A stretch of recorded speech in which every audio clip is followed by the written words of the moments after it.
The sound of the tolling bells echoed across the vast ocean. It was extremely strange to hear so much sound in a place that had previously been so dead. 5 times, 6 times, Hansen was silently counting each chime. He counted all the way to 12, then the bells fell quiet. The moment the bells stopped, the doors of every palace opened wide. Some of the buildings looked like modern metal structures, while others were crafted like vintage castles. Regardless of their appearances, all of the palaces opened their doors at the same time, as if they had been rigged to do so automatically. When the palace doors opened up, a sense of life came to the previously dead and barren ocean. Hansen could even hear footsteps echoing from the nearest palace. Even a person who was almost deaf could have heard those booming footsteps. Each one was like a small earthquake, and the sounds pressed against Hansen's eardrums like a physical weight. Those earthquake-like footsteps drew Hansen's gaze toward the palace's door, and he soon saw something massive emerging through the open door frame. It was a giant that was 100 meters tall. Although it was big, it didn't seem clumsy or awkward. Instead, it moved its massive body with grace, exuding a sense of explosive power with every motion. If the being wished to, Hansen figured it could cast power with enough strength and speed to destroy an entire planet with ease. Hansen's brows furrowed as he noticed the manacles attached to the giant's hands and legs. It gave him the sense that this was a prisoner of some notoriety. The giant's eyes looked very dull, and it just stared forward into space. Hansen quickly realized that the giant he was watching wasn't the only one that had emerged. A giant now stood in front of every palace across that entire ocean. All the other giants were bound hand and foot as well, and their eyes were lifeless. They stood quietly in front of their respective buildings. They have such large bodies. They aren't sinking, despite the fact that they're standing on the surface of the sea. The current seems to be moving them, though. They're all being pulled in the same direction. Hansen hesitated. He wasn't sure if he should follow and see what was up, as all of this seemed like weird nonsense. Outer sky shouldn't have allowed a foreign object to conduct space teleportation, but the 4-sheep cube had brought them effortlessly to this strange sea. Hansen had visited too many weird places in his time. So, even though this place was very strange, Hansen wasn't too shaken. What caught him off guard, however, was the presence of those giants. There was an incredible gravitas to the presence of the giants, and it made Hansen wonder if they were deified elites. But as Hansen thought about it, he realized that he could see 200 or 300 of the giants. If they were all deified elites, he couldn't imagine what race they must have represented to have so many deified elites in their ranks. Even more frightening, these power giants were being treated like prisoners. Their limbs were chained, and something was wrong with their eyes. Who could have imprisoned giants like these? Hansen wanted to go and find out, but he concluded that it would be too dangerous. If something had been able to trap those giants, it could likely detect Hansen's presence, especially if he went looking for it. Never mind. Let's just find a way to leave this creepy place. Hansen picked up Bauer and returned to the 4-sheep cube. You aren't going to go see? Bauer asked, looking at the giants that were drifting away on the currents. It's too dangerous. For now, let's just figure out a way to get out of here, Hansen answered with a shake of his head. He walked over to the 4-sheep cube.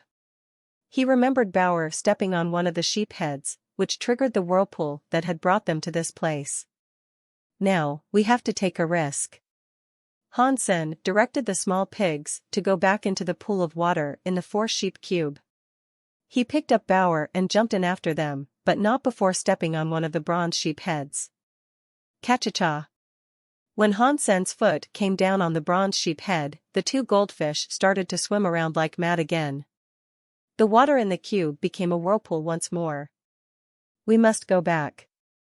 Hansen once more felt a magnetic force emanating from the cube. He and Bauer were sucked into the cube and its whirlpool. The 16 little piggies were spinning around inside like mad, too. When the water flow stopped and Hansen emerged from the cube, he realized with pleasant surprise that they were back on the shores of Underworld Lake. Is the 4-sheep cube a teleporter? If that is the case, I wonder where it sent us. And what were those giants? Hansen looked at the 4-sheep cube as he mulled these questions over. He continued to think to himself, saying, this bronze sheep head gives me the ability to teleport. I wonder what the other 3 sheep heads do. Does each one provide a different function? Or will the others send me to different places? Hansen gave the matter some thought. His curiosity regarding the object had increased immensely, but he didn't want to take too many risks. If his instincts were correct, those giants were deifieds. And if that was true, wherever they were going had to be very dangerous.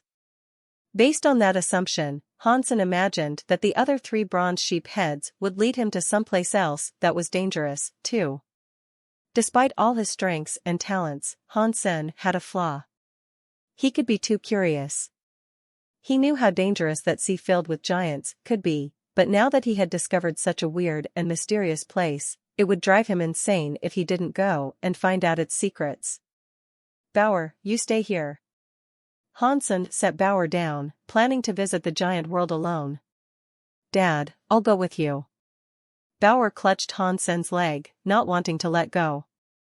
That place is too dangerous. I will go and scout ahead. If it looks fun, I will take you there. Hansen had to comfort Bauer for a while before she agreed to stay behind.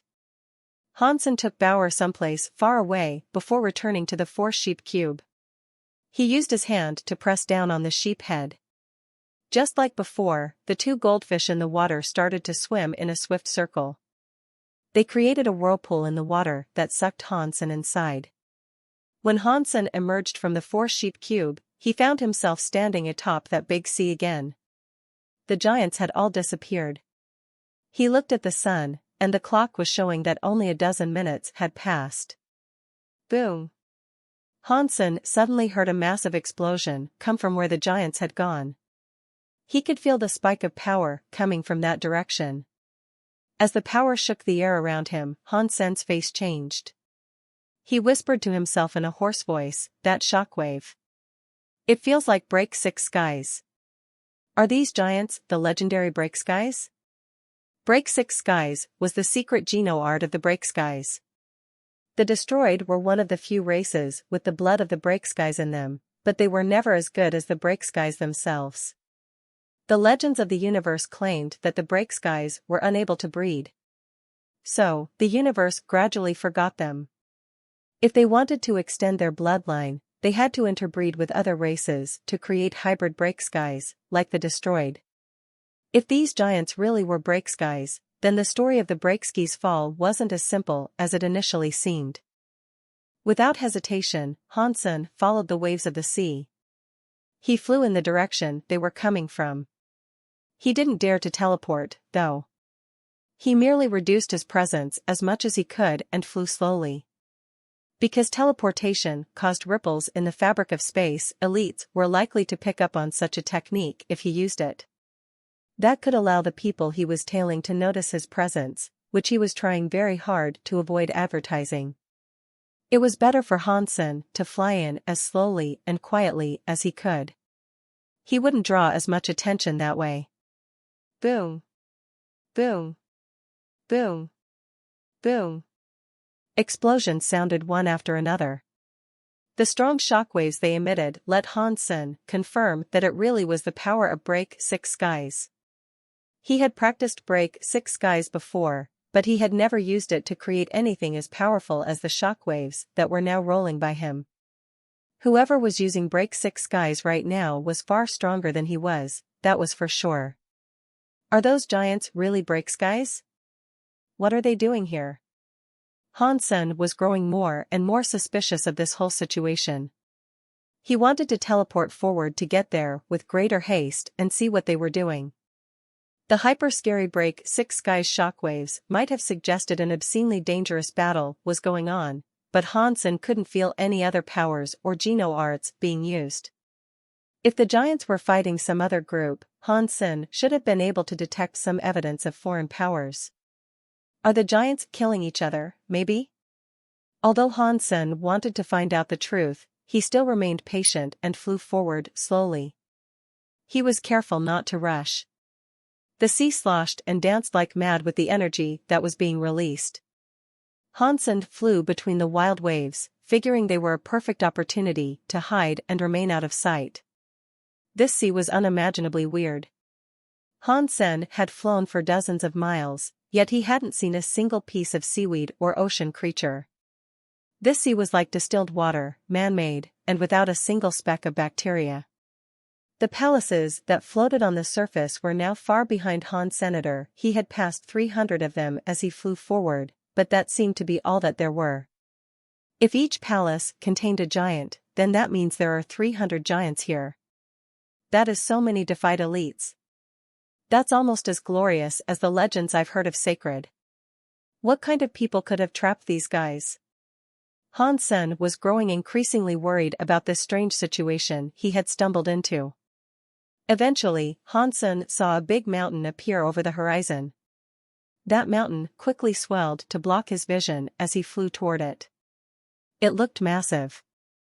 The giants, who were possibly Breaks guys, had gathered at the foothills of the mountain. They were all swinging their fists to wallop the mountain. Hansen had been waiting for this moment. The shockwaves of their blows rushed over him, and he confirmed the nature of the power. It really was Break 6 guys. But what surprised Hansen was that they weren't fighting. They were using Break 6 guys to excavate the rocks of the mountain. 300 giants, all in tight manacles, were like prisoners condemned to a mining camp. They punched the mountain, breaking away pieces of rock with a slow, steady rhythm. The mountain looked gray, and Hansen had no idea what sort of stone it was. Even though the giants were unleashing an insane amount of power as they worked, they only created a hole the size of one of their fists with each strike. The 300 giants swung their fists with the implacability of machines, but the mountain was simply too massive. When the giants' progress was measured against the immensity of their task, it was obvious that they were barely making any headway. What are these guys doing? It isn't as if they're collecting the stones. Their punches are pretty much destroying the rocks, so they can't be after the stone itself. Hansen eyed the mountain curiously. Hansen continued flying, checking out the nearby area. Aside from that huge mountain and 300 giants, Hansen didn't see anything else of note. There was just water in every direction. Hansen inched closer to the mountain, but he did not dare get too close. He was worried there might be creatures lurking about that he couldn't detect. He spent a while watching the giants, but even after a considerable amount of time, he couldn't understand what the giants were doing. Are these guys the heirs of Yugong? Are all of his children here, moving this mountain? Or does the mountain possess some kind of treasure? Hansen wondered with interest. Hansen examined the mountain more closely. God knew how long the 300 giants had been working there. They had only removed a small part of the mountain's foothills. If they were trying to make a tunnel, it would take years. The way they're striking seems like they're trying to move the mountain, not dig into the side of it, Hansen thought with a frown. He decided that he should fly around the mountain.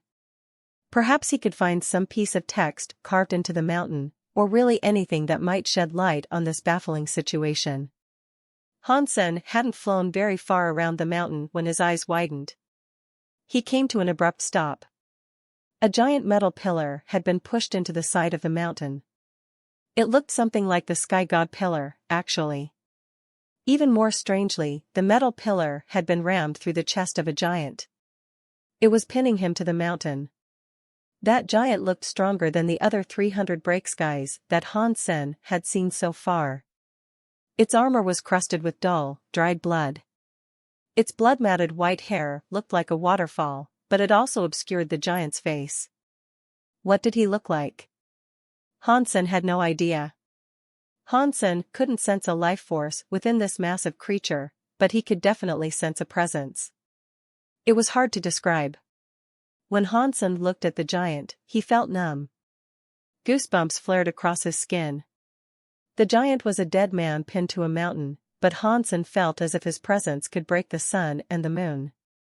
It was like the sky and the ground would be forced to obey this monster. How can a dead man have this much power? How strong had he once been, then?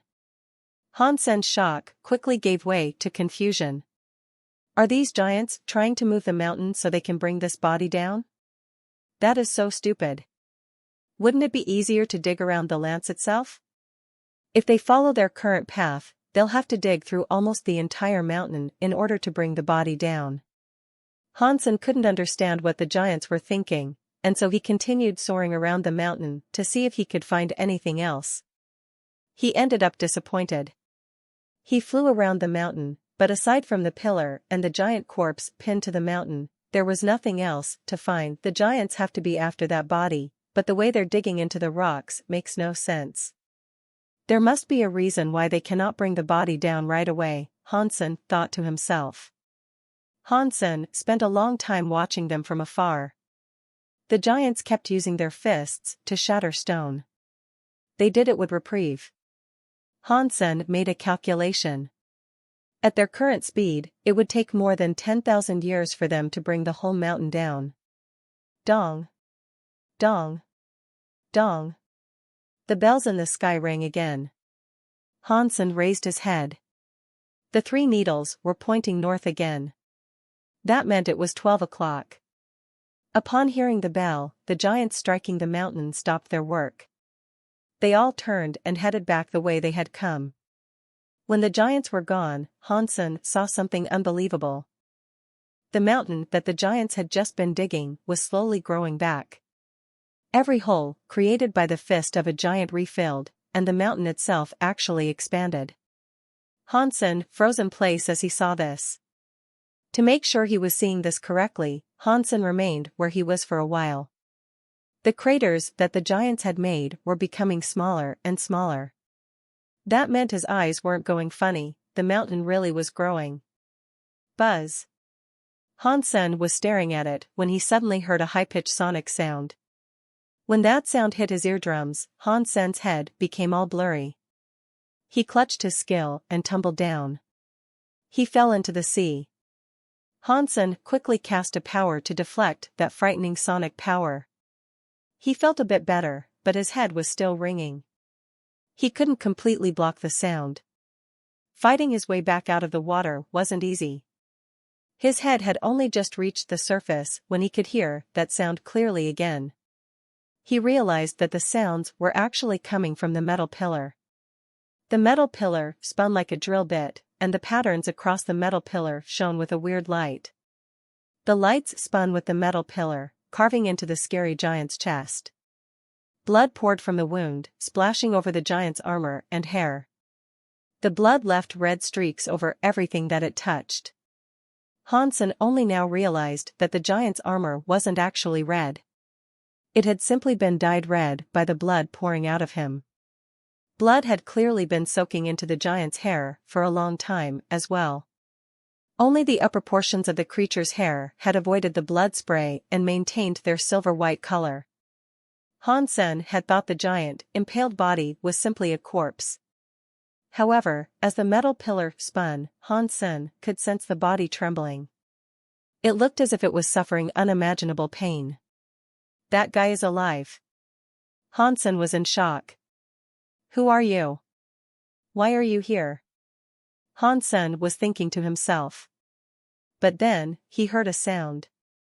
The metal pillar was still drilling brutally into the giant's chest, but with a thunderous noise, the frightening creature turned its head to look toward Hansen. Its eyes peered at Hansen through the unkempt hair. Although the giant was only looking at him, it made Hansen feel extremely unsettled. The gaze was so intense that it almost felt like it was burning him. The scary giant's voice shook while it spoke. It seemed as if it was suffering. Hansen couldn't imagine what the giant must be feeling at that moment. It would be worried if having a drill pushed into your chest wasn't excruciatingly painful. Who are you?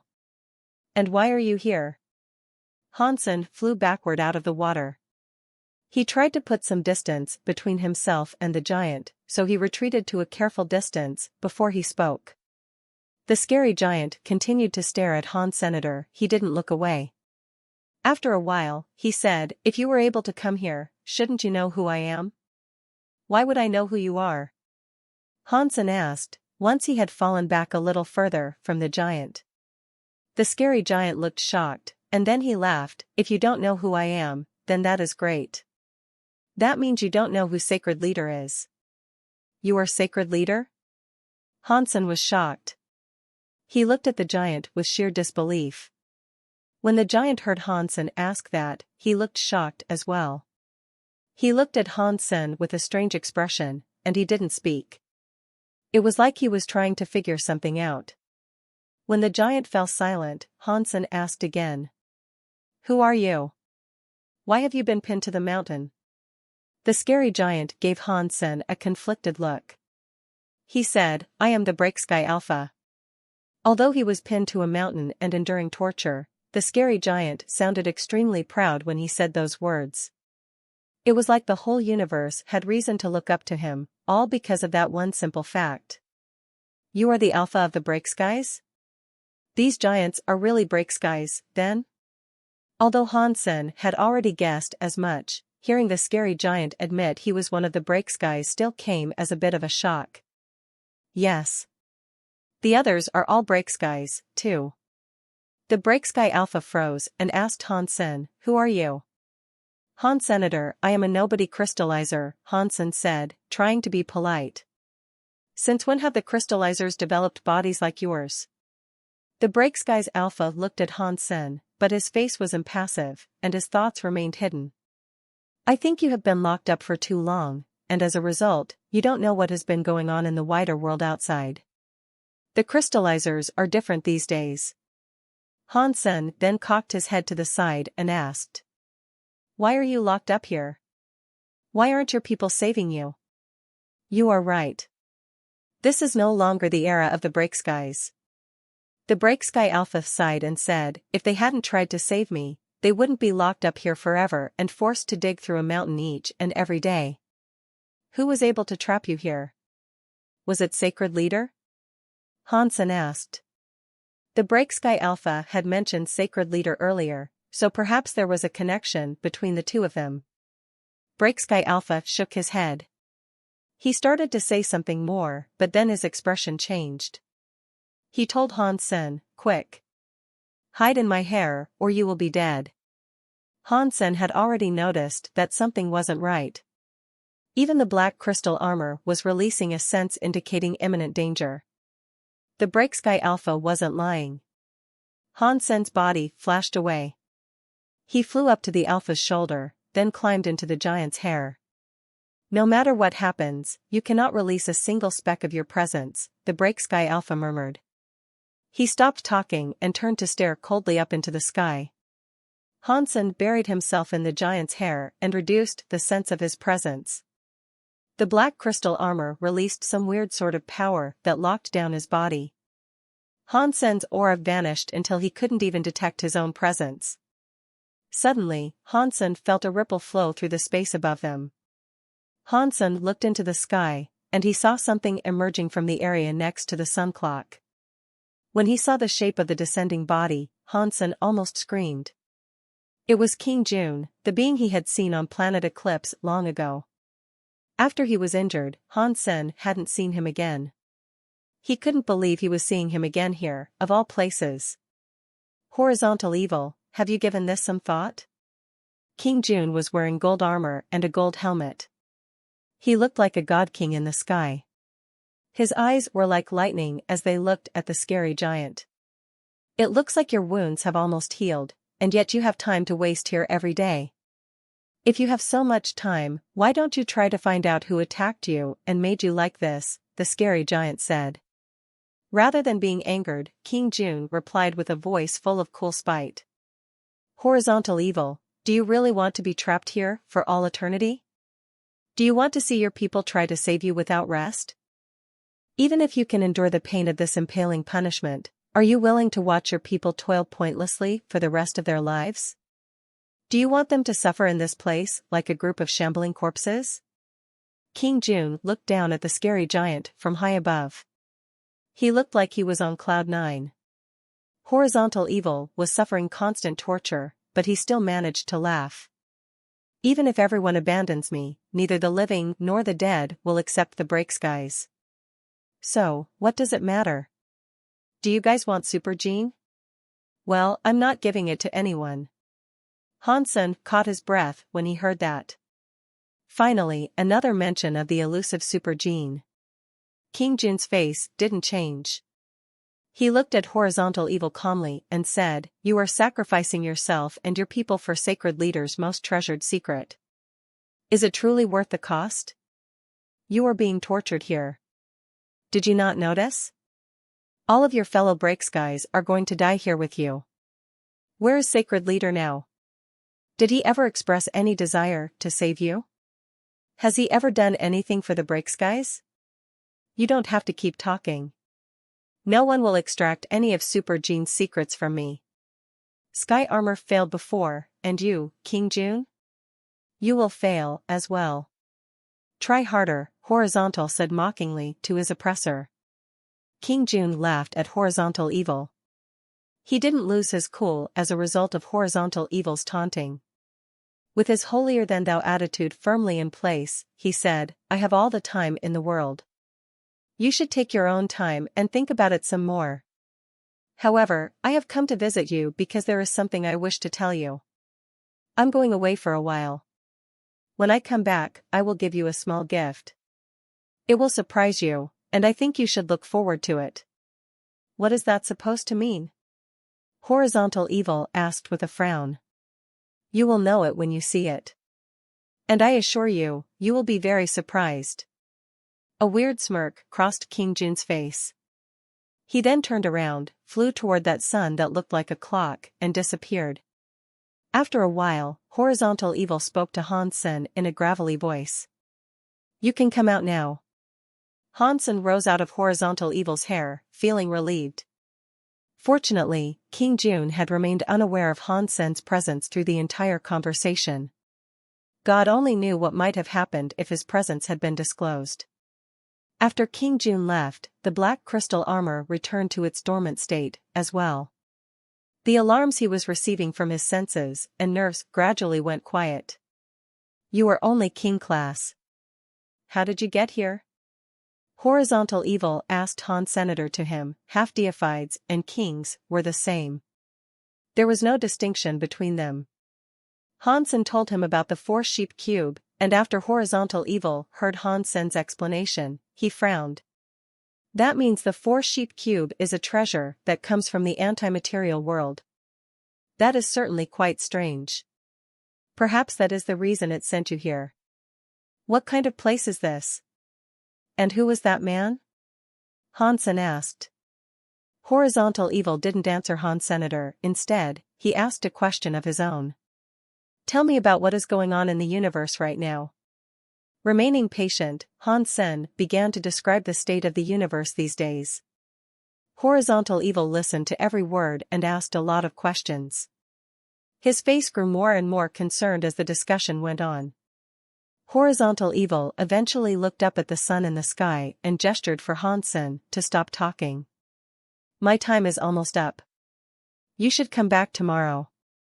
Hansen was going to continue, but he then heard the bells chime. He raised his head and noticed that 12 whole hours had gone by. The metal pillar stopped spinning, and its lights faded away. It returned to looking like a simple metal pole. Horizontal Evil's eyes slowly closed, and he looked as if he had slipped into a deep sleep. No matter how Hansen tried to wake him, there was no response. Not long after, Hansen heard the break skies headed toward him. They didn't see Hansen, and they got back to digging that mountain. When Hansen saw this again, he felt a sharp pang of sympathy in his heart. It was upsetting to see what they were forced to do, now that he had learned more. These break skies try to dig into the mountain every day. They are trying to save their alpha, but it is a task that they will never fully accomplish. Whoever set this up is unimaginably evil. Killing them would have been simple, but he wanted them to suffer this painful existence for the rest of their lives. It is quite scary to think about. Hansen sighed. He didn't stay there any longer. He flew back to the 4-sheep cube. When he returned to Underworld Lake, he found Bauer and the 16 piggies waiting there. They were all looking at Hansen when he came back. Exquisite and Liqueur didn't show up while I was absent? Hansen asked, picking up Bauer. No, Bauer shook her head. Hansen nodded. That was one less thing to worry about.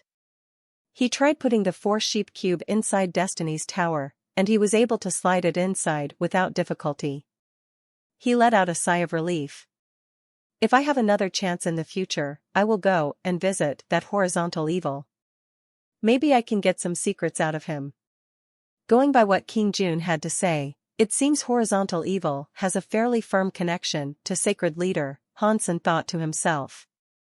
He then proceeded to think about how he might pry some more secrets from horizontal evil. That wouldn't be an easy task. Horizontal evil had been there for years, and he hadn't divulged his secrets to his tormentor, who was practically a god. Hansen, on the other hand, was just a mere stranger. Building any semblance of trust between the two of them would be very difficult. It would be hard to extract secrets from the powerful break sky. Hansen practiced on the shores of the lake for half a day. He was going to wait 12 hours before traveling to that mysterious world and visiting horizontal evil again, but before his time to go had arrived, he saw someone flying toward him. Uncle Yu, Hansen said, raising an eyebrow when he saw the shape of the man. Yu Shanshin was riding a crane toward him. Yu Shanshin dismounted the crane. He stepped up to Hansen with a smile and asked, "The thing that the leader wanted you to do, how has it been going so far?" "What do you mean?" "Sky Palace leader didn't ask me to do anything," Hansen said, pretending to be surprised. Yu Shanshin nodded and said, "You are being very careful. That is how you should be, but you need to find that woman. Quickly." When he heard that, Hansen believed Yu Shanshin really was aware of what Sky Palace leader had asked him to do. He raised a hand in surrender and said, "After coming to Outer Sky, I haven't had the chance to meet many of the very high. How am I supposed to locate my target?" Privately, Hansen was thinking, and even if I had met many of the very high, I can't just strip them down to reveal whether or not they have a birthmark near their heart. This is a very tricky situation, but I believe you have what it takes, Yu Shanshin said with a smile. What do you mean by that? And why can't you do it? Hansen frowned. This is your task, not mine. I have other things to do. Yu Shanshin smiled and went on to say, right. If there is nothing more, in a few days, Exquisite and Liqueur will take you to the God area. You better behave yourself. The God area? I am just a half-deified. How will I go to the God area? Hansen asked in consternation. He had heard of the God area before. It was a very special xenogenic space, rather like the core area.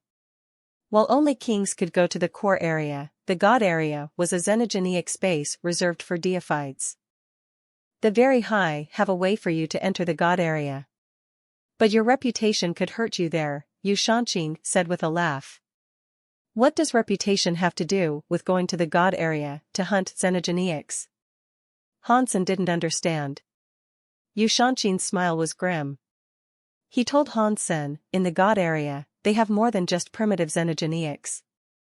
They have all kinds of deified level xenogenics. Even a super strong half-deified will find themselves at the bottom of the God area food chain. Killing xenogenics in the God area will be exceptionally difficult. Taking 10,000 steps backward, even if you could kill them, you shouldn't have to go to the God area. Outer Sky already has many xenogenics. In fact, they probably have more than live in the God area, so the silkworms shouldn't have to go to the God area. Then why are they spending so much effort on taking us there? Hansen asked, even more confused. Yu Shanshin laughed. Simple. They want us to fight other deified elites. When Hansen heard that, he almost laughed in disbelief. No way. Other deifieds are harder to deal with than deified xenogenics. If I can't kill deified xenogenics, how am I supposed to deal with deified elites? Good question. Normally, we wouldn't have the power to fight the deifieds of another race. But with the very high, things are a little different, Yu Shanqing said with a smile. Now Hansen understood. The very high had a particular purpose for pitting them against other deified warriors. It was training, in a twisted way. Considering that the silkworms were valuable to the very high, the deifieds of other races would go easy on them. They wouldn't kill silkworms like Hansen. And the silkworms could fight against fighters from other races, allowing them to increase their knowledge and power. They could gain more experience by doing this. They would basically be using deifieds from across the universe as sparring partners. Only the very high would dare to attempt such an audacious plan. What if we run into a grumpy deified? There might be some deifieds who don't respect the very high enough to avoid killing us. What would we do then? Hansen asked with confusion. Although the very high were powerful, there was no chance that every single person respected them. If Hansen ran into someone who disliked the very high for some reason, his little vacation to the god area could prove quite deadly. Yu Shanqing tilted his head at Han Sr. Have you forgotten what silkworms are? To the very high, we are considered tools. And if a tool breaks, it can be replaced. After pausing, Yu Shanqing said, plus, many of the deifieds know this about the very high. If they refused the very high's request, it would cause problems for them. Some of them are quite eager to teach us, the chosen of the very high, a good lesson. They might not want to kill us, but they would rather enjoy making us suffer. When you go there, you must be prepared. That means we are going to the god area to get our butts kicked. Hansen had a wry smile. That is close enough to the truth, but fights like these will help to steel our will and improve our combat abilities. Many half-deified silkworms become deified in god area fights. I guess that can be considered the silver lining. Yu Shanqing shrugged, then waved casually to Han Sr. I'm leaving. You need to hurry up with the task that the leader gave you. 4 years is neither a long nor short amount of time. Either way, you should get it done as soon as possible. Of course, shortly after Yu Shanqing and Hansen had this conversation, Li Qier and Exquisite showed up at Underworld Lake. There, they told Hansen he would need to go to the god area to practice.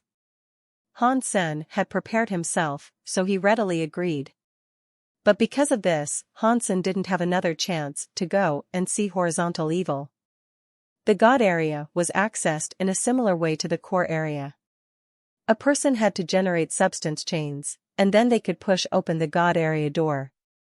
Hansen and most of the other silkworms hadn't yet generated substance chains, but the very high had a geno fluid that would allow them to generate substance chains for a short period of time. That way, they could enter the god area sooner than would be possible if they relied on their natural ascension process. The very high could also use a special connection to the silkworms to follow their silkworms to the god area. But because creating this geno fluid was difficult, each silkworm was only granted 3 vials of the stuff. That meant that until Hansen became deified, he could only go to the god area 3 times.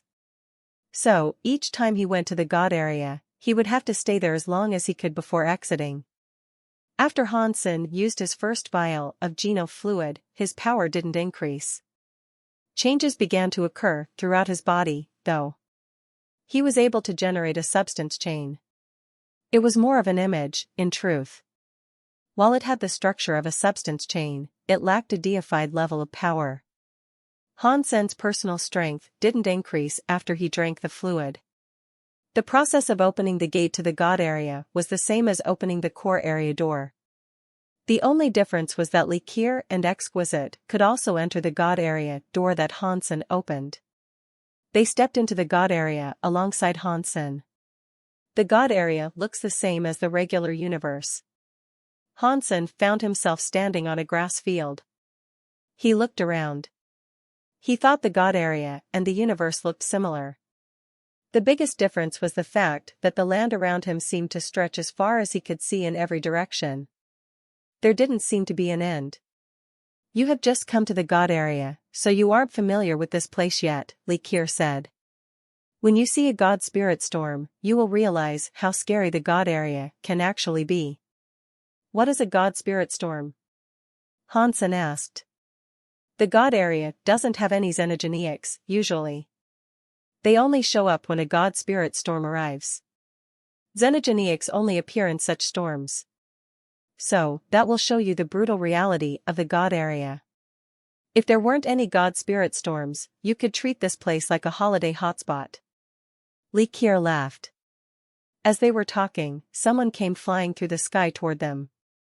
Hansen had a look at who it was, and he noticed it was a deified extreme king. Are you the extreme king known as Bao Lian? Exquisite asked. Who are you? The deified extreme king looked at Exquisite with confusion. We are Exquisite and Li Kier of the Very High. Greetings. Exquisite and Li Kier greeted the man. Bao Lian heard the words Very High, and he seemed to remember something. He smiled and asked, You two are ladies of the Very High? Do you need anything? Bao Lian said that, but he looked at Hansen instead. He was obviously aware of what Li Kier and Exquisite wanted him to do. He recognized Hansen as well. It was difficult for people of the extreme king not to recognize Han Senator. He had killed a prince, defeated an elder, and kidnapped King Bai's favorite son, after all. There were many in the universe who might not recognize Hansen at first glance, but most of the extreme king did. Their hatred for him ran deep in their hearts. I heard that Hansen had become a silkworm of the Very High. I can't believe he has shown up in the god area so soon. And here I am, meeting him. This is a great chance for me, Bao Lian thought to himself. His eyes flashed. Bao Lian wasn't planning on killing Hansen in front of the Very High, but he wanted to use this opportunity to teach him a lesson. There was nothing the Very High could say against that. But Bao Lian was aware that Hansen had the shield of the Medusa's gaze.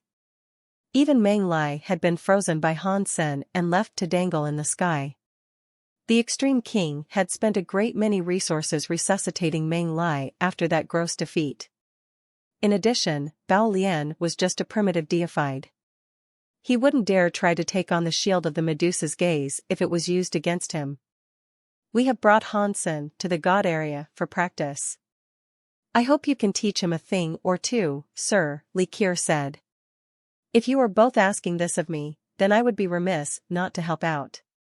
But if we use weapons, someone might get hurt. I suggest we don't make use of treasures. What do you both think of that? Bao Lian said with a smile. What you say makes sense, Mr. Bao. Exquisite could see through what Bao Lian was thinking, but she still agreed with his suggestion. If they didn't agree, Bao Lian might refuse to fight against Han Senator, and if treasures were allowed, Hansen probably wouldn't gain as much battle experience. For Li Kier and Exquisite, that would defeat the point. As far as whether Bao Lian would try to kill Hansen, Exquisite wasn't worried about it. Bao Lian was just a primitive deified. Even though he wouldn't be using treasures, Hansen still had God's wonder. That in itself was very good. It wouldn't be difficult for him to escape danger if the need for flight arose. With the two of them near, as well, it was unlikely Hansen would be killed. Hansen had no opinion on the matter. He was more interested in finding out the difference between his current strength and that of a primitive deified. Bao Lian, seeing Exquisite agree, smiled and said, In that case, I can help you. Hansen knew what Bao Lian was thinking, as well. But he didn't address the matter. He walked up to Bao Lian and looked the man over. What is your connection to Bao Qin? When Hansen said the name Bao Qin, and it made Bao Lian's face run cold. He said in an icy voice, Bao Qin is a family member. Ah, you guys are family? That is good. I never did get to wrap up matters with him, the last time we met. If you are from the same family, allow me to exact my vengeance through you. Sins of the family, and all, Hansen said. Of course, I feel the same. But what do you mean by vengeance? Bao Lian asked, laughing darkly. To exact my vengeance, I think it is only right that we fight for our lives. You don't have to worry about the rules. Use everything you have at your disposal. Life and death is a matter of fate, after all, Hansen said. Huh? You're going to use the shield of the Medusa's gaze to fight me? Bao Lian looked at Hansen and spoke in a hard voice. He didn't think Hansen would be nice enough to let him kill him if things ended up that way. Hansen didn't speak. He took off his Apollo set and handed the garb over to Li Qier. He then passed the shield of the Medusa's gaze to her. Just like before, I will not use treasures. You, however, can use whatever you like, Hansen said to Bao Lian after he finished divesting himself of treasures. Bao Lian looked at Hansen with confusion. He had no idea what Hansen was thinking, but whatever it was, it looked like the man was committing suicide. But Hansen didn't look like someone who wanted to die. He must have had a trick up his sleeve, Bao Lian figured. What? An extreme king deified is scared of a barehanded half-deified? Hansen looked at Bao Lian with a wolfish smile.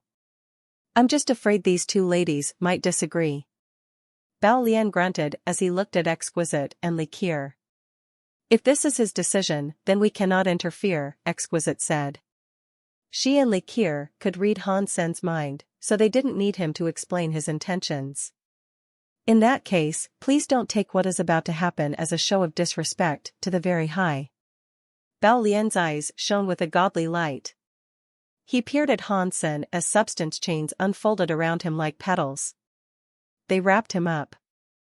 Hansen didn't move, but he pushed the power of the story of genes as far as it would go. He looked at Bao Lian and said, "Do it.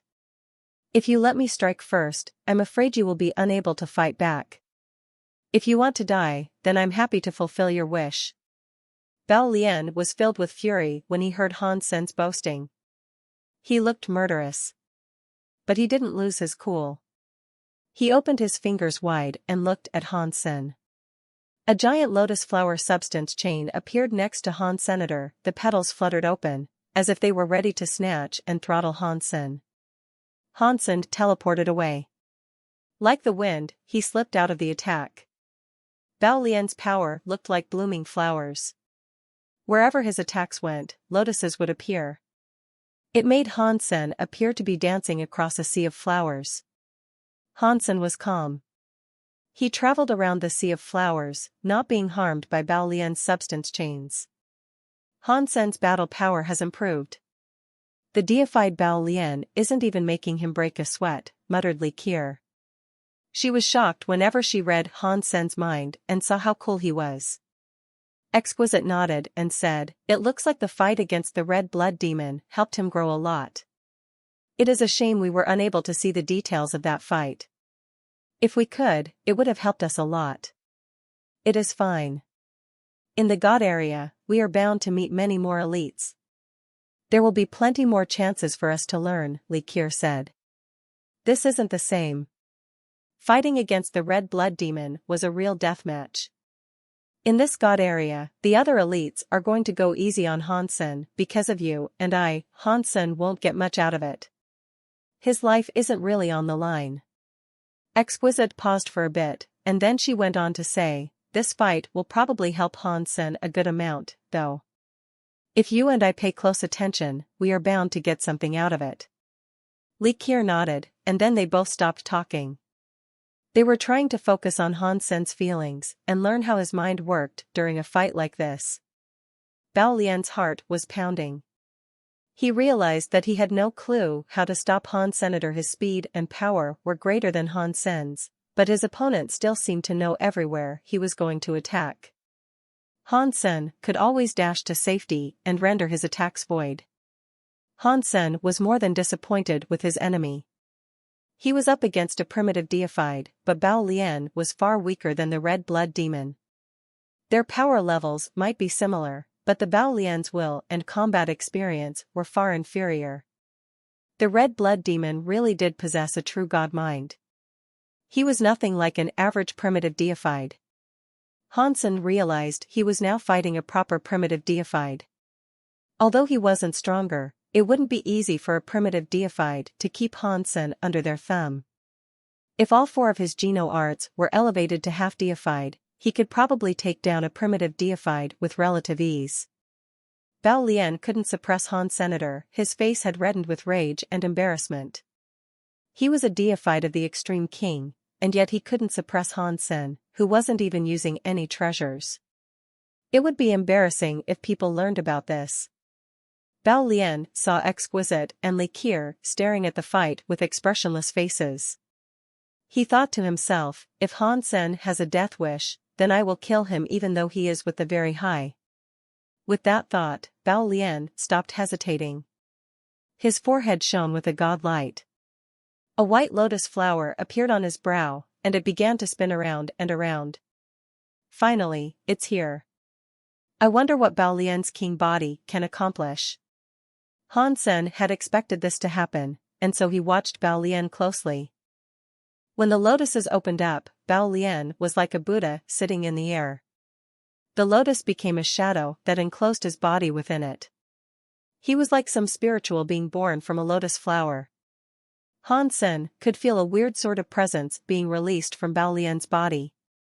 Even Han Sen had to compliment him, saying, "The extreme king's king bodies are so scary." Just using his king body has allowed him to increase his presence by many multiples. The deifieds of an ordinary race cannot fight against the deifieds of the extreme king. While Han Sen was still lost in thought, Bao Lian closed his eyes and said, "I didn't want to kill you, but you seem to be seeking your death. Don't blame me for doing what you have asked me to do. If you have power, show me what you've got. Otherwise, stop talking crap," Han Sen said. Bao Lian didn't speak. He opened his eyes and suddenly looked at Han Sen. Han Sen felt like Bao Lian's vision was now on him. He suddenly felt a foreign energy wind around him, but what this new power was, Han Sen couldn't determine. It was like it was there, but it was not there. After that look, Bao Lian turned his head away and started running off. "We haven't determined a winner yet." "Where are you going?" Han Sen said with a frown. "You're dead. Go and prepare your funeral," Bao Lian said over his shoulder as he continued heading away. His sprinting form soon disappeared from sight. Han Sen wanted to go after Bao Lian, but that strange, almost undetectable power was making him feel sick. Since Exquisite and Li Qier were near, Han Sen didn't want to use his other Geno arts to get rid of the effect. He looked at them and said, "Did you both see what kind of power Bao Lian used on me?" Li Qier shook her head. Bao Lian is an heir of the former ruler King Bao. Bao Lian is one of his children. Right now, King Bai is in charge. King Bao wasn't very powerful, therefore he isn't that famous. "Can you tell what element was used against me?" Han Sen asked. Exquisite examined Han Sen's body.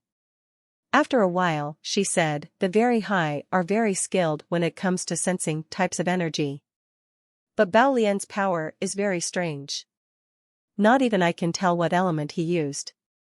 It felt like causal power, but that isn't exactly right." With Exquisite and Li Qier both being unable to determine what they had just witnessed, Han Sen frowned. He used the story of genes to examine his body, but he didn't find anything weird within him. His power seemed to be unaffected. There were no hidden wounds or anything. He had no clue what Bao Lian's power had done to him. "Is Bao Lian playing a prank on me?" Han Sen double-checked his body to ensure things were all right. Exquisite and Li Qier examined Han Sen using many different methods, but they failed to learn anything. Han Sen could detect some sort of power surrounding him, but it couldn't be removed. In his heart, though, he felt as if something was deeply wrong. While Han Sen was trying his best to avoid using his Dongxian area, he suddenly heard a scary sound coming from the sky. The 3 of them immediately raised their heads to see what was coming. The sunny skies were becoming cloudy and overcast. All of a sudden, everything around them became pitch black. Within the blink of an eye, the sky looked dark. "A god spirit storm is here. We have to go." Exquisite and Li Qier looked to be in shock. They pulled Hansen away with them by making use of galaxy teleport. They wanted to stay as far away from the god spirit storm as they possibly could. Exquisite and Likir were already half deified. They only dared to venture across these lands due to the fact that they had the power of God's wander. They could use it to avoid the areas that were claimed by god spirit storms. Otherwise, with their current power, it would only take a couple of deified xenogeneics to bury them. After using galaxy teleport, Hansen found himself in a desert. There was no way to tell how far he might have teleported away, but the sky no longer had a god spirit storm brewing in it. Before the three of them had enough time to come to their senses, they heard the sky growl with a scary peal of thunder again. The ominous cloud covered the sky again. Why are we so unlucky? We've run into a god spirit storm again, Exquisite said with a frown. We don't have time to worry about that right now. Let's just run, Likir said quickly. If they ended up getting dragged into a god spirit storm, there was an 80% to 90% chance they would end up slaughtered. The three of them used galaxy teleport again. They went to someplace else. But as soon as they appeared in their new location, the sky showed signs of a brewing god spirit storm once more. This time even Hansen could feel that something was wrong.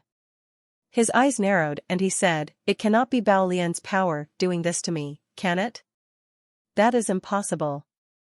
Bao Lian is just a primitive deified.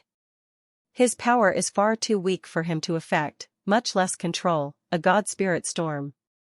He's the lowest rank of deified, and even a true god couldn't summon a god spirit storm," Likir said.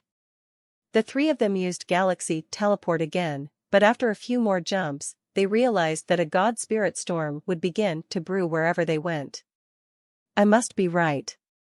It must be Bao Lian's power affecting the god spirit storm and causing it to spawn around us. Although this possibility was hard to put stock in, there didn't seem to be any other explanation. Before they met Bao Lian, no god spirit storms had plagued them.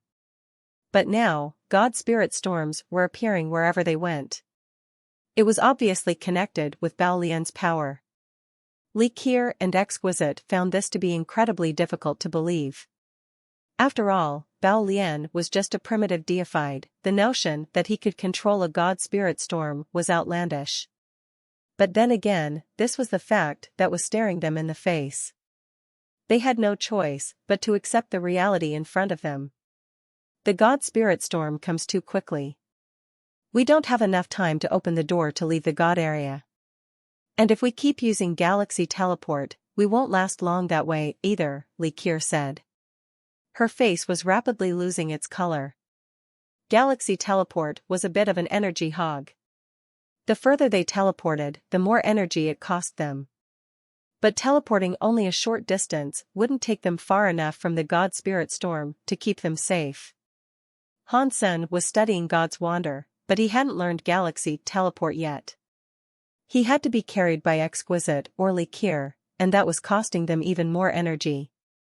If they kept using galaxy teleport like that, the two of them would only have the energy to make another 20 to 30 jumps. With the power they were spending, the distance they could travel would continue to decrease. Here, you teleport to another location. Exquisite will teleport somewhere else with me. Then, we'll meet up on our next jump, Hansen said to Likir. The two of them could sense what Hansen was thinking. They didn't object, and they did as he instructed. With this test, they were able to confirm that the problem was indeed Han Senator. After Likir teleported away by herself, she didn't encounter a god spirit storm again. And when Exquisite and Hansen teleported, they were immediately hounded by the god spirit storm again. It looks like I underestimated that deified elite. Hansen had to admit his failure this time. He had lost completely. Bao Lian, who was just a primitive deified, had placed him quite firmly in a terrible situation. This was a very dangerous situation for him to be in. Exquisite and Likir had followed him there, but if the two women opened their doors, Hansen wouldn't be able to leave. He had to open the god area gate himself. However, judging by the time it took to open the door and how long it took for a god spirit storm to spawn, he would be sucked into the storm before he could slip out of the God area. Right now, he was at the end of the road. Unless the God Spirit storm stopped chasing him, that was. Otherwise, he would end up in the storm. Thinking about the countless deified xenogeneics that spawned inside those storms, Hansen's head felt itchy. Exquisite took Hansen with her as she teleported a few more times, but she was unable to shake off the pursuit of the God Spirit storm. No matter where they teleported to, a God Spirit storm would be on them in an instant. The God Spirit storm was a very persistent stalker. "Leave me here and go on." Hansen could see that Exquisite's face was drenched in sweat, and the energy flows in her body weren't circulating correctly. He knew she had used Galaxy Teleport too many times. Her body had a limit, and she was almost tapped out. But Exquisite ignored what Hansen told her. She thought for a minute, then said, "I have found a way. We will teleport to Bao Lian. Bao Lian won't let himself be trapped in the same God Spirit storm he placed on you. So, if we followed where he went, we might be able to find a way to erase the power he put on you." "That is useless. We won't be able to find him now." Hansen shook his head with a tired smile. Exquisite teleported away again, and her eyes slowly changed color. Her eyes darted here and there, but she couldn't latch onto an image of Bao Lian. "Stop searching. He must have left the God area. He wouldn't allow himself to go down with us," Hansen said. He had already figured as much, and this simply confirmed his suspicions. There must be a way. Exquisite's face looked different from how it usually did, and that was because she was out of options. She could not control a place like the God area. "Seriously. You should go. The God Spirit storm is coming after me, and I'm the one that challenged Bao Lian to a deathmatch. This is my responsibility," Hansen said. Exquisite shook her head. "You are my silkworm. I'm not going to let you die. I thought that to the very high, silkworms are just instruments to you. If I was to die, you would just find another one," Hansen said, meeting Exquisite's eyes. Exquisite shivered. It was just as Hansen said, silkworms were little more than tools used in the progression and ascension of the very high. And Hansen wasn't the only person who thought that. The very high who studied the very high sense thought that silkworms were nothing more than toys of the universe. They looked at most people and creatures of different races like that. Right now, Exquisite was caught in an inner conflict. According to what she had been taught by her people, her course of action was clear. She should simply leave and select another silkworm. But for some reason, Exquisite didn't want to do this. She knew it wasn't helping, but she kept teleporting Hansen away, again and again. She didn't go to Likir either.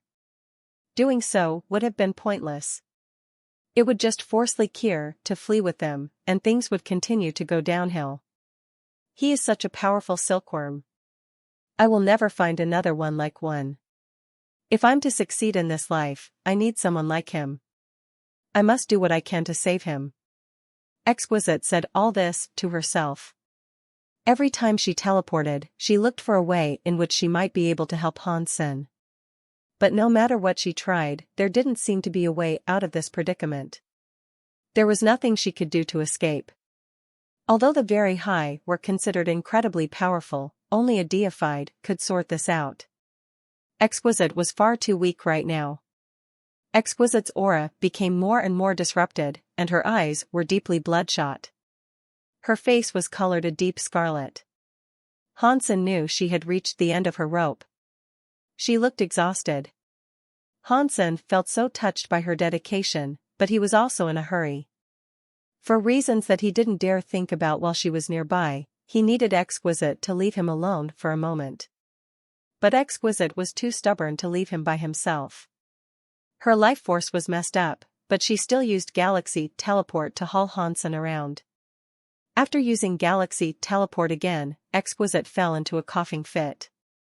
Blood speckled her lips. She had used too much energy. I'm really grateful for your determination, but you should leave. I will find a way to survive, Hansen murmured, supporting Exquisite's shaking body as she coughed. Exquisite wiped the blood from her mouth. She looked at the sky and saw the black clouds and the thunder. Her face was expressionless as she said, "If I cannot even save my silkworm's life, how can I unlock the full potential of sky and man combined together?" When he heard her say that, Hansen felt even more worried. Despite their dire situation, Exquisite was still refusing to leave. As the God Spirit storm formed again, Exquisite grabbed Hansen and used God's Wander to teleport away. But this time, when they reappeared, Hansen realized they weren't far enough from the God Spirit storm to reset the cycle. Exquisite had simply used up too much of her power, and she didn't have enough juice left in her. Jumps like this wouldn't take them far enough. Exquisite noticed they were still under the same God Spirit storm, and her face went gray. She tried to use more power to teleport again, but as soon as she moved, she coughed up even more blood. Her body was too exhausted to use Galaxy Teleport any longer. As Exquisite's body shivered and shook, Hansen felt sick. If Exquisite had left, he could have easily sorted out this situation. But Exquisite's strong will was causing him more and more trouble. Even so, Exquisite's determination touched Hansen deeply. After all, the whole reason Exquisite had stayed by his side was because of her desire to save him. How many people exist who would truly sacrifice themselves on behalf of another? The very high are a very complicated race, but why do people claim they are heartless? Hansen thought to himself. Exquisite sensed what Hansen was thinking, and an unreadable expression passed over her face. She looked at the sky and the God Spirit storm coming, but she couldn't move away. Exquisite suddenly turned to him. Hansen, I'm afraid we won't be leaving here alive today. We aren't going to die, Hansen said quietly. He used the small jade figure to stop the sink of his seven senses. Exquisite could no longer feel his mind and emotions. Exquisite kept talking as if she hadn't heard what Hansen had said. I used to think that my little sister's choices were ridiculous. I thought that the very high sense was the pride of the very high, the legacy of our race. Little sister wasn't proud of our legacy. She always found ways to get around practicing the very high sense, too. She even got lazy, and I could never understand why. Before Hansen could respond, Exquisite carried on by saying, but now I seem to understand, having a heart that connects to the entire universe feels rather empty. The very high forget about love. This teaching has been with our race for as long as we can remember. But despite all that, each one of us is just another creature of the universe. We aren't machines. Sometimes, having a little heart can be quite attractive. You don't have to practice the very high sense, Hansen said. Exquisite shook her head. I have no choice. Your fate within the very high is determined for you when you are born. Li Kier didn't have a choice. I didn't have a choice. I thought Liu Zhen was sad, considering that he would never have the chance to practice the very high sense. But now I envy him and the others. If I had the choice, I would prefer to be like them. I don't want to practice the very high sense. I want to be like a normal member of the very high. But that doesn't matter anymore, Exquisite said coldly, watching the God Spirit storm sweep toward them. She sounded very calm. She almost sounded relieved. Either way, she didn't fear death.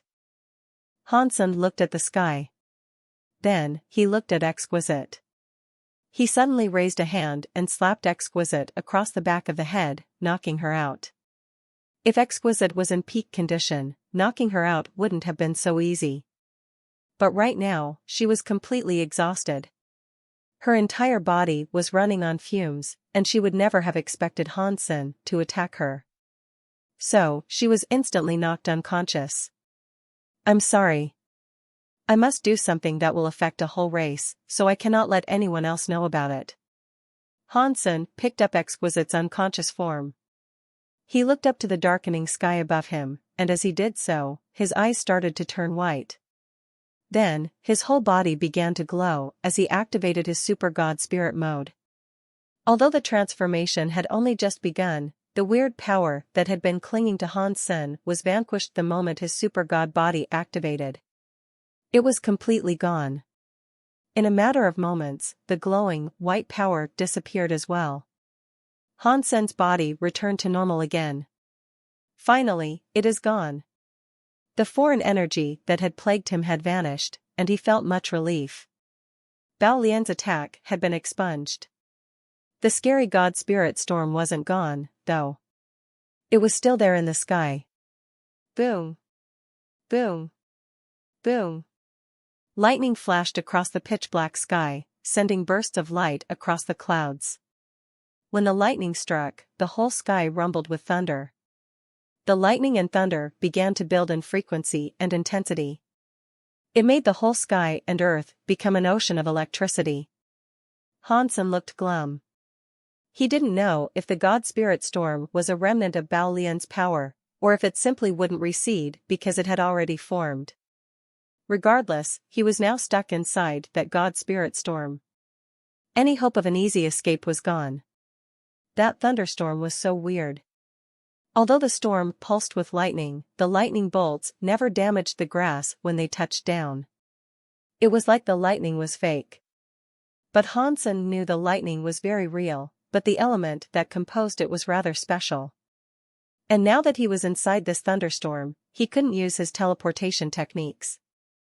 The surrounding area seemed to be locked down by the storm. Exquisite had depleted her energy reserves before Han Sen knocked her out. And even if she had been awake and full of power, she wouldn't have been able to teleport them away either. I have no idea if we can escape this god spirit storm alive. Han Sen didn't hesitate. Still holding Exquisite, he flew through the thunderstorm at full speed. Lightning fell across his body like raindrops. Although it didn't hurt or numb him, he could definitely feel it. Boom. Boom. Somewhere within the thunderstorm off to Han Sen's side, a giant bolt of lightning exploded. But within the light of that bolt, he saw a shadow standing on the ground. The burst of light was so bright that Han Sen could only make out the shape of the shadow. It was a monster with the head and horns of a bull. A pair of bat wings spread from its back. That was all Han Sen could see in the momentary flash of light. He didn't dare to think about it too much. Instead, he continued to fly forward at full speed. While he was flying, another burst of bright light exploded in front of him. Han Sen saw the bull monster appear in front of him, and it was approaching. Thunder rolled with every step it took, and the creature moved with a mountainous sense of gravity. Its body was 100 meters tall, and every step caused the realm to quake. The hair on Han Sen's arms stood on end. He knew he had been targeted by the scary Xenogeniac, and while they hadn't made contact yet, Han Sen could feel that its presence was not a meager primitive class. Sacrifice, are you calling me? The mountainous bull monster stood amidst the storm. It was like a thunderbolt itself. Its eyes were massive, and they looked straight at Han Sen. Its voice rumbled, but Han Sen could hear it clearly within the thunderstorm. Although it was looking at Han Sen, the monster was confused. It wasn't sure if Han Sen was its sacrifice. Han Sen's heart jumped and he thought, Bao Lian, that asterisk shoal. His power put some sort of sacrificial marker on me that this deified can detect? No wonder the god spirit storm kept chasing me. He made me an offering for a deified Xenogeniac. I think you've made a mistake. I'm not your sacrifice. You should go and look elsewhere for it. Han Sen wasn't sure if the monster would understand him, but the creature did appear rather intelligent. If the creature could be reasoned with, then perhaps he could talk his way out of this. The bull monster heard what Han Sen said, but it didn't leave. It just looked at him and Exquisite. You might not be my sacrifice, but you are already here. I cannot return empty-handed. I must take one of you with me as my sacrifice. The bull monster's voice echoed in the thunder. Han Sen understood what the bull monster meant. Either he or Exquisite would have to go with the creature. He looked at the comatose Exquisite. There was no one to stop him from handing her over, But when he thought about Exquisite's desperation and willingness to die in order to save him, he knew that giving her to the bull monster wasn't an option. But Hansen didn't want to sacrifice himself either. We are both weak, low-level creatures. We cannot be your sacrifice. Why don't I take you somewhere else to find you a better sacrifice? The bull monster didn't speak. It stood silently as peals of thunder continued to roll across the sky. Although it didn't speak, Hansen understood what it meant. It had already made its mind up to take one of them as a sacrifice. Does your sacrifice have to be a creature? Could it be something else? Hansen asked. I wouldn't mind the shield that you're carrying on your back, said the bull monster's rumbling voice. Hansen was shocked. He knew immediately which shield the bull monster was talking about. It was referring to the shield of the Medusa's gaze. This guy is smart, but he's just as enigmatic. He isn't one of the Ghana. Why does he want the shield of the Medusa's gaze? I'm afraid that only the Ghana can make full use of it. Hansen was confused, and so he asked the bull monster, what do you want the shield for? This is a treasure belonging to the Ghana. It can't be activated by someone who lacks the blood of the Ghana. But now that Hansen had a moment to think about it, he understood why the bull monster had been willing to stand around talking to them instead of just killing them on sight. This guy is scared of the shield of the Medusa's gaze. That's why he's being cautious instead of just attacking me. That realization was a great relief for Hansen. If the bull monster had a reason to fear Hansen, then he and Exquisite had a much better chance of escaping. And Hansen had no intention of handing over the shield of the Medusa's gaze. His opponent was just as enigmatic, so who could tell if it would even keep its promise? At the moment, its fear of the shield of the Medusa's gaze was keeping it at bay. If Hansen gave it the shield, however, that would be the same as forfeiting his life. Hansen would never allow another to control his fate. He doesn't know that I cannot use the shield of the Medusa's gaze. This is a chance for me, Hansen thought to himself. Hand over my sacrifice or forfeit your lives. The bull monster glared at Hansen. You see, we are not your sacrifice, and yet you are asking us to give you something valuable. That is simply not appropriate. Hansen could see that the bull monster's intelligence wasn't very high, and he could tell that the creature was afraid of the shield of the Medusa's gaze. So, he stopped playing nice. When it heard what Hansen said, the bull monster started to get angry.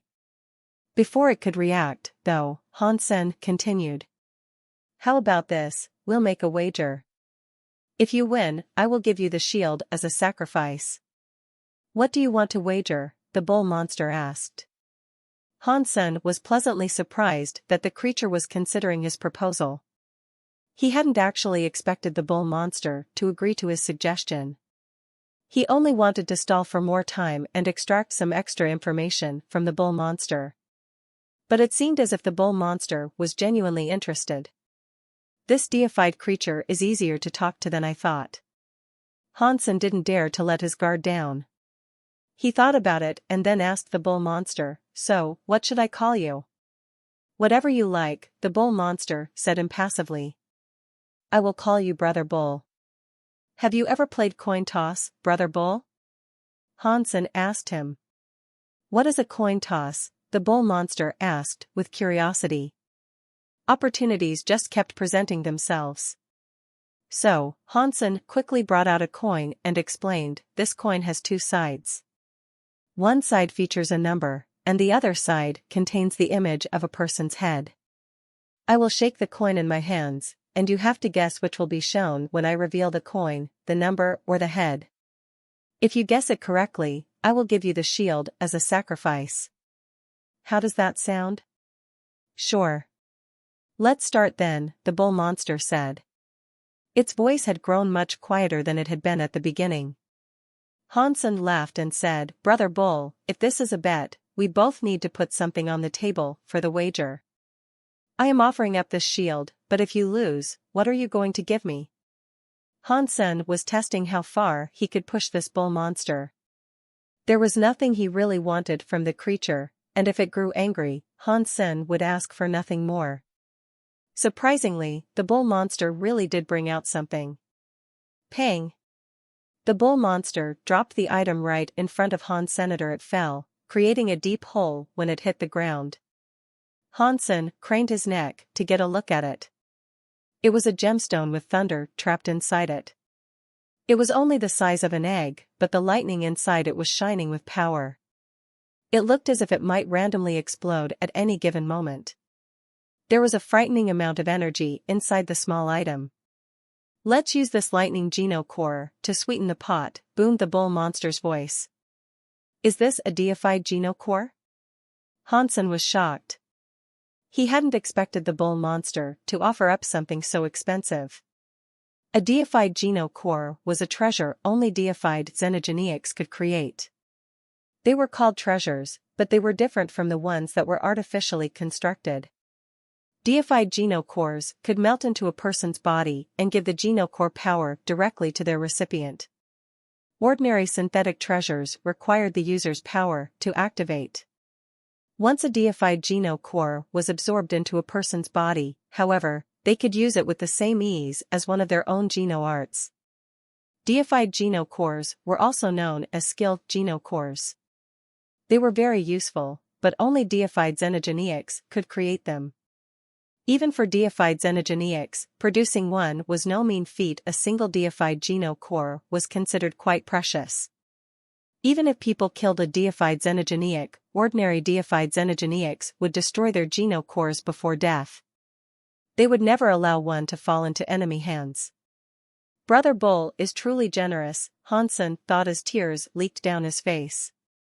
Now that the bull monster had wagered something so valuable, Hansen had to gather his wits before he could respond. Deified genocores were divided into ranks, and the bull monster was definitely above primitive class. If he was able to get the creature's deified genocore and absorb it, Hansen would receive a power that was equivalent to the bull monster's. And since it was a geno-art, that was a very good thing. What? Is that not enough for the wager? The bull monster saw Hansen staring at the deified genocore in profound silence. He thought Hansen wanted something more. Although the bull monster wasn't particularly intelligent, it was smarter than a lot of other xenogeneics. But compared to intelligent creatures like humans or very high, the bull only had the mind of a 7 or 8-year-old. He recognized that the shield of the Medusa's gaze was a powerful item, and he knew his genocore was nowhere near as valuable as the shield. That was why he had asked if he needed to wager something else as well. "It is a little bit unfair if you ask me. But because it is you, Brother Bull, I will accept it," Hansen conceded, looking a little embarrassed. He hadn't anticipated that the scary bull monster would be so easy to fool. It made him wonder if he was dreaming. He had never known that the world had a xenogeneic that was this easy to talk to. "Then let us begin," the bull monster said as he stared eagerly at the coin Hansen was holding. The bull monster had once seemed scary and almighty, but by this point, that image had been completely scrubbed out of Hansen's mind. Hansen lifted the coin and smiled at the bull monster. He said, "Brother Bull, look closely. This side is the number, and this side has the image." After that, Hansen clasped his hands together and began shaking them back and forth. And while Hansen was shaking his hands, he used his Dongxian area power to keep the bull monster from stealing any information about the coin. The Dongxian area wasn't as powerful as the bull monster, but it would allow Hansen to see all the cogwheels spinning nearby. Hansen might not be able to stop the universal cogwheels if they act strangely, but he would definitely notice. Hansen had underestimated the bull monster's honesty, though. The beast really wasn't trying to steal a look at the coin. Eventually, Hansen stopped shaking his hands and held them up before the bull monster. The creature looked at Hansen's hands and hesitated to make a decision. He was guessing which would end up on top, the image or the number. Did this bull monster grow up with a family? Why is he so honest? Hansen would never have guessed that a xenogeneic like this existed. "Number," the bull monster said eventually, after a long time of hesitation. Brother Bull, are you sure that the coin is showing a number? Once you confirm your bet, you cannot change your mind again, Hansen said, smiling at the bull monster. I will choose the image, then, the bull monster said. It actually changed its mind. Are you sure it's the image? Are you certain of your answer now? Hansen smiled again. Yes. It is the image. I'm not changing, the bull monster said, gritting its teeth. Hansen opened his hands to reveal that it was the number that was facing up. Hansen looked at the bull monster and said, Brother Bull, what a shame. You should have stood by your gut instinct earlier. Although Hansen appeared calm, his body was tense and ready to attack. If the bull monster was going to lash out after losing, Hansen would have to react instantly. He was afraid the bull monster would disregard the results of their wager. But the bull monster simply stared at the coin for a while. Do it again, he said after a while. If the bull monster hadn't had such a scary presence, Hansen would never have believed that it was a high-level deified xenogeniac. Do it again, the bull monster said in a ragged voice. Giant wings spread from the bull monster's back and its body was covered in blue scales, but the creature stared at Hansen with childlike intensity. Hansen had heard him repeat those 3 words several times while they gambled. Hansen had won 7 times. By now, the bull monster's eyes looked as if they were going to burst into flames. Hansen was worried that the beast might attack him out of frustration. How about you shake the coin, and I will guess? Hansen suggested, setting the coin down in front of the monster. When the bull monster heard him say this, his bull eyes brightened. He reached out a massive hand, using a power to pull the coin up into his coarse palms. You will do the guessing. We are still betting for that shield on your back and the deified Geno cores that I lost.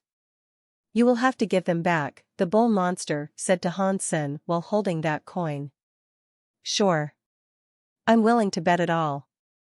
Hansen blinked and went on to ask, Brother Bull, what are you going to bet? The bull monster hesitated. It only had 7 Geno cores, and they had all been lost to Han Senator. It had nothing more to gamble with. There were many elite and powerful xenogeniacs scattered throughout the universe, but few of them would think of hiding something on purpose. They tended to be amazingly honest. The bull monster wasn't really giving up as much as it might have seemed. It had 7 Geno cores, but it had only created one of them by itself. The other 6 had been stolen from other xenogeniacs it had killed. Stolen probably wasn't the right word, though. The bull monster had eaten the bodies of the xenogeniacs, and when he ran across their Geno cores, he thought they might prove useful. Therefore, he took them. And now, on this day, he had used them for gambling. Hansen noticed that the bull monster wasn't speaking. He suspected that it had nothing left to use as a wager. He was worried that the bull monster might get upset if it really had nothing left to offer. He quickly said, How about this, Brother Bull? You're smart and powerful enough to beat all the deifieds you come across. You could probably gather 10 shields and 100 Geno cores without much difficulty, if you wanted to. How about you do a favor for me as a bet? What favor would that be? The bull monster was honest, but he wasn't stupid. He looked slightly warily at Hansen. Actually, the favor wouldn't really be helping me. I feel bad for you, Brother Bull. It was that god *mn Shoal that summoned you. He didn't bring you a sacrifice. He was just playing you. If I see him again, I will try to punish him on your behalf. But I'm so weak. I'm not sure if I can fight him. It would be very embarrassing if I had to ask you to fight him on my behalf, Hansen confessed, looking at the bull with embarrassment. When the bull monster heard this, he thought Hansen was a very nice person. He actually wanted to help him. He looked at Hansen and nodded. You're good. Then it is settled. If I lose, you can have the shield and your Geno cores back. And if you lose, when I find that guy again, I will ask you to help me out with him. And you will help me, then and there, Hansen explained, carefully confirming their arrangement. Sure, the bull monster said with a nod. Then, he proceeded to shake the coin. Hansen watched the way the bull monster shook the coin. He knew that the creature wasn't very good at gambling. After shaking it for a while, the bull monster held his hand out in front of Han Senator with an awkward look. He said, "You can guess." "Brother Bull, do you know if it is the image or the number?" Hansen asked with a smile. About that, the bull monster tried to think. He opened his hand and glanced at the coin. Then, with a confident look, he said, "Of course I know what it is." "Hurry up and guess." "I guess." Hansen drew his voice out deliberately. He watched the bull monster's face. The bull monster looked very nervous, and then he went on to say, "It is the image." When Hansen said that, the bull monster's face collapsed. "Do it again." The bull monster gnashed its teeth and started shaking the coin. "Do it again. Do it again. Do it again." An angry roar echoed through the sky, scarier than the thunder. Hansen couldn't even remember how many times he had won by this point. The bull monster probably owed him hundreds of favors by now. But Hansen had to acknowledge that the bull monster was honest. Although it had lost time and time again, it had never tried to kill Hansen in its rage. Suddenly, the storm above them lessened and grew visibly weaker. The rage left the bull monster's face, and it shouted, "Oh no! The God Spirit storm is going to end. That means I have to go back." "Why do you have to go back when the storm recedes?" Hansen asked with confusion. Most people knew that the xenogeniacs in the God area followed the storms. They came when the storms came, and they vanished when the storms did. But no one seemed to know why creatures could only come and go with the storm. The bull monster didn't answer Han Senator. It hesitated for a bit, then it pulled a purple scale and tossed it to Han Sr. "Use this scale if you ever need help. Putting your power into it will trigger it. I will follow the signal to come and find you." After that, the bull monster looked at Hansen's new heap of Geno cores. Then, it turned around and prepared to leave with the fading storm. "Brother Bull, hang on a sec." Hansen stopped the bull monster. "What now?" the bull monster said, staring balefully at him. Hansen grabbed one of the Geno cores out of the 7 he had received. He threw it to the bull monster and said, "It is fate that you and I were able to meet today. I don't have anything good to offer you, so you should keep this." The bull monster received the Geno core with genuine glee. That Geno core was the one the creature had created itself, and it was also the one that the bull monster had been looking at wistfully as it turned to leave. The other Geno cores were of various elements, so they wouldn't help the bull monster much. But the Geno core that the bull monster had created was very precious to him. "You really are so very kind." The bull monster was very touched by this gesture. He had wanted to steal Hansen's things, but instead of holding a grudge, Hansen was actually trying to help him. The entire situation made the bull monster quite emotional. He almost forgot that the Geno core had originally belonged to him anyway. "Brother Bull, you should leave now. When I find that guy, I will summon you so that you may teach him a lesson. I will avenge you." Hansen waved his hand and said his goodbyes. The bull monster was becoming even more emotional, but the thunder was almost gone. He had no more time to speak. He thought Hansen was a very good person. If there was a chance, he would definitely help Hansen in the future. When the bull monster disappeared with the thunderstorm, Hansen let out a long sigh. That was so close. I'm fortunate that he was an honest deified xenogeniac. If he wasn't, things might have turned out far worse for me. I need to stop being so reckless. Deifieds are deifieds. I cannot underestimate a single one of them. Hansen made up his mind. If he saw Baolian again, he was going to end their feud. Permanently. After looking down and seeing that Exquisite was still in a coma, Hansen sent a small jolt of power into her body.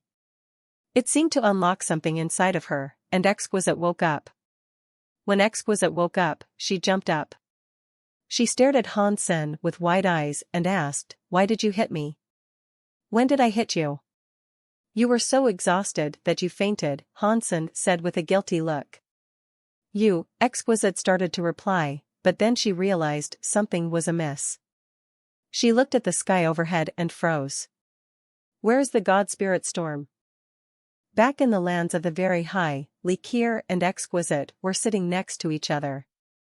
Both of them looked bewildered and uncertain. "Third sister, you're telling me that when you woke up again, the god spirit storm was gone?" Likir asked, looking at Exquisite with sheer disbelief. Exquisite's expression was strange. "That is what Hansen told me." "Weird. With your will, third sister, you shouldn't have fallen into a coma even if your body collapsed. That simply shouldn't be possible. How did you slip into a coma from mere exhaustion? And how did the god spirit storm suddenly disappear? This is so weird." Likir looked as if she couldn't believe it. After pausing, she said, "We're fortunate that these unlikely events did occur, however. If they hadn't, you and Hansen would have been in real danger." Likir wasn't suspicious of Hansenator. She thought she could feel Hansen's mind, and she didn't sense anything weird going on in his head. If he'd been plotting something devious, she should have been able to sense it. But Exquisite had grown suspicious. She distinctly remembered Hansen knocking her unconscious. And even more importantly, when Hansen knocked her out, she had no longer been able to sense what Hansen was thinking. That made Exquisite suspicious about Hansen's mind. She now worried that she didn't have full access to what was really going on in his head. Otherwise, even if she had passed out, she would have known what Hansen was doing. And she could have prevented him from knocking her out in the first place. And the god spirit storm should have continued to follow Hansenator. Why had it waited until she was unconscious to retreat? The timing seemed terribly inconvenient. Hansen. What did he do? Exquisite's mood was very conflicted, but she didn't mention her suspicions to Likir.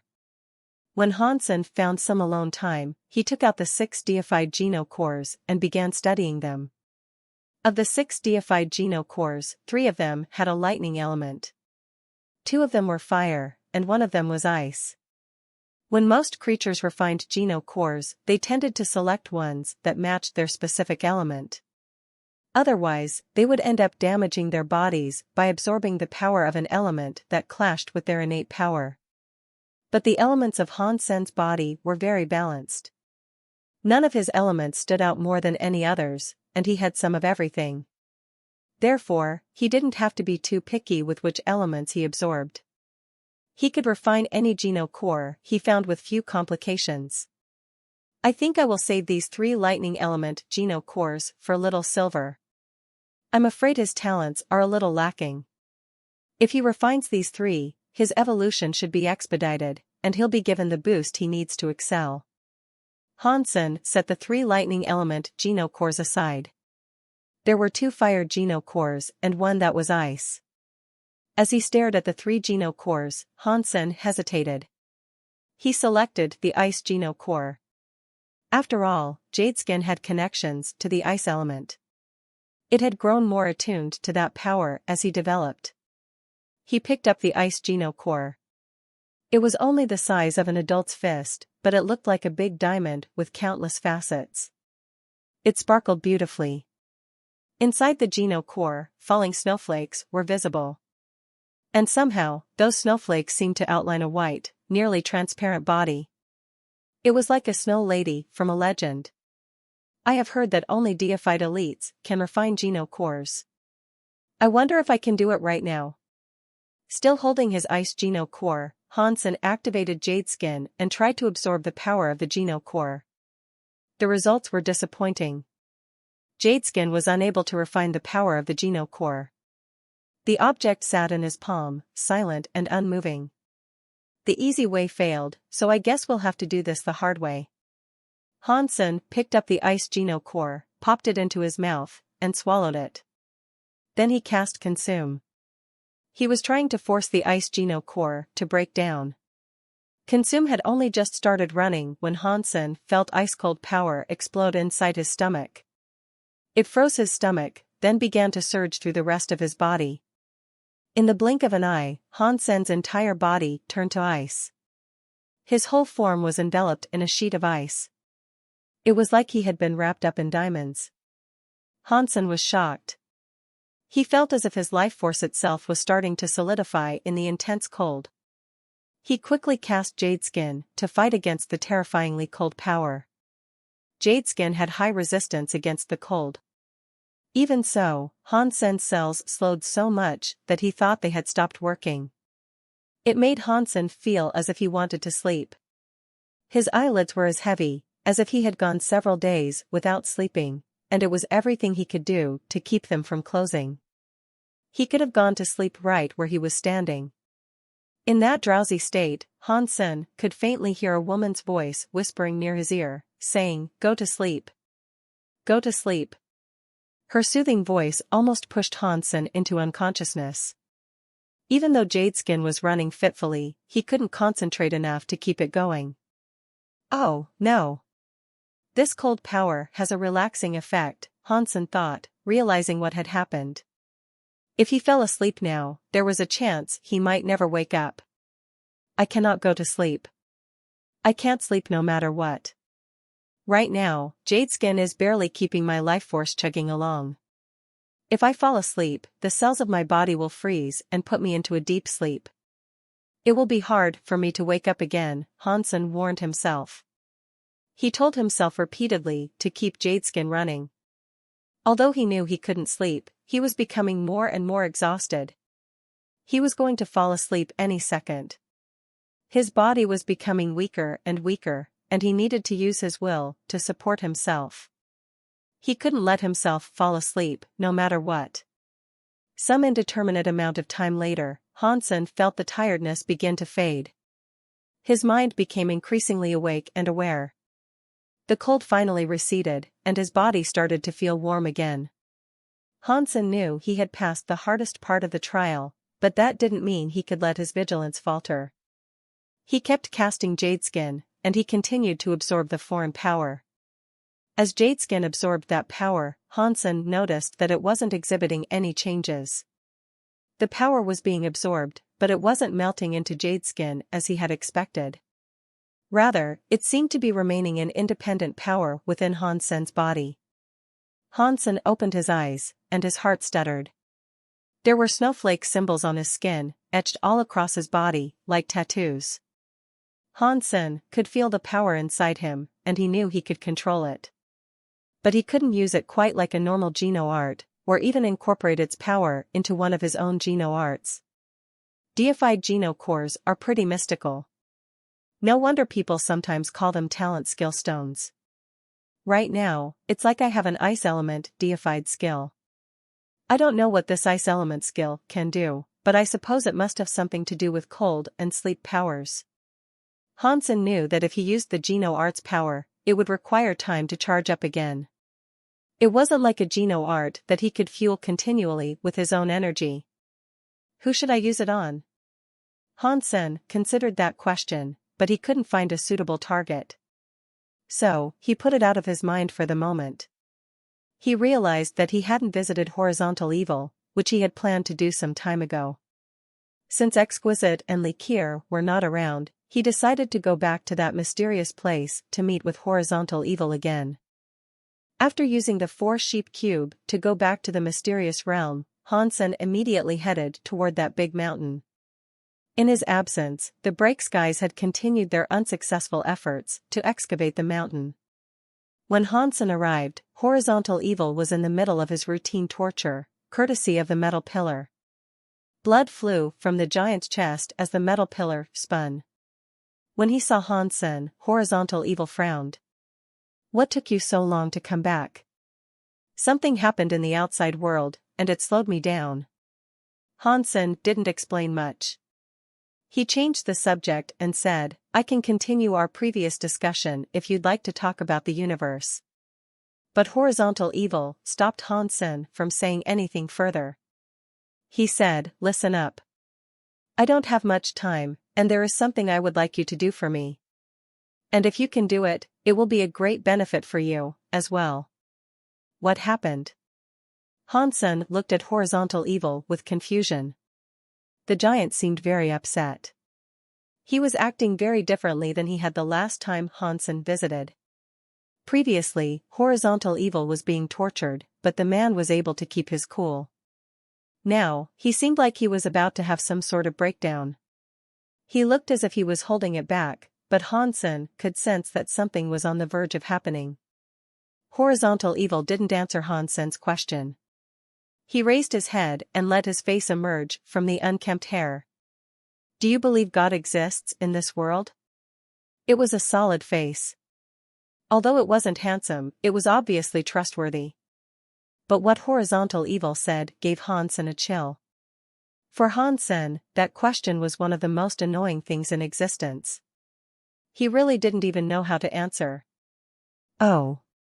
I suppose you have already seen them? Horizontal Evil was surprised, having guessed this through Hansen's reaction to the question. Yes. If the gods you are talking about are guys like King June, I have seen them. I even fought King June once before. Hansen briefly told him about his trials against King June on Planet Eclipse, then the events after that. Horizontal Evil heard Hansen's tale about killing the Sun Raven in front of King June and laughed. Awesome. This is awesome. I can't believe you ended up beating King June like that. Just this is enough for you and me to become good friends. Good, good, good. I feel safe in trusting this task to you. What is it? Hansen asked hesitantly. Instead of answering, Horizontal Evil continued on his tangent. In this universe, beings like King June exist. To some creatures, they are indeed gods. But to me, they are less than a fart in the wind. Even if they are gods, so what? We, the Breaks guys, will still defy and slay the gods. We will make them wet themselves. That is how one lives like a man, after all. The way Horizontal Evil spoke might not have been very polite, but it still excited Hansen a lot. He agreed with Horizontal Evil's assessment of how men should behave. The giant went on to say, I will control my fate, and the fate of the Breaks guys will be in my hand. No matter whether our opponents be gods or fairies, they will never make the Breaks guys concede. Although Hansen was still excited, he also felt a tinge of sadness flow through his heart. Can you tell me what happened, exactly? Hansen couldn't help but ask. Horizontal Evil still didn't answer him. He stared at Hansen with fire in his eyes. A while later, he said, this could be the final stand of our race. I shouldn't be asking this of you, but I have no choice now. And you are a crystallizer. That means we are allies, and therefore, I have to depend on you. This task will be very difficult. It might ruin the entire fate of your race and yourself. After this, you might become an enemy of the gods. Are you afraid? Horizontal Evil looked at Hansen with fire in his eyes. I might obey God, but I don't obey self-proclaimed gods like King June, Hansen answered. Haha. Well said. Although you aren't like me, with disdain for the whole world, at least you are honest. Horizontal Evil laughed harder than ever. If you have some task to ask of me, and it is as dangerous as you say, could you at least explain it? Hansen asked Horizontal Evil. Hansen wasn't afraid of being King June's enemy. The gods already hated him, and that wouldn't change regardless of what Horizontal Evil asked him to do. In addition, he now wanted to find out where the gods came from and what was going on with Sacred Leader and Horizontal Evil. Horizontal Evil's smile disappeared. He looked at Hansen and said, Little brother, I can tell you that this world doesn't have a god. The self-proclaimed gods are creatures like you and I. The difference is that we are outside the Geno Hall, and they are inside it. When Hansen heard this, he was delighted. He was close to finding out the truth. He didn't say anything. His eyes widened, begging Horizontal Evil to elaborate. He wanted to hear everything about the gods, so he could learn the truth behind these excruciating mysteries. Horizontal Evil paused, and then he said, although there is just a difference of locale, their powers are indeed greater than ours. Our power can barely damage them, in fact. But there is one power that is the exception to this rule. Supergene? Hansen couldn't help but ask. Horizontal Evil thought Hansen had heard the term through the conversation he last had with King Jun. So, he didn't think too much about it. He nodded and said, that is correct. It is supergene. Having supergene enables you to kill these fake gods. But what is supergene? Hansen asked. There is no answer to what it is. Horizontal Evil's answer surprised Hansen. Why is there no answer? Hansen asked in confusion. Horizontal Evil laughed and said, my good brother took to fighting those gods. We stumbled upon something that was able to hurt them, but hurting them was all we could do. We were never able to kill the gods with it. So, we investigated our discovery and came to the conclusion that it was called supergene. We needed our bodies to contain the supergene so that we could fight the gods in the Geno Hall and kill them for good.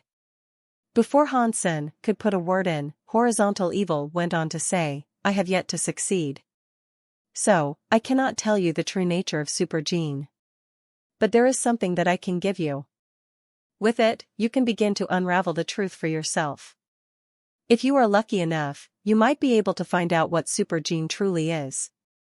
If you aren't lucky, pass it on to others until someone is finally able to learn what supergene really is. When Hansen heard this, his body shook. The good brother Horizontal Evil mentioned might have been Sacred Leader. Hansen thought the thing he needed was in Sacred Leader's hands, but he hadn't expected Horizontal Evil to actually be in control of the secret. And he was now going to give it to Hansen. Horizontal Evil fell silent and lifted his hands. He grabbed the metal pillar that was drilling into his chest, then slowly began to push it up and away from his body. Because of what Horizontal Evil was doing, the metal pillar began to shine. It shook in his hands, as if it was desperately trying to keep drilling into him.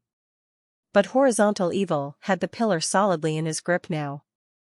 No matter how brightly the pillar shone or how much it wanted to burrow back into him, Horizontal Evil was still able to remove it with his hands.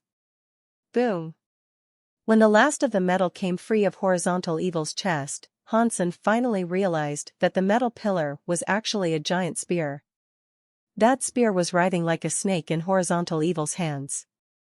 It seemed to be trying to escape from his clutches, but the giant bore down hard, pinning the spear in place. Horizontal Evil toppled from the mountain, and Hansen thought, if you had the power to free yourself, why have you remained trapped here for so many years? And all those breaks guys were kept here for many years trying to free you. After Horizontal Evil escaped, the wounds on his chest quickly healed. The gaping edges of the gashes pulled closed, and soon after, there was not a single mark left on his chest. But once Horizontal Evil was free, the mountain began to shake. It wasn't just the mountain, either. The ocean that spread around them as far the eye could see began to grow turbulent and wild. It was like the world was ending. Horizontal Evil stood upon the waves of the sea. He gripped the spear in his hands, and he roared defiantly to the sky. His voice made the whole realm become even shakier. Hansen had been flying, but the sheer volume of the noise knocked him out of the sky. Stop shouting. I'm going to die. Hansen felt as if his chest was filling up with blood due to the noise. 11 of his organs felt like they were about to be torn apart. He had to use all of his power to fight against the damaging acoustics, but nothing he did seemed to help. Hansen's voice was like an ant's compared to that thundering roar. No matter how much he shouted, he couldn't even hear himself. Just as Hansen thought he was going to die because of that shouting, Horizontal Evil finally stopped. Hansen felt instant relief. He coughed, and dark blood bubbled over his lips. He straightened back up to see Horizontal Evil looking at him. He thought the giant was going to say something, but Horizontal Evil merely lifted the spear, turned the point toward his chest, and slammed the weapon through his heart. The blade punched straight through Horizontal Evil's heart again, but he didn't seem to care. After he pulled the spear back out, he put his hand into the wound. He searched around a little, then pulled something out. Take it. From now on, every god in existence will be your enemy. Whether you like it or not, this is your fate. And it is a fate you can no longer escape from. Horizontal Evil opened his fist, and something that looked like a meteor came flying toward Hansen. When Hansen saw the speed and massive power of the item flying toward him, his heart leaped into his throat. He moved to catch the item. But when it landed in his hands, it touched his skin as gently as a feather. Hansen knew that it was Horizontal Evil controlling the flight of the item, so he wasn't too surprised. But when he opened his hands and had a look at that thing, Hansen's breath caught in his chest. He stared at his hands in dumbfounded awe. Hansen was holding a black crystal. He was familiar with its shape, size, and weight. In some ways, no one could be more familiar with it than he was. The black crystal was the same as the one he had taken from the black armor bug's belly so long ago. If Hansen hadn't already absorbed that black crystal and received the black crystal armor from it, he would have thought it was the exact same. What's going on? The thing Horizontal Evil has been referencing is the black crystal. Is this black crystal the same as the one I found inside the sanctuaries? Does this also contain a black crystal armor? Hansen's mind was in shambles, and he tried to formulate thoughts on this revelation. You should leave now. After this life, there will be no more Horizontal Evil. The break skies will no longer exist. Horizontal Evil's eyes looked as if they were on fire, and he turned to look up toward the sun clock in the sky. Hansen didn't ask anything more of the man. Horizontal Evil suddenly jumped, broke space, and shot toward the sun perched in the sky. The metal spear he held was raised and pointed at the sun clock. Now, finally, Hansen understood some of what was happening in this strange world. The break skies had been digging the mountain all their lives, hoping to save Horizontal Evil. But Horizontal Evil had allowed himself to be pinned to the mountain because of them. He let himself be tortured. He had the power to escape, but if he escaped, the giants of that world would die. That was why Horizontal Evil had been there the whole time. When Hansen flew away from the mountain and found himself among the palaces, he found that they were no longer protected from the waves. The giant walls of water battered the palaces, slowly pulling them down in the deep. The flesh of the giants was sloughing off as Hansen watched, leaving only gaunt skeletal remains behind. What a cruel curse. This is so sick. Horizontal Evil had to remain trapped in order for them to live. And if he escaped, they would rot down to their bones in minutes.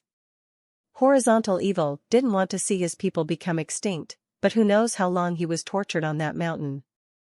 Dead or alive, his entire existence had become pain. This must be the most horrible torture ever. Hansen sighed. He didn't want to see those giant bones anymore. He flew fast toward the four-sheep cube. Boom! Before Hansen could reach the four-sheep cube, he heard an explosion. Bright light covered everything around him. Within that shiny explosion, he couldn't even see his fingers. The shockwave rocked the entire dimension.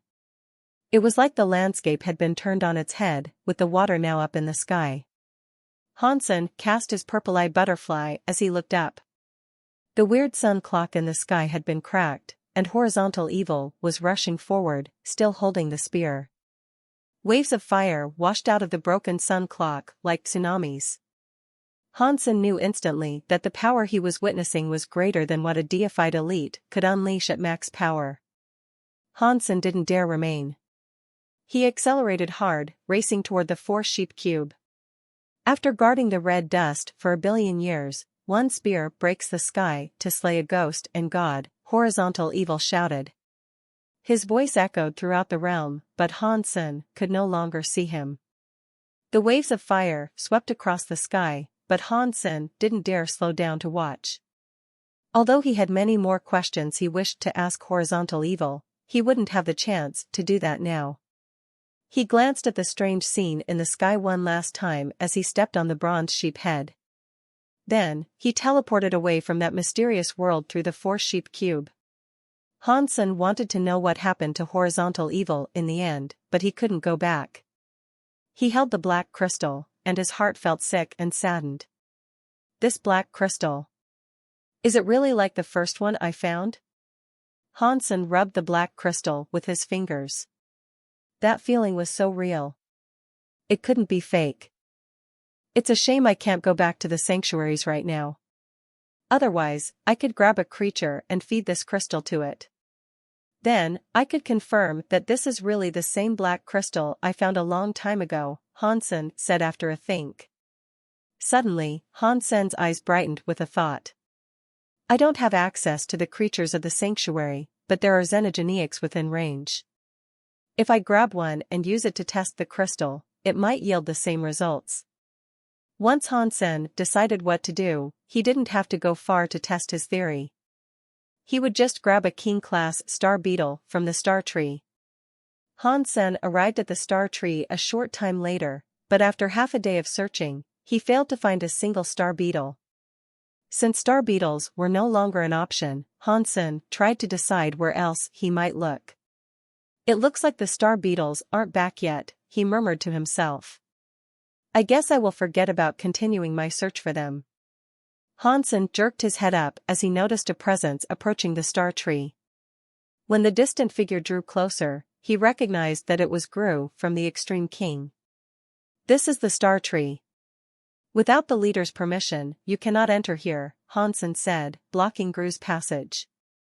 In fact, Hansen didn't actually have to warn the man. There was a seal around the star tree already. If any creature entered the area without permission, an alarm would be triggered. I was looking for you at Underworld Lake, Gru answered. I couldn't find you there, so I thought you might be here. It looks like I was correct. Why have you come looking for me? Hansen asked, keeping his face carefully neutral. There was a deep-seated grudge between him and the Extreme King. If an Extreme King like Gru had come looking for him, that was reason enough for him to be wary. Gru smiled. Please don't misunderstand me. I mean no harm. My people do have a grudge with you, but not all of us think it is a matter that must be resolved with bloodshed. Hansen knew instantly what Gru meant. There were many factions within the Extreme King. The strongest faction was the Bai family, the group led by King Bai. There was also the Bao faction, which Hansen had recently become familiar with. They were from King Bao's bloodline. Although they were no longer true royalty, the Bao family still had a lot of influence over the hearts and minds of the Extreme King. There were other groups in addition to those two noble factions, as well. The political situation within the Extreme King was quite complicated, and being an outsider, Hansen had never been able to fully grasp the way things worked there. Hansen didn't know which faction Gru belonged to, but it sounded as if his party had little interest in troubling Han Senator, or at the very least, they weren't interested in actively starting a conflict. What is it, then? Hansen had almost killed Gru in the silkworm bout. He didn't think Gru would be generous enough to forget about all that and come over for a nice conversation. Gru looked serious as he said, I have found a lone primitive deified. I'm not confident in my ability to kill it by myself, so I was hoping we could kill it together. That doesn't sound like a good idea, Hansen said after some hesitation. There was absolutely no trust between the two men. And on top of that, they had been enemies the last time they met. Even if they were friendly with each other, it was always difficult for two people to decide how to split the loot obtained from slaying a deified creature. Gru could see what Hansen was worrying about, and so he said, You might not believe me, but I truly mean you no harm. I actually admire you, truth be told. That's why I am inviting you to slay a xenogeniac with me. I can't do it myself, and I would like to see your knife skills again. I want to learn from you. In regards to the loot, that's no cause for concern. Whatever rewards we obtain, we can split them evenly between us. Half and half. Hansen gazed at Gru without speaking. He was still hesitating. There were outliers like Gru among the Extreme King, people who truly weren't bothered by who Hansen was or the things he had done. However, Hansen had no way of finding out if Gru truly felt that way. This might be some secret ploy for revenge. If he went with Gru, he might be walking into a trap. After spending some more time thinking about it, Hansen decided to reject Gru's offer. "I'm sorry, but I have other things to do. I can't go and hunt xenogeneics with you." Gru looked disappointed, but he understood what Hansen was worried about. He nodded and said, "Then I won't try to force you to join me. If you decide that you want to hunt a xenogeneic, you can always come and find me."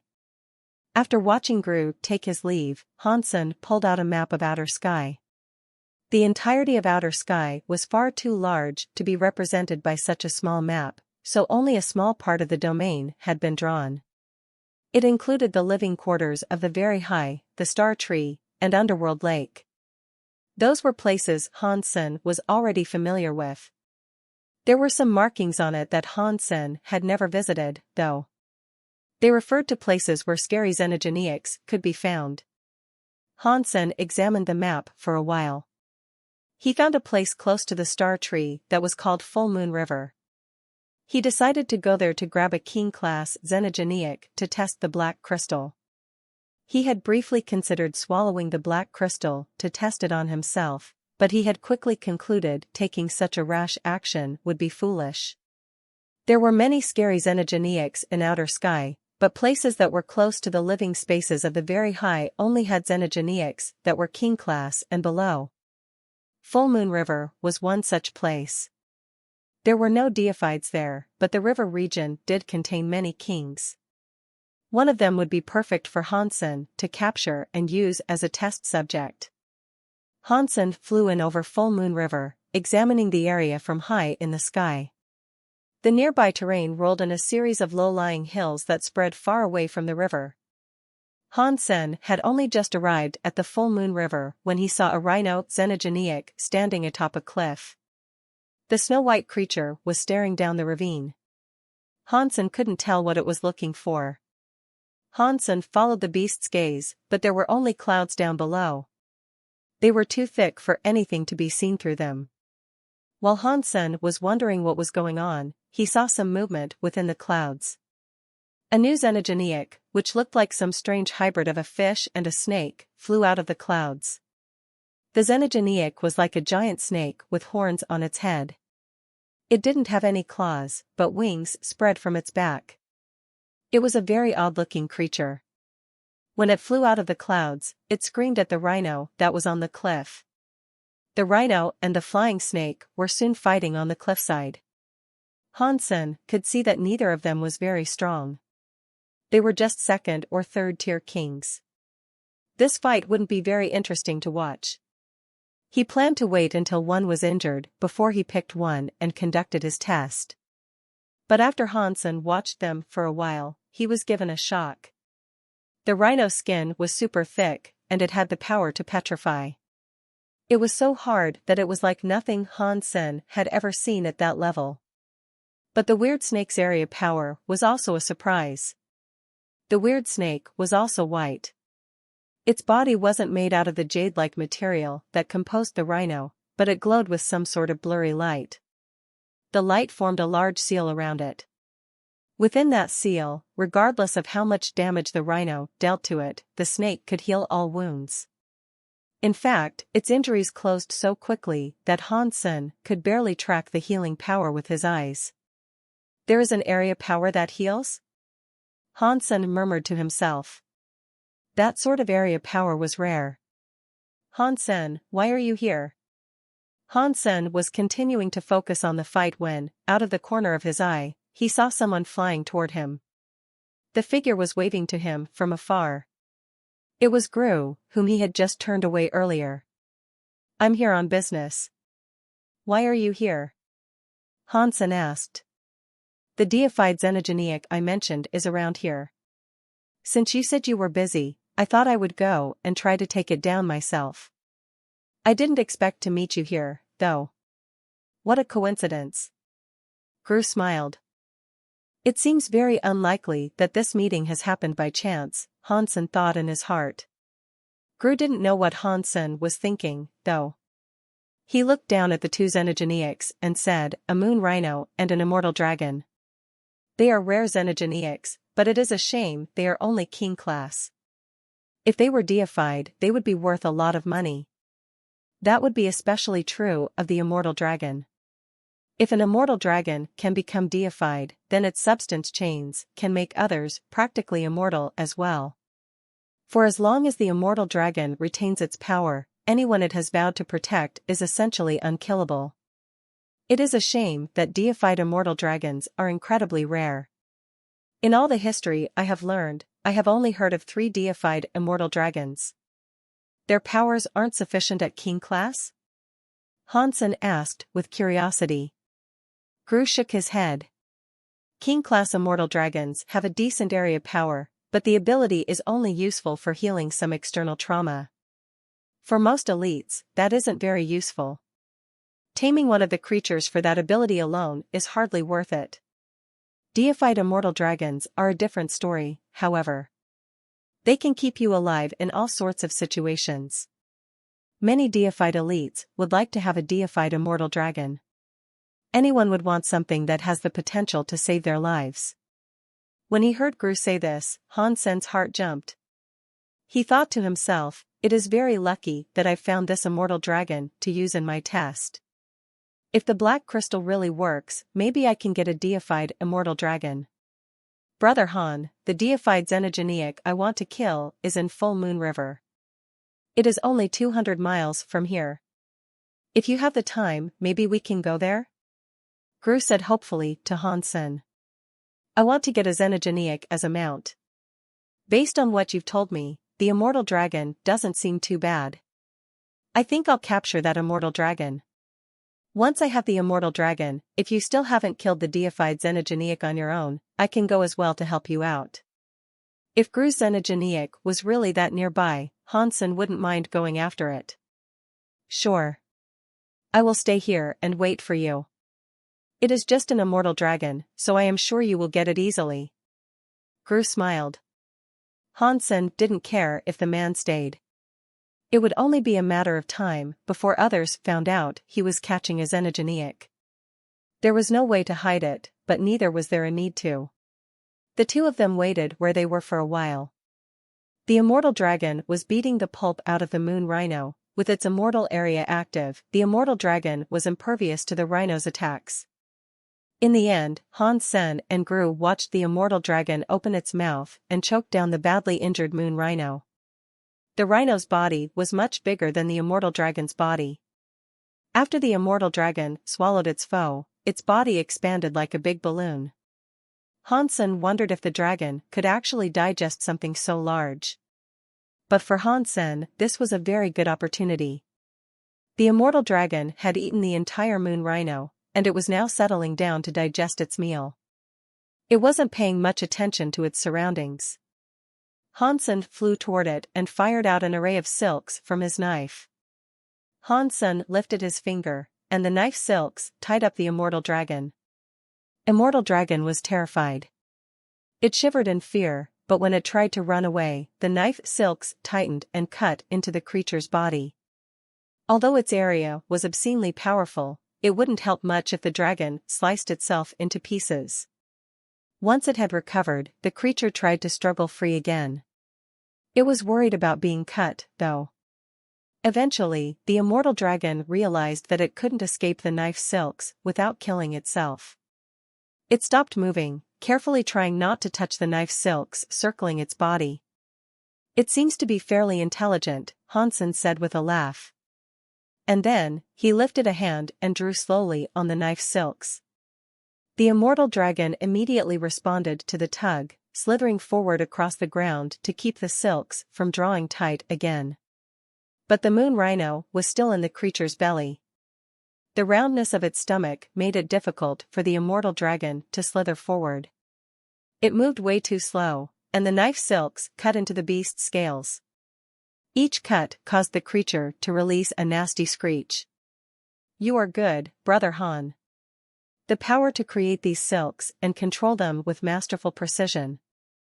You aren't too far off the talent of a genuine deified elite, Gru complimented him.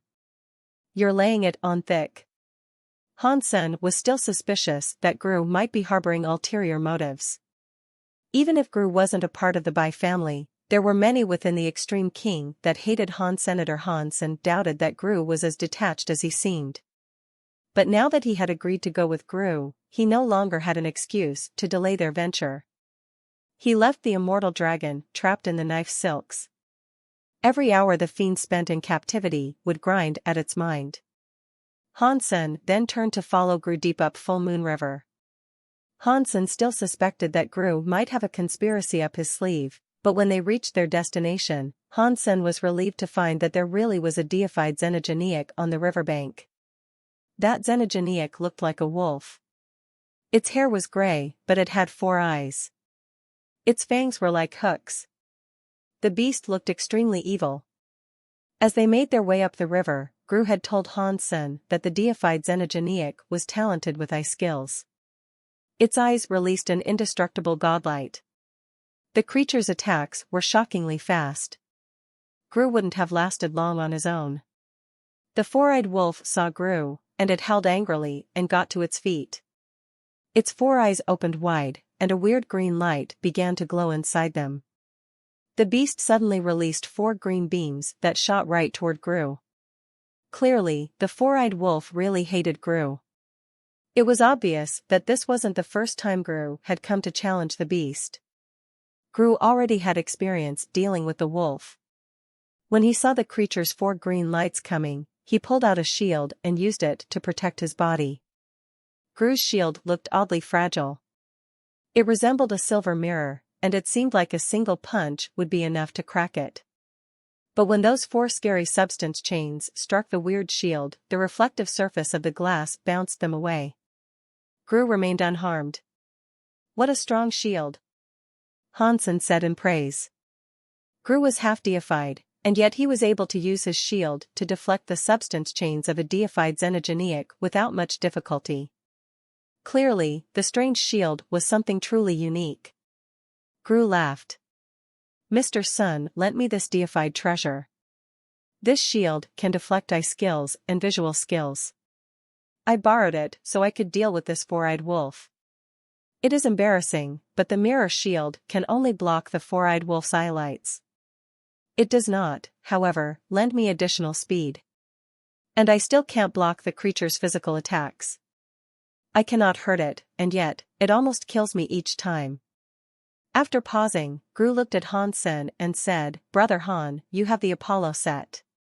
With the speed gifted to you by the armor's wings, you should be able to keep up with the wolf. When it uses its eye lights again, I will use the mirror shield to block. Then, you take that opportunity to swoop in and strike." "Sure." Hansen nodded. However, Hansen was silently thinking, "I have just absorbed the ice geno core, which should have given me some new powers. Now I can give it a spin and see what it does." The godlights that came from the wolf's eyes shot toward Gru like 4 bolts of lightning. Gru remained stalwart, though. He had already prepared his defense, and when the 4-eyed wolf unleashed the attack, Gru lifted his mirror shield. The green godlights slammed straight into the mirror shield, but they were reflected away. The attack was unable to damage the shield, and as he watched, Hansen felt a little bit jealous.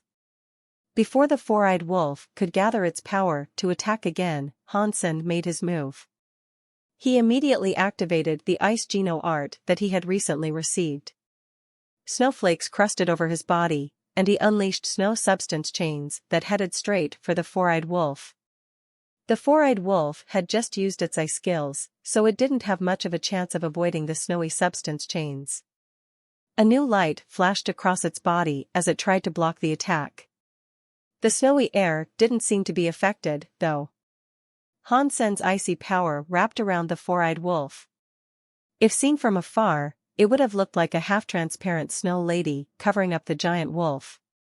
The snow power didn't immediately freeze the 4-eyed wolf. The green light still shone around the wolf's body, and its substance chains fought against the snow power. Is that all the strength that this ice geno art can unleash? Hansen was disappointed. This was similar to what he could do when he had his Apollo set. The attack was nothing special, and the ice power wasn't very strong. It fell far short of his expectations, that was for sure.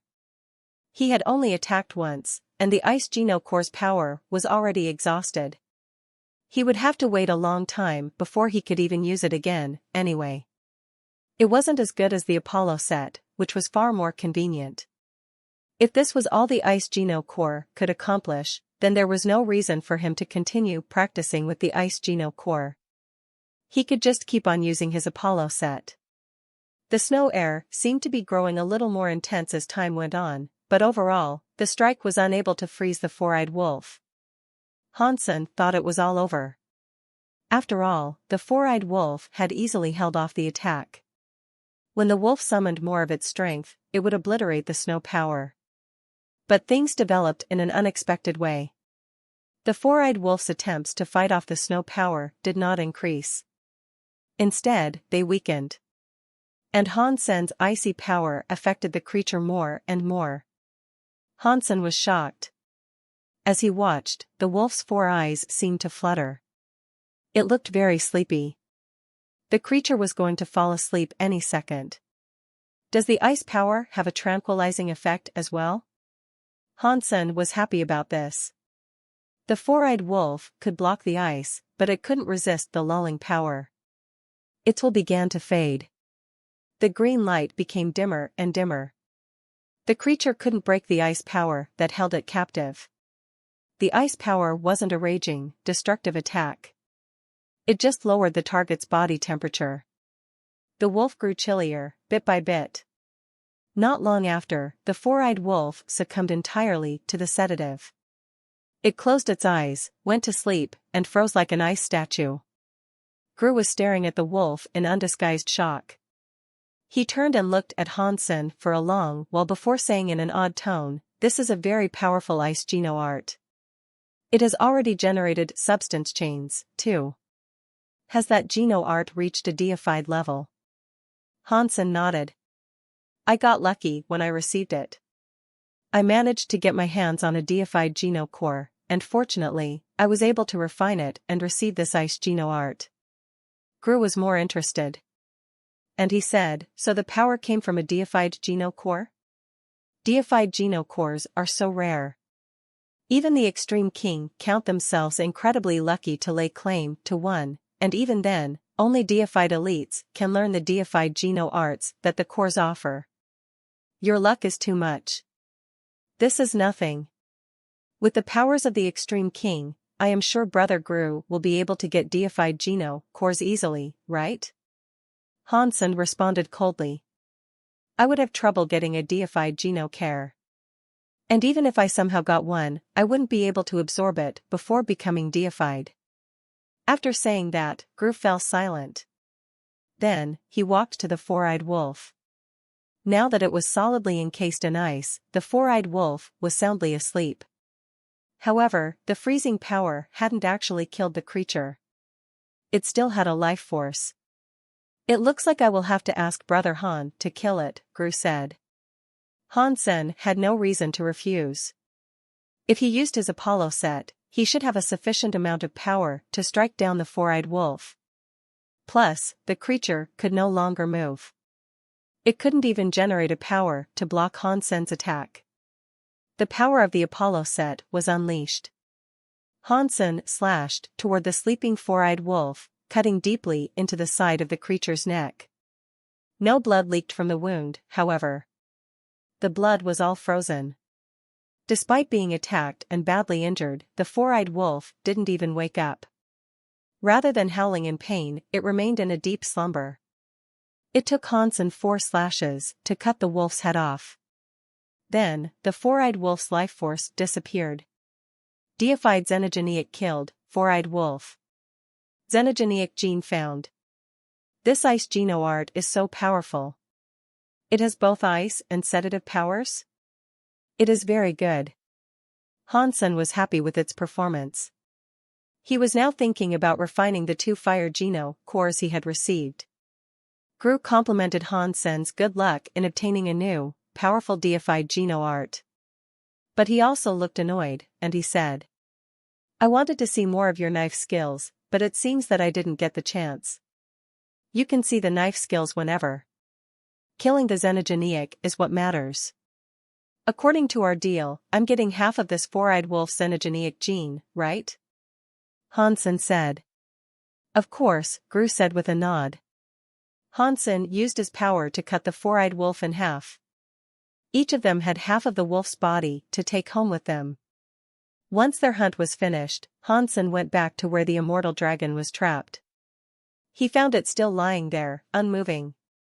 It was very afraid of the knife silks.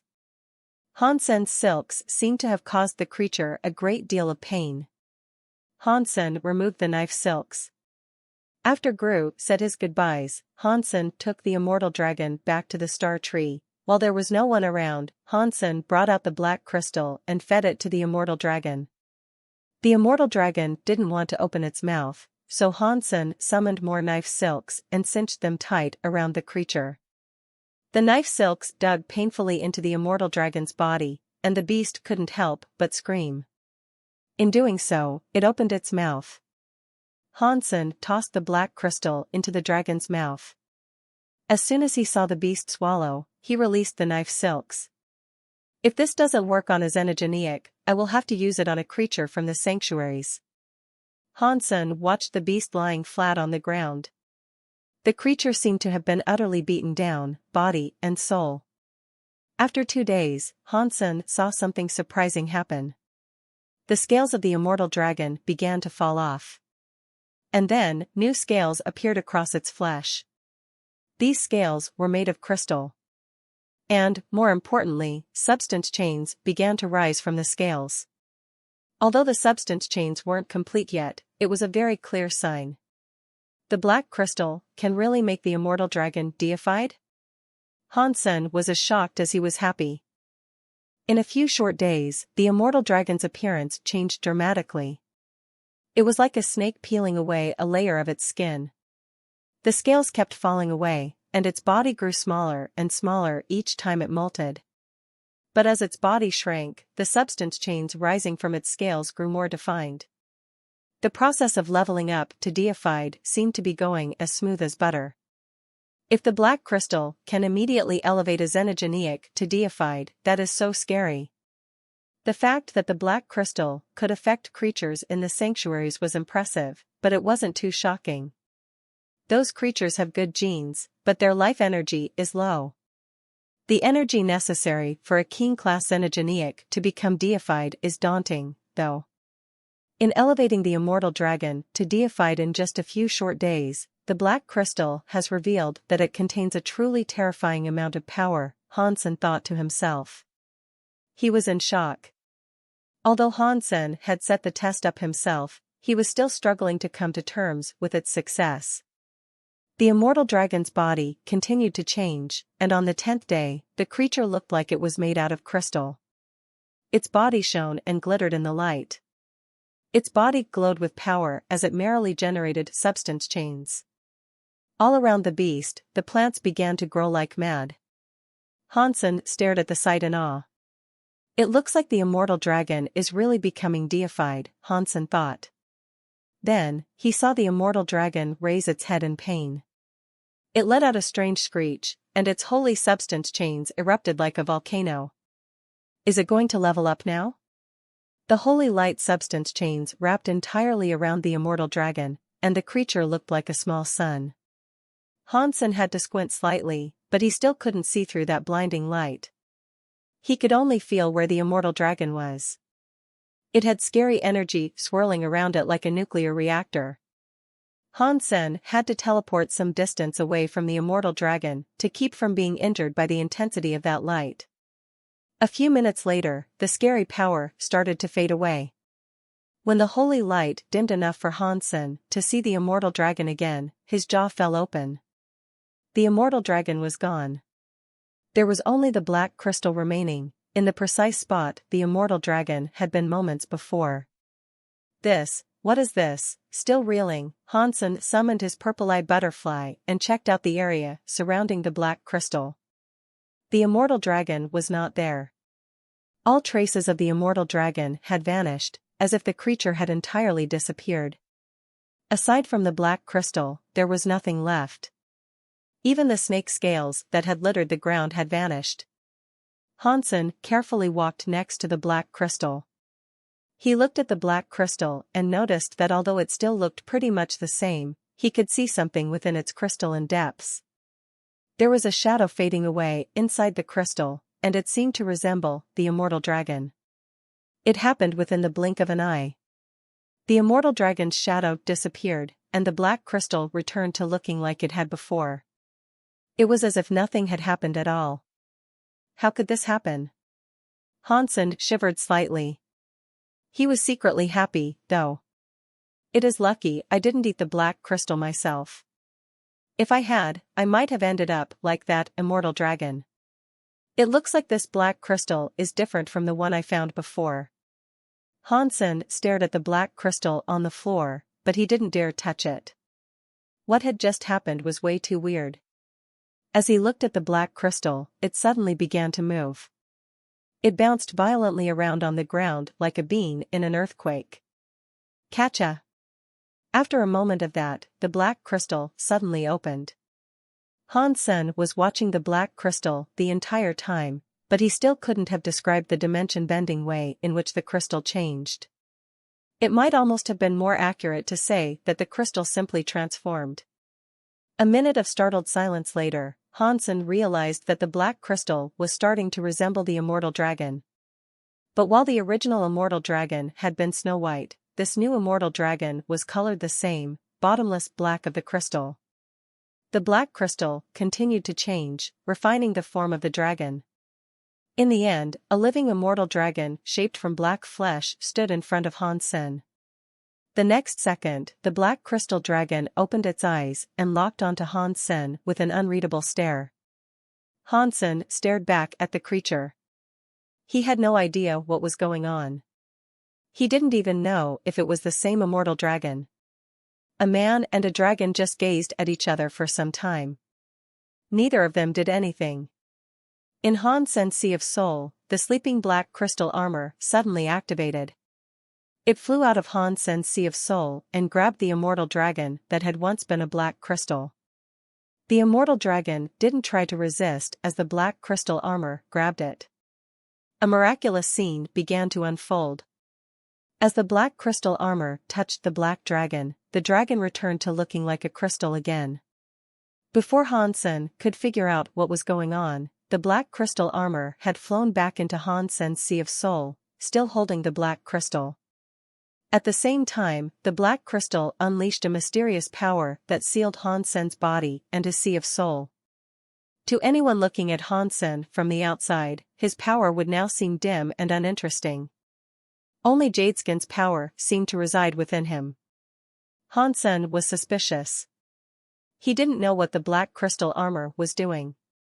But he knew the black crystal armor wouldn't have taken action without good reason.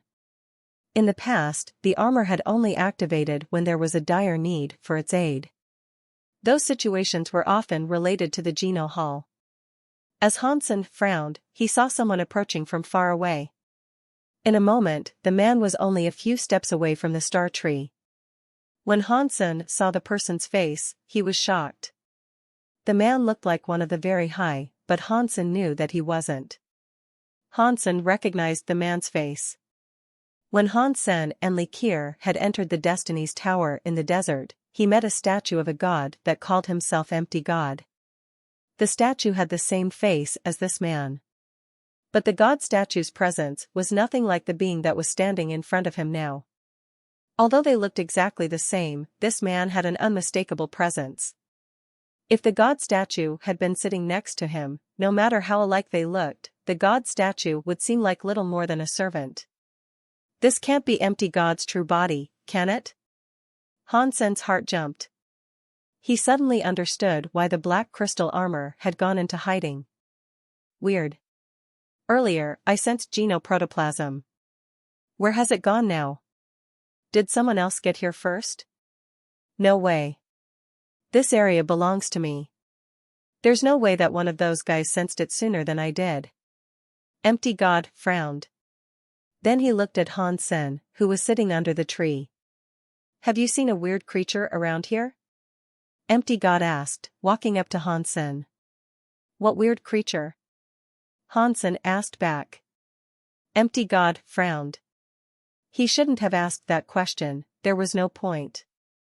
Even if some creature in this universe had seen the genoprotoplasm, they wouldn't have recognized it. Well, since a god is now here, it is your lucky day. I can fulfill any wish you desire. Speak one wish, and I will make it come true for you. Empty God looked arrogantly down on Hansen. You are God? Hansen asked, pretending to be shocked. Yes, I am God. I can do anything, Empty God confirmed, his face unchanging. But my parents told me that this world has no God and that science is the truth. Hansen gave Empty God a look that was very skeptical. In that case, your parents are ignorant. Empty God looked at Hansen and went on to say, you are a crystallizer. It is no surprise that you think this way. You learn a thing or two about how the universe works, and then poof. You think you know it all. What a foolish bunch of people. Empty God clearly thought Hansen was stupid. He coldly went on, you can make any wish you want. You can, for example, wish to become deified. You can wish for a deified treasure that is of a very high level. Or you can even wish to become the master of outer sky. I can satisfy your wishes and show you what a real god can do. Hansen blinked. He looked innocent and said, I don't need any of that stuff. Don't you want to be the strongest fighter of your lifetime? Do you not want to claim the universe for yourself? For me, giving you such power would be a piece of cake. If you make a wish, I can make it come true for you, Empty God said, trying to tempt Hansen. Yes, but what would I need any of that stuff for? Hansen asked Empty God again, looking confused. Empty God seemed prepared to answer the same question many times. Then you can have anything you want. The pretty women of every race will become your toys. The elites of every race will become your slaves. You can be the leader of the entire universe. The creatures in the universe will obey you and fear you. This sounds pretty lame. I don't want any of that. Hansen didn't want to make a wish like that. Not to mention that if he did make such an expensive request, Empty God would probably pick his bones clean in taking payment. Then, what would you like? Empty God asked, with a frown. This man in front of him seemed pretty dumb, but the simpleton was harder to tempt and convince than most. I'm very happy with the way I am now, thank you. I don't need anything. If you really are God, you should save these wishes and spend them on the people who are really suffering and require the help, Hansen said to Empty God in the most condescending tone that he could manage. He knew that gods like King June couldn't directly attack beings of the universe, so he wasn't really afraid of what Empty God could do to him. Empty God's face darkened. Whenever he encountered people of this universe, he always found a way to make them wish for something. But on this particular day, he was intent on finding the genoprotoplasm. He wasn't in the mood to waste time talking to Hans Senator. After staring coldly at Hansen for a second, he turned away and ignored Hans Senator. He wanted to walk around and see if he could find a lead on the genoprotoplasm. When he saw Empty God taking his leave, Hansen suppressed a sigh of relief. But the black crystal was still keeping his sea of soul and body locked down. It was too soon to be happy, because Empty God was still around. If you are refusing to leave, then I will instead, Hansen thought. He would stay away from the star tree until Empty God decided to leave as well. But Hansen hadn't been flying away from the star tree for long when he saw Empty God appear in front of him again. He was coming toward Hansen. Empty God had found no sign of the genoprotoplasm anywhere, so he had come back for Hansen. Hansen was the only person in the area. If there was genoprotoplasm in the vicinity, Hansen was the likeliest person to have seen it. Empty God wasn't happy about being unable to read Hansen's mind. Hansen's face remained expressionless. He kept going forward. He was neither fast nor slow. He didn't want Empty God to become suspicious of him. When Empty God was near enough that Hansen could hear him, he spoke again. Have you considered my offer? You still have the chance to make a wish. I really don't have a wish I want to make right now. You should go and ask someone else, Hansen said. Then, he tried to maneuver past Empty God. I've asked you to make a wish, so make a wish. Stop talking crap. Empty God's face looked icy. He waved his hand, tearing a frightening rip in the fabric of space. Hansen felt as if the world was shattering in front of him. Empty God was a rather foul-tempered individual. At least King Jun usually tried to trick Hansen, but Empty God couldn't even be bothered to make the effort. He was just trying to blackmail Hansen. Hansen wasn't about to let himself be intimidated, though. He understood the nature and some of the limitations of these self-proclaimed gods. He wouldn't be pushed around that easily. It seems that you don't know me very well. It doesn't matter how badly you want me to make a wish, because I'm not going to do it. What can you do to me, huh? If you really are God, you should be able to kill me pretty easily, Hansen growled, his expression unyielding. Empty God looked surprised. Tearing space open with his bare hands should have startled Hansen out of his wits. Even deifieds would be shocked speechless by Empty God's power. But somehow, this brainless person was wholly unfazed by his display of strength. It made Empty God unsure of what to do. If he had been able to attack, Empty God would have slapped Hansen to death and stolen his memory. But he couldn't attack Hansen like that. Not in this universe, at least. Very good. Empty God didn't say another word. He turned and left, vanishing after a few steps. And then, the broken space returned to normal. These guys really can't do anything in the Geno universe. Maybe there are certain conditions that render them unable to attack. But even so, it means I'll be alright even if all the gods become my enemies. As long as I don't make a wish, they can't do anything to me, Hansen thought to himself. But the black crystal armor still hadn't released the seal on his body, so Hansen knew that Empty God hadn't truly left the vicinity. Hansen returned to the star tree, but Empty God remained hidden. Not long after, Exquisite and Likir brought Bauer with them to the star tree. Hansen's stomach sank instantly. Empty God hadn't been able to get anything from Hansen, but the god might try to collect wishes from the people around Senator Exquisite and Likir would be easier to break. Hansen put his worries into the small jade figure so Exquisite and Likir could feel his worries and be wary. Exquisite and Likir felt Hansen's concern, and so they asked what was going on. Hansen told them about meeting Empty God and advised them to remain wary. While the three of them were talking, Bauer climbed up the star tree. She was playing on the surface of a star fruit when suddenly, a man appeared on the branch next to her. "Little kid, do you want this?" Empty God was holding a beautiful gem. He smiled at Bauer and swung the gem around as he spoke to her. Hansen had been right to expect that Empty God would target the people around him, but he had misjudged which person Empty God would go after. The god hadn't chosen Exquisite or Likir. He was aiming for the innocent Bauer. Bauer looked at the shining gem in Empty God's hands. Her eyes opened wide with surprise. "That is a very beautiful gem," Bauer said as she peered at the gem in Empty God's hand. Her eyes brightened with interest. Empty God's lips curled up at the corners. He looked cocky as he said, "Do you want it? Just say you want it and it is yours." "Really?" Bauer looked surprised. She gazed at Empty God with disbelief. "Of course.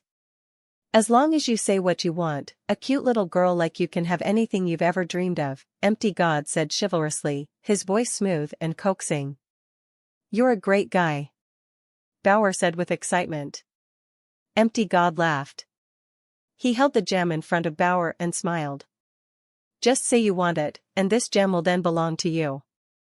Bauer looked longingly at the gem, and her hands slowly reached out for the gem. Empty God hid a snide smile as he thought to himself, female creatures are all alike. They are just like those ugly dragons. No matter how old they are, they love all things shiny. But Bauer suddenly pulled her hand back. With a look of disappointment, she said, I actually don't want it. What? Why do you suddenly not want it? Empty God asked in surprise. He had been caught off guard when the girl changed her mind. Mom says that I can't take gifts from strangers. Bauer's face looked very serious when she said this, but her eyes were still locked on the gem. It looked as if she was struggling to keep herself from reaching out and taking it. I see, Empty God said with a smile. You can't accept things from strangers, of course. But I'm not a stranger. I'm a good friend of your father. You can take something from me because of that, can't you? You are a good friend of my father? Bauer asked, her eyebrows rising. Yes. We are very, very good friends. When Empty God said that, the words he spoke were stressed. Each word was pronounced heavier than the last. If you are Dad's good friend, then we really aren't strangers. Bauer said happily. Of course we aren't. Empty God said with a shake of his head. Thank you, Uncle. In that case, I'm going to take the gem. Bauer reached out her hand to grab the gem in Empty God's hands. As she reached toward it, Empty God wasn't sure if he should let it go or continue holding on to it. Bauer hadn't declared her wish yet. If she took it now, Empty God wouldn't receive anything in return.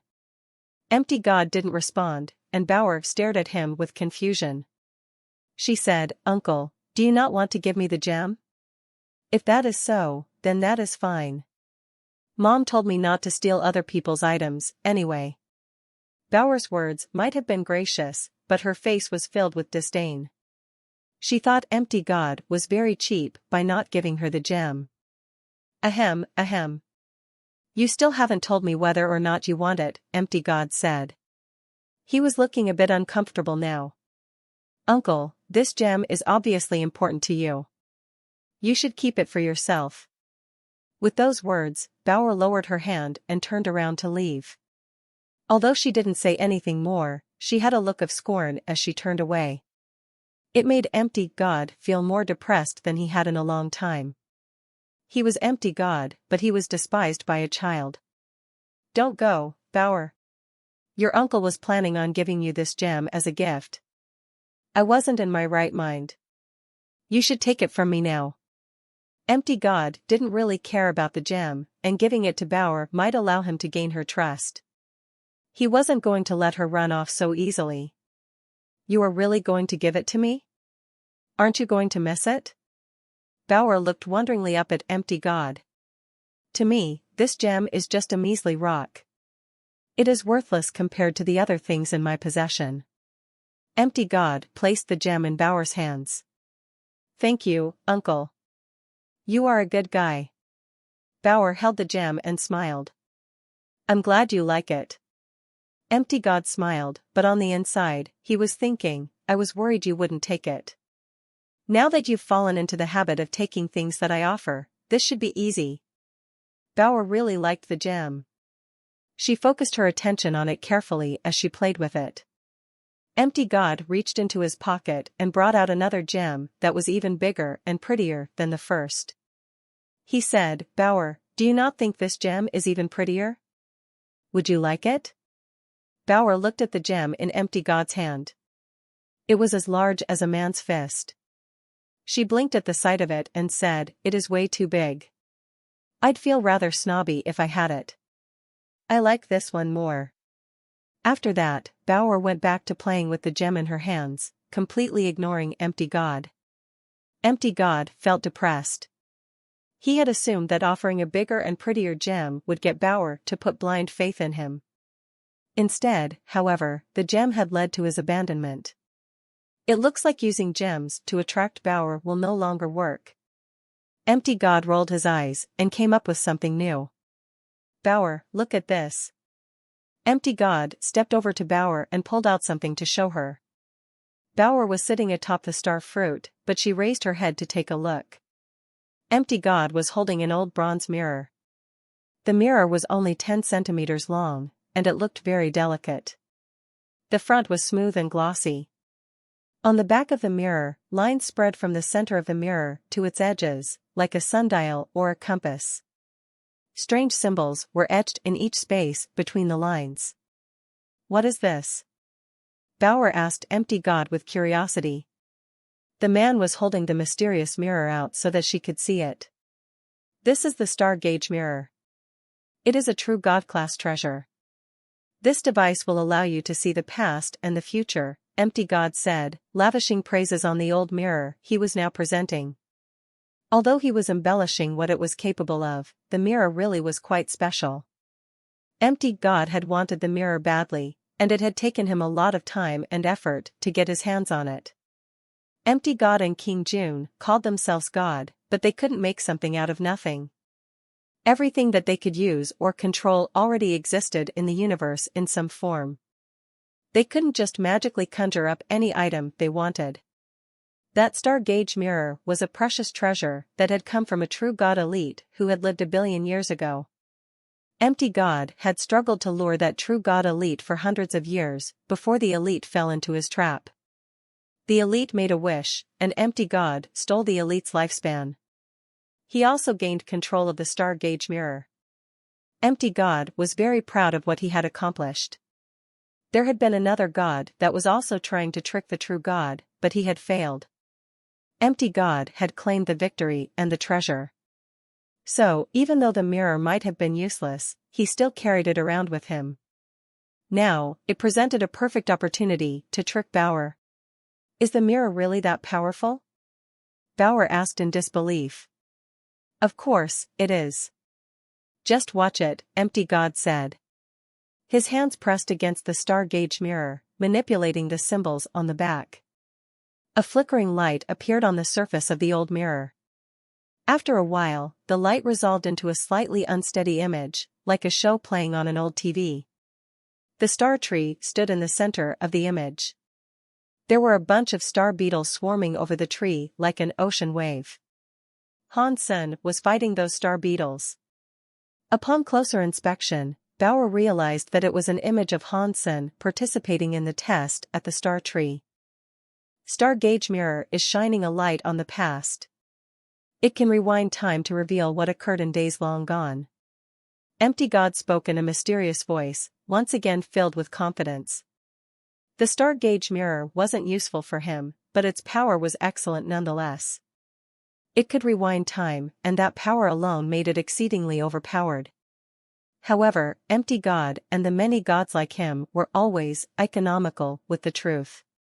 The power of the star gauge mirror wasn't a lie, but there were limitations to what it could present.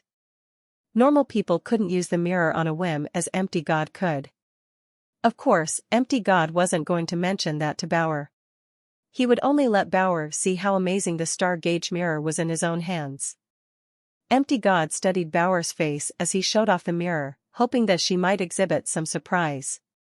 Bauer's eyes did widen as she watched the image playing across the star gauge mirror, but after watching it for a while, she was confused. She said, "Uncle, this power, in my home, can be achieved through something called a camcorder. We have many items that can showcase the past, like datapads and phones. There are also holograms and other similar gadgets. If you like them that much, then when we head into civilization, I will ask my father to get you the best camcorder money can buy. It will be much prettier than this one. The picture will be much clearer, too. Think of it as a gift for giving me this gem." Bauer looked at him as if she was looking at someone who was very out of touch with the modern world. Empty God felt a muscle in his cheek twitch. He wanted nothing more than to murder Bauer right there, but he held in his rage. Empty God was being very slow and patient. "This isn't a camcorder. You can rewind time. It can show you anything that happened in the past." "Is there a difference?" Bauer tilted her head, looking confused. Empty God opened his mouth to explain, but then he realized that it might be too hard of a concept for a child to understand. Time travel was a complicated subject, and explaining the difference between that and using a camcorder to record past events might be too difficult. It is fine if you're not interested in this power. Star Gauge Mirror has a stronger ability. Empty God was having trouble reasoning with this child, so he went for a more exciting aspect of Star Gauge Mirror to win her over. Empty God spun the compass-like dial on the back of the Star Gauge Mirror, and the item began to shine with a wavering light. Moments later, the mirror was displaying a different image. The star tree stood in the center of the picture again, but there were no star beetles and neither was there Hansen. In the video, there was a man who had a human body and a lion head. He was picking star fruit. But this time, the video was very short. The man picked fruit for a few seconds, and then the video vanished. What was that all about? Bauer asked with confusion. After striking a pose that was both mystical and aloof, Empty God answered, "This is the true power of the Star Gauge Mirror. It reveals the future. The footage you have just seen is something that will happen in the near future. There will be a creature like the one you saw coming to collect star fruit soon. Everything you see in this mirror is the truth. It will come to pass." "Uncle, are you a movie director?" Bauer looked at Empty God. She blinked, looking curious. A muscle in Empty God's cheek spasmed. He suppressed his urge to kill the D*MN kid, and answered her, "Director? I didn't hire people to film this. I don't know who this creature is. This is the Star Gauge Mirror showing you what will happen in the future." "Ah, it can see the future? Its power is that magical?"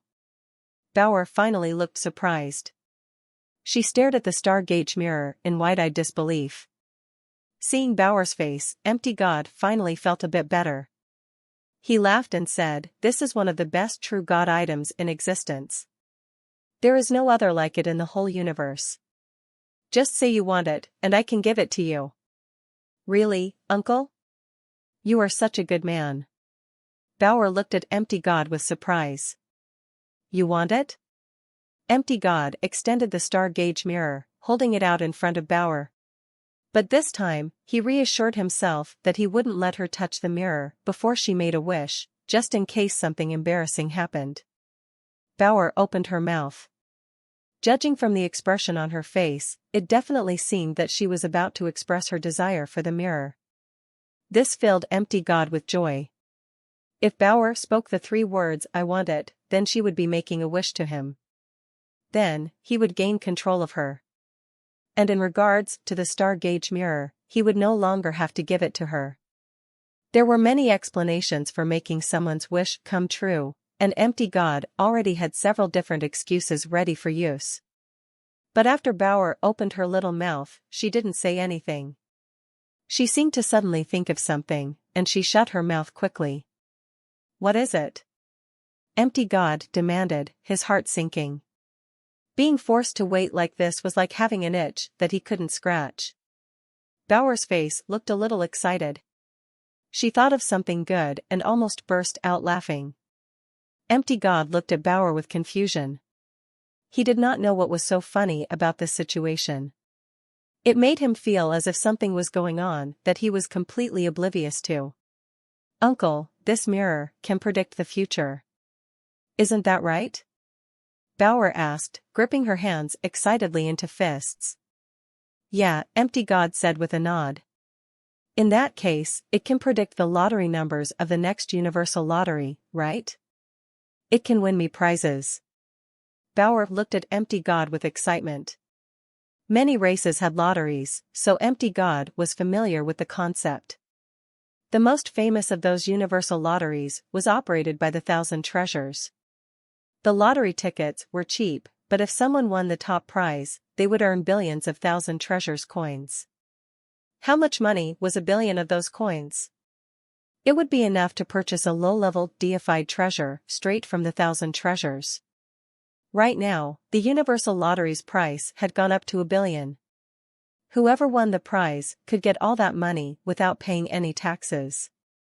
Throughout the years, many creatures had made wishes to Empty God concerning the Universal Lottery, and Empty God had various ways of getting them the jackpot. However, star gauge mirror didn't have this function. The star gauge mirror could only predict things that would happen in the specific location that it was used. In addition, the snippets of the future that it revealed were random. The user couldn't choose how far into the future they wanted to look. Empty God had no way of adding a power like this to the star gauge mirror, so he was rendered speechless. Uncle, have you never heard of the Big Universe Lottery? It is a small card with numbers on it. If you win the prize, you can buy lots and lots and lots of food and clothes. Bauer thought Empty God might not know about the Universal Lottery, so she tried to explain how it worked. Star gauge mirror is a true God item. It is too much dignity to be used on something so lame, Empty God said. You can't do it? Bauer looked disappointed. Then, she thought of something and asked, can it predict what will happen after Book 7 of Overbearing President Love Luov? Can I see that before it comes out? What the hell is that? Empty God seemed entirely befuddled. It is the work of a very famous comic author. He has a comic that is so good, but the author writes so slowly. There have only been 7 books. I want to see what happens next. Can star gauge mirror predict it? Bauer looked at Empty God hopefully.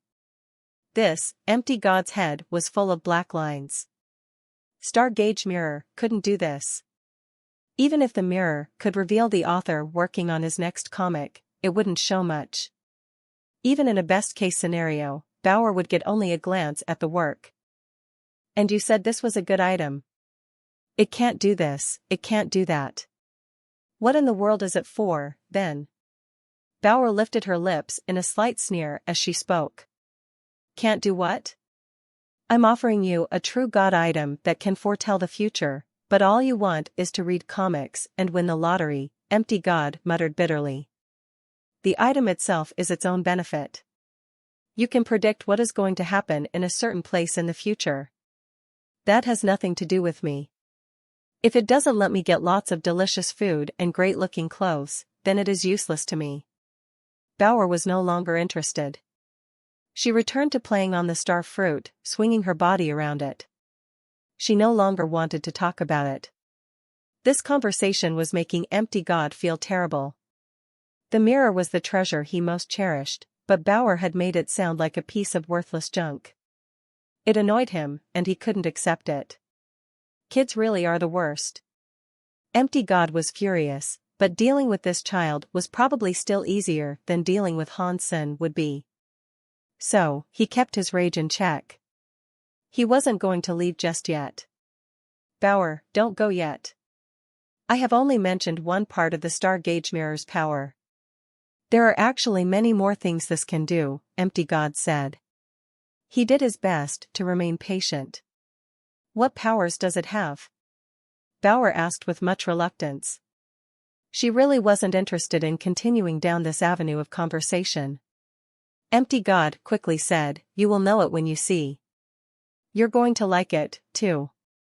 The glance that Bauer cast toward Empty God was filled with boredom. She had only replied to him out of simple politeness. Upon seeing Bauer's expression, Empty God knew that he would really have to knock it out of the park this time. Otherwise, it would be difficult to deal with the naughty kid any longer. Lifting the star gauge mirror once again, Empty God started to look a bit more serious. He had been treating Bauer as a kid, not believing she was all that important. But Bauer had reacted in ways that he hadn't expected. She had thrown him off his game, and that made him take this matter a little more gravely. He brushed the back of the mirror with his fingers, which set the compass spinning again. Light appeared from the surface of the mirror and shone on Bauer. It turned Bauer's cowboy clothing into a shiny set of armor. Wow! So powerful. When Bauer saw the armor she was now wearing, she couldn't help but squeal in delight. When Empty God saw Bauer's sudden happiness, he started to behave a bit more cockily again. He turned the star gauge mirror in his hands and said, "This is the star gauge mirror's mirror armor power. It can make your armor's defense deified." Bauer looked as if she really admired her new wardrobe, and Empty God was about to show off the mirror's mirror armor power some more. Before he could continue, Bauer walked over in front of Empty God. She stared at the star gauge mirror and said, "It is so powerful. I can change my outfit in the blink of an eye? This is a good item for changing clothes. With this clothes-changing mirror, I won't have to wash my clothes or change them myself anymore. Using this mirror, I'll be able to change how I'm dressed with ease. This is so good." Empty God's expression darkened. The child before him was incomprehensible. The star gauge mirror could show the future and gift its user with extreme defensive qualities, but she didn't seem to care about any of that. All she cared about was the fact that she could change clothes. Still, it was lucky I've got her on the line, Empty God thought with a wry smile. He went on to say to her, "You like it? Just tell me that you want it, and I will give it to you. You can always use the armor. You can always use it to change clothes. Can I change my clothes into the dress of a beautiful princess? I love princess dresses, but Daddy thinks they are annoying. He doesn't let Bauer wear them," Bauer said, her expression forlorn and downtrodden. Empty God once more found himself at a loss for words. Luring this child was proving to be more difficult than tempting an old, evil behemoth that had lived for 1 billion years. Those ancient creatures would at least have some sense. Empty God could guess what they wanted and needed. But after all this time talking to little Bauer, he still couldn't figure out how her mind worked. "I can't. Then that is a shame. If I can only let me change into one set of clothes, then there's no point. That would be pretty boring." Bauer looked very disappointed. Empty God was on the verge of giving up. Tricking Hansen suddenly seemed easier than dealing with this little girl any longer. Empty God thought about it for a bit, then decided that he should just change targets. He had no idea why Hansen was keeping Bauer as a companion, but there was no reason for him to waste his time with a naughty kid that had a mind that could not be understood. Lifting the star gauge mirror and shining it on Bauer once more, Empty God removed Bauer's armor and returned her cowboy clothing to her. "Don't move!" Bauer shouted at Empty God, her eyes suddenly wide. "What is it?" Empty God remained stock still. Bauer's face turned from shock to pleased surprise. Then, she flew toward Empty God and said, "This is so awesome. How can this mirror be so good?" While she was talking, Bauer jumped in front of the star gauge mirror and stared into it happily. "What do you mean by powerful?" Empty God still didn't understand what Bauer was talking about. He hadn't triggered any of the star gauge mirror's powers. It shouldn't have been doing anything right now. But based on the shocked expression on Bauer's face, it really did look as if she had discovered something awesome. "Do you not see it? This mirror is awesome. Here, look." While Bauer was talking, she had already put her hands on the star gauge mirror. After Bauer's continual rejection of the second gem and now his precious star gauge mirror, Empty God actually became excited when she appeared to show genuine interest in the item. He let her pull the mirror out of his hand, curious about what she had discovered.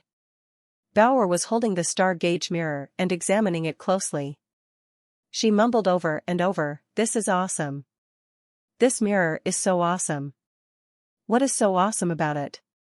Empty God put his head next to Bauer's to try to figure out what she was seeing. He could see the mirror, perfectly polished as always, but there was nothing special going on. He could detect no weird powers within the item. It was acting just like it had when it was lying around without any active powers. He really couldn't tell what Bauer found so enthralling. "Uncle, haven't you noticed? This mirror doesn't show my face," Bauer said while looking at the mirror. Empty God wanted to laugh as much as he wanted to cry, and he said, "Of course you cannot see yourself.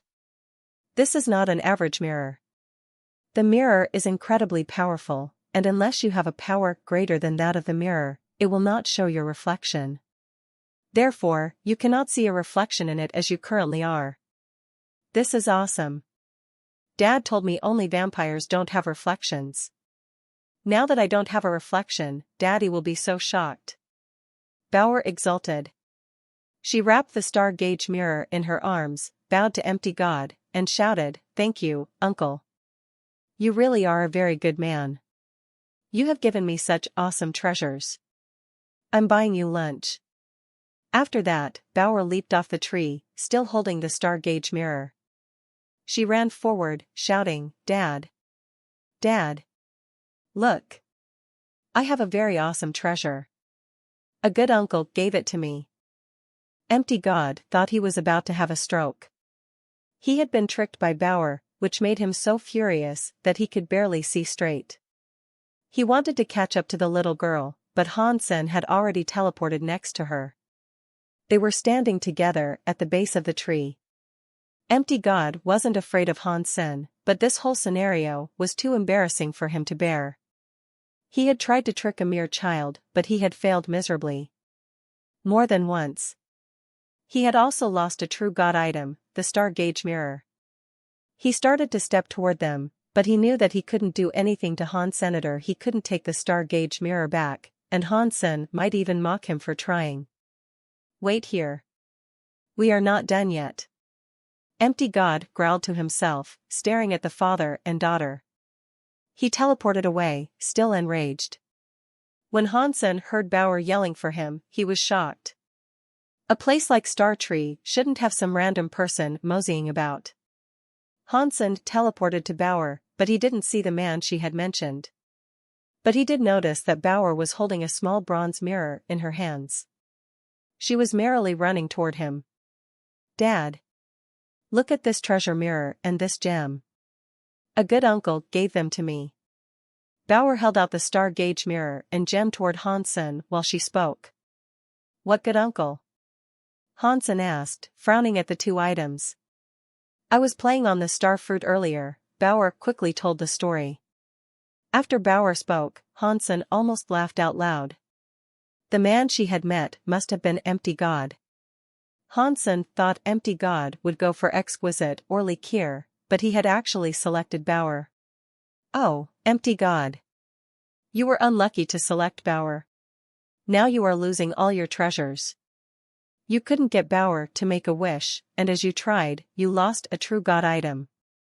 Shaking his head at the thought, Hansen took the star gauge mirror out of Bauer's hands. Gods were allowed to trick people, but they could never lie. If Empty God said that star gauge mirror was a true God item, then it probably was. Hansen's mind went to the shield of the Medusa's gaze, which was a true God weapon. This mirror was of the same level, and according to what Bauer had said, it would enable him to see the future and the past. Hansen was so happy about receiving this. The black crystal armor was no longer locking down the power in his body, which meant that Empty God must truly have left the vicinity. So, Hansen cast his Dongxian Sutra to try and make use of the star gauge mirror. He wanted to see if it was as good as Empty God made it out to be. Although he couldn't completely activate the power of the star gauge mirror, the Dongxian Sutra was still able to elicit some response from the star gauge mirror. He tried to use it a few times, but he was ultimately disappointed by the results.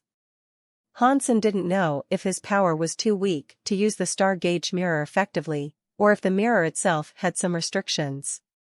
Either way, the future that the star gauge mirror could display was only a very short scene.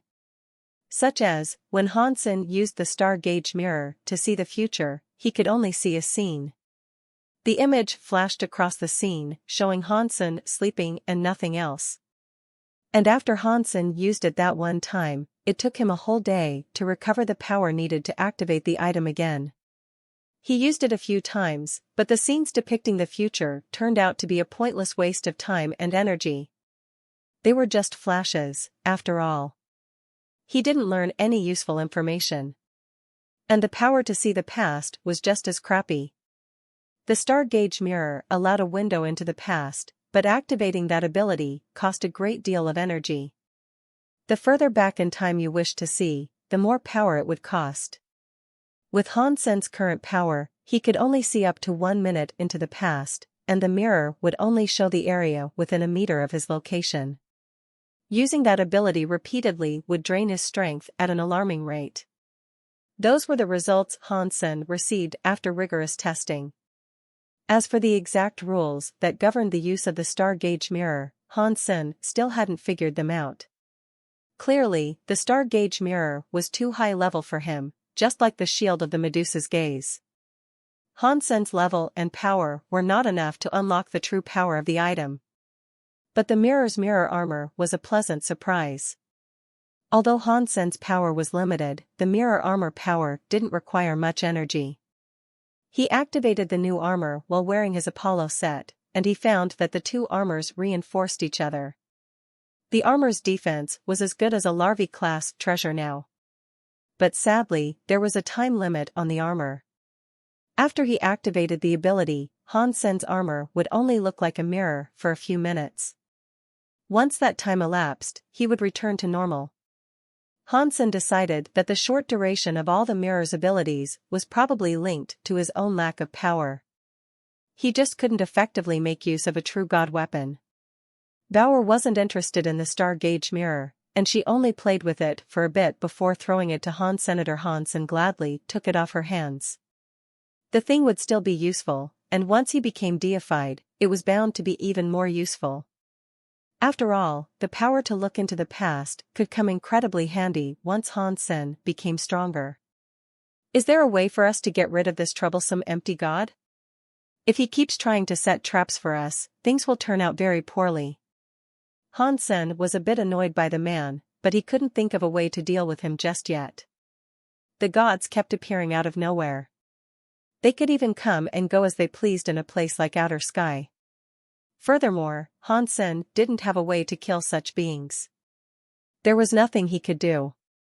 Han Sen expected Empty God to return and torment them some more, but over the next few days, the black crystal armor showed no sign of activity. That meant Empty God hadn't bothered to come back. That surprised Han Sen, but only because he was lacking a key piece of information about gods. They could go to any place in the universe freely, but their bodies had many limitations. They couldn't stay in one place for too long. So, Empty God couldn't just remain in outer sky for as long as he wanted. But Empty God was finding a way to deal with Han Sen and his daughter. He first met them through his search for gene protoplasm, but the frustration they had caused him had almost driven the gene protoplasm from his mind. Han Sen stood by the star tree, holding a black crystal. He looked very weird. The black crystal armor had released its limitations, so Han Sen could take the black crystal out of his sea of soul. Once he had it in his hands again, Han Sen tried to feed the black crystal to another xenogeneic. However, the other creatures that he tested it on didn't react. It was like the black crystal was now useless. And after Han Sen tried putting his power into the black crystal, he realized that his Dongxian Sutra no longer did anything to it. But when he activated the story of genes inside of himself, the black crystal exhibited some strange changes. The black crystal in Han Sen's hand took on the shape of a miniature immortal dragon.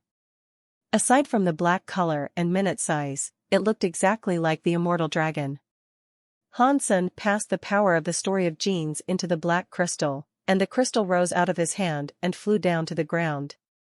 It swelled to become a life-size immortal dragon. The dragon stared straight at Han Sen, just like the first time they saw each other. Han Sen's heart leaped. The immortal dragon's body released a strong, holy light. It covered a wide area around them. There was a scar in the tree's surface nearby, which was probably the result of a bug bite. The damage was healed by the immortal dragon's holy light. This new black immortal dragon still has a healing power? When Han Sen saw this, he was very happy. The black crystal that had transformed into an immortal dragon could follow commands that Han Sen gave it telepathically. And it had a healing power that was deified class. This new black crystal wasn't exactly what Han Sen thought it would be, and it didn't have the power of his first black crystal. However, the power it had just demonstrated didn't seem too shabby. With this immortal dragon, Han Sen could fight carelessly. He wouldn't have to worry about getting hurt. As long as he didn't die, the immortal dragon could simply heal his body. The strangest thing about it was that the immortal dragon could be reduced to a black crystal. In many ways, it was like a beast soul. He could lob it into his sea of soul for easy storage, which meant he could take it with him wherever he went. Hansen couldn't wait to fight a deified xenogeniac so he could give it a try. The idea of fighting while the immortal dragon's immortal area backed him up was very exciting.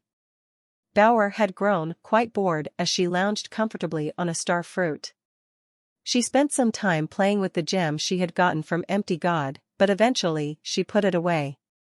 It didn't take long for her to lose interest in it. Right now, Bauer was missing Empty God. He was the only person who had been kind enough to give her so many toys for free. As Hansen was practicing under the tree, someone teleported to the boundaries of the star tree. Hansen raised his head and realized that person was Shale. Brother Han. Shale? Hansen looked surprised to see him. Hansen hadn't seen Shale since the silkworm bout. He didn't know why Shale would have come all the way to the star tree. I received the leader's permission to come here and collect a star fruit. Shale pulled out a notice to show Hansen. I see. Please come in.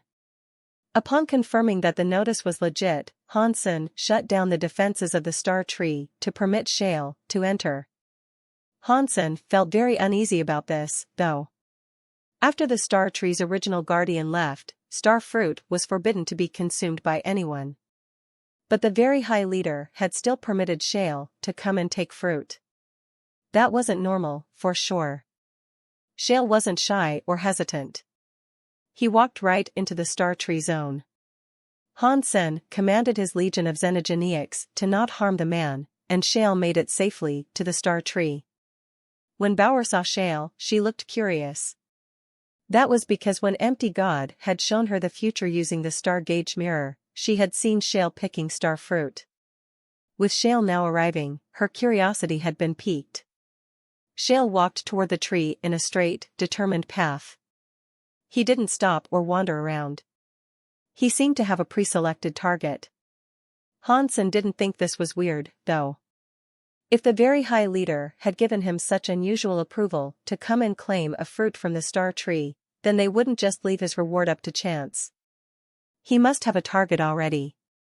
Hansen was curious, so he followed behind Shale. He wanted to see what star fruit Shale was going to collect. A few minutes later, Shale arrived at the star fruit of his choosing. Hansen couldn't see what was so special about this particular star fruit. Shale didn't immediately pick it, however. He turned to face Hansen and told him, Brother Han, we might have a fight on our hands later. I hope you can protect the star tree and keep it from being harmed. Sure, Hansen nodded. That was his responsibility.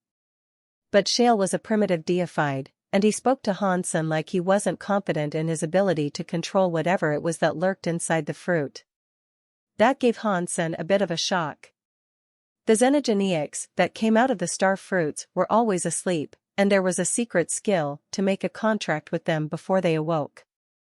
If the person who opened the fruit didn't want to make a contract with the creature inside, they could kill it while it was still asleep. But Shale, who was a primitive deified, said there would be a fight.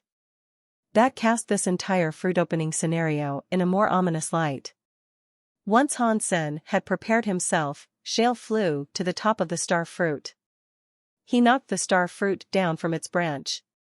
The whole process, thus far, was the same as when Hansen had picked his own star fruits. The fruit itself burned away, revealing the xenogeniac inside. The xenogeniac's body wasn't very large. Like Shale, it was an ordinary and muscular creature. It was around 3 meters tall, and it had blonde hair. A golden-haired monkey. Hansen was shocked. That xenogeniac had short legs and long arms. Its head had 3 sets of ears. Each one looked like a snail. It looked very strong, but there was also something strange about the creature. Although Hansen couldn't see any substance chains, he could tell that it had a scary presence. He knew that this 6-eared, golden-haired monkey was deified. It was different from the normal xenogeniacs of the star fruits. When this blonde monkey was revealed, its eyes were already open and shining gold. The gold light in its eyes looked like it could outshine the moon and the sun. Upon seeing Shale in front of it, the six-eared, golden-haired monkey suddenly screamed. Its gold substance chains exploded like a holy light. That powerful radiance wrapped around its entire body, and the creature shot toward Shale like a golden flame. Shale's eyes were unwavering, and he generated a gold substance chain. He didn't fall back. He moved toward the attacking monkey. Their fists hit each other, but the golden-haired monkey didn't move. Shale's body stumbled back a few dozen meters before coming to a stop. Judging from this display of power, Shale was weaker than the monkey. Without a moment of hesitation, the monkey kept moving. It rushed toward Shale with blinding speed. Its body was releasing a scary presence. But Shale didn't seem worried by the creature's power. He moved with almost casual elegance, and he shook the pursuit of the six-eared monkey. He fought the monkey not by matching its power, but by utilizing his own prodigious skills. Although Shale was very talented, he had been raised poorly. When Hansen had first fought him, Shale hadn't known many top-class Geno arts. In the time since they had last seen each other, Shale's fist skills had improved. He also had a few more top-class Geno arts. He had gained a lot of strength, and he was obviously a much more capable fighter now than he had been during the silkworm fights. He really did eat a demon fruit and earn a fake 11 armor talent. His improved speed is way too fast. Hansen complimented him. But after watching this battle for a while, Hansen's brow furrowed. The super-powerful Shale was being suppressed by the six-eared monkey. As he watched the fight, Hansen could tell that the six-eared monkey was a primitive deified. Its speed and power were better than Shale's fake 11 armor talent, however. Plus, the six-eared monkey's power was very strange. Shale would occasionally find an opening to land a blow on the monkey with one of his scary Geno arts, but after he attacked, the monkey's shadow was the only thing that would remain. The six-eared monkey's real body would appear elsewhere. It would then send a dangerous strike back toward Shale. Shale stayed calm and managed to avoid losing his head each time, but the monkey's attacks left cuts across his body. He was bleeding continually now, and he looked terrible. This golden-haired monkey is very powerful. It can suppress Shale, who is at the same level as it. The xenogeneics that come out of the star fruits are really special. Hansen looked at the creature with interest. A powerful elite like that gave Hansen a lot of inspiration. The most special thing about it was the ability of the monkey to clone itself. Not even Hansen could tell when the monkey was using its true self or its copy during the battle. The real monkey and the fakes were far too difficult to distinguish. Anyone who wasn't careful would certainly end up falling for its tricks. But Hansen was hesitating, trying to decide if he should help Shale. Eventually, a very high man approached him. Hansen jerked slightly in surprise when he saw the man he hadn't noticed when the very high man arrived next to him. Li Chenqiu? Hansen recognized the man upon seeing his face. Li Chenqiu was very famous amongst the very high. He was the elder brother of Exquisite and the others. He was very talented, and no one in the very high could match him. Not even Li Kier, who had a 10 armor talent. Li Chenqiu watched Shale and the monkey doing battle, and he said, "Do not help him. He must experience this fight himself." When Hansen heard those words, he relaxed. Evidently, he didn't need to bother helping Shale. Shale was at a disadvantage, but he wasn't too injured to continue fighting just yet. He was still holding his own against the six-eared monkey. And as time went by, Shale began to take fewer and fewer wounds. Li Chenqiu had just been standing there quietly watching the fight, but he suddenly said, "What do you think of Shale's recent improvements?" Hansen looked around. He was the only person nearby. Clearly, Li Chenqiu had to be talking to him. But Li Chenqiu was still watching the fight, and he hadn't looked at Hansen while he asked the question. "He has improved very quickly. It makes sense that he has an 11 armor talent," Hansen said. And it was truthful, mostly. Shale's improvements did impress him. Li Chenqiu didn't move. As he watched the battle unfold, he said, "This blonde monkey is an ancient xenogeneic called the six-eared macaque. Its genes are very strong, and it is born with a 10 armor talent. And its flesh is so powerful. Its mind is very tricky to discern. It is always hard to tell whether you're looking at the real monkey or another fake. It is hard to find an enemy like this at the same level. Even Shale, who is a born deified, cannot beat the six-eared macaque easily. With Brother Shale's power, he simply needs a little time. He will beat the six-eared macaque eventually," Hansen said.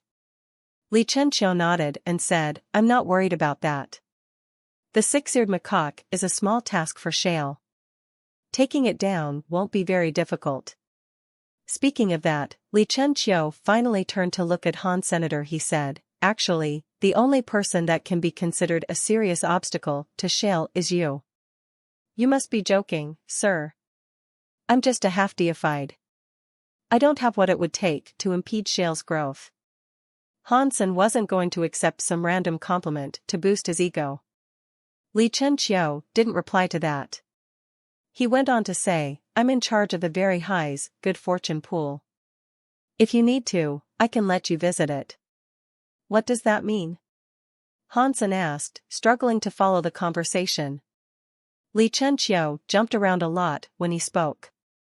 He had just been describing Hansen as Shale's biggest impediment, and now he was telling Hansen that he could go to the very high's good fortune pool.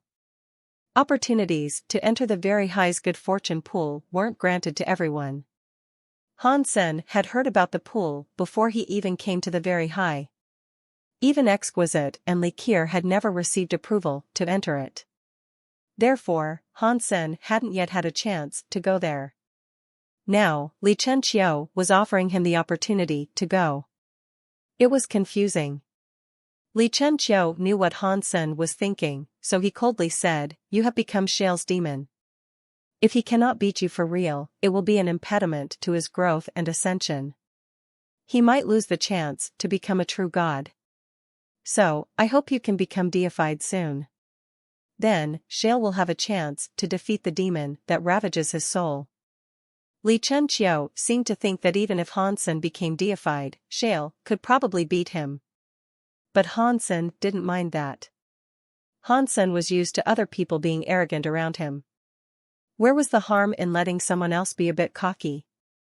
"If you are really making this offer, then thank you very much, sir. When can I go to the very high's good fortune pool, if you don't mind me asking?" Hansen wanted to pin this down as quickly as he could. After all, Hansen still had another 2 Geno arts he needed to raise to half-deified. Maybe he could use the very high's good fortune pool to break through with them. The good fortune pool of the very high was quite mysterious. It could increase the potency of one's genes and blood exponentially. Hansen had wanted to go there for some time, and now this was his chance. "Take this good fortune spell. After today, you can go whenever." Li Chenqiu handed Hansen a small spell. Hansen accepted the spell, and he noticed that the object was only 2 fingers in width. It looked crystal clear, and it said good fortune on it in an ancient language. "Thank you, sir. I'm going to try to become deified so that Brother Shale can put his demons to sleep." Hansen put the good fortune spell in his chest pocket. Then, he smiled at Li Chenqiu. Inside, however, he was thinking, the very high really are quite rich. He's just randomly giving permission for someone to enter the good fortune pool. And in a way, he gave it to an enemy. Li Chenqiu glanced at Hansen with interest, and he said, "You are a really interesting character. If it wasn't for Shale and Yu Shanqin, I would say you were the most interesting silkworm in this generation." Li Chenqiu's words seemed to indicate that he thought Hansen was weaker than Shale and Yu Shanqin. Within that generation of silkworms, he was only number 3. Hansen was in no mood to argue, though. In a way, he was quite happy.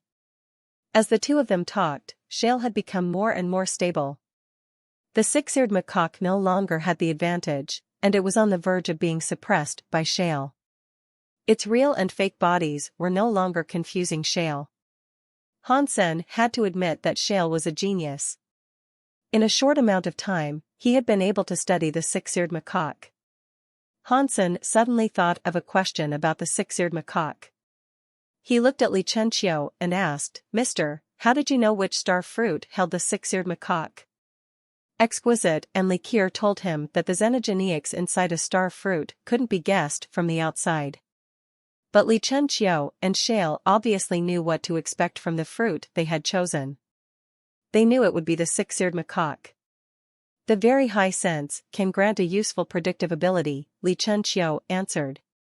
I spent some time looking over this tree thoroughly, and after much deliberation, I came to the realization of where this creature lay. Plus, this star fruit was born strangely. It was easy for me to guess what was inside. Born strangely? Hansen tilted his head to the side as he looked at Li Chenqiu. When this fruit was formed, a weird, gold shadow fell over the star tree. I wasn't too far away from the star tree when I saw this strange scene. Based on what I saw, it wasn't difficult for me to determine what xenogeneic might have been found in that fruit, Li Chenqiu said levelly. Pang! Shale's punch struck the six-eared macaque solidly and sent the creature's body soaring through the sky. He hit the real body? Hansen instantly refocused on the fight. The six-eared macaque had managed to escape using its fake body this time. Shale's blow had landed on the real monkey. Shale chased after the flying monkey like he was part of its shadow. His punches were like a river, bursting its banks to flood over the six-eared macaque. The creature's body started to crack, and deified blood poured everywhere. No matter how many movement skills it used or fake bodies it summoned, the creature continued to lose ground. It no longer had the power to battle Shale's mighty fists. Under the continuous stream of hits, the powerful six-eared macaque was badly injured. It squealed as many fissures and wounds appeared across its body. But the six-eared macaque's body was so strong, and as of yet, Shale hadn't managed to inflict any serious injuries. Only its skin was being injured. Huh. Shale suddenly stopped attacking. He wanted to give the six-eared macaque a chance to retreat and compose itself. Shale watched it from afar, giving it a moment to breathe. He slowly waved his fists and shouted. After Shale's shout, the space around him shone with a striking power that looked like the sun. Countless gleams of that striking power flooded out of Shale. It was like a meteor shower ceaselessly raining down on the six-eared macaque, and each gleam exploded on contact like a nuke. Boom! The scary explosions almost destroyed everything. Under the never-ending attacks of that scary power, the six-eared macaque's body was unable to hold up. The creature's godly body was slowly being torn apart. Hansen watched the display in amazement. Shale's punch was rather similar to his own under the sky-knife skills. The punch Shale had just cast was summoning power that had been previously dispersed. The attack wasn't exactly like Under the Sky, however. It was only similar. This is the sea's return to the stream. It is very similar to your Under the Sky knife skills. Do you think Shale performs it well? Li Chenqiu asked, calmly. He is very strong, Hansen confessed honestly.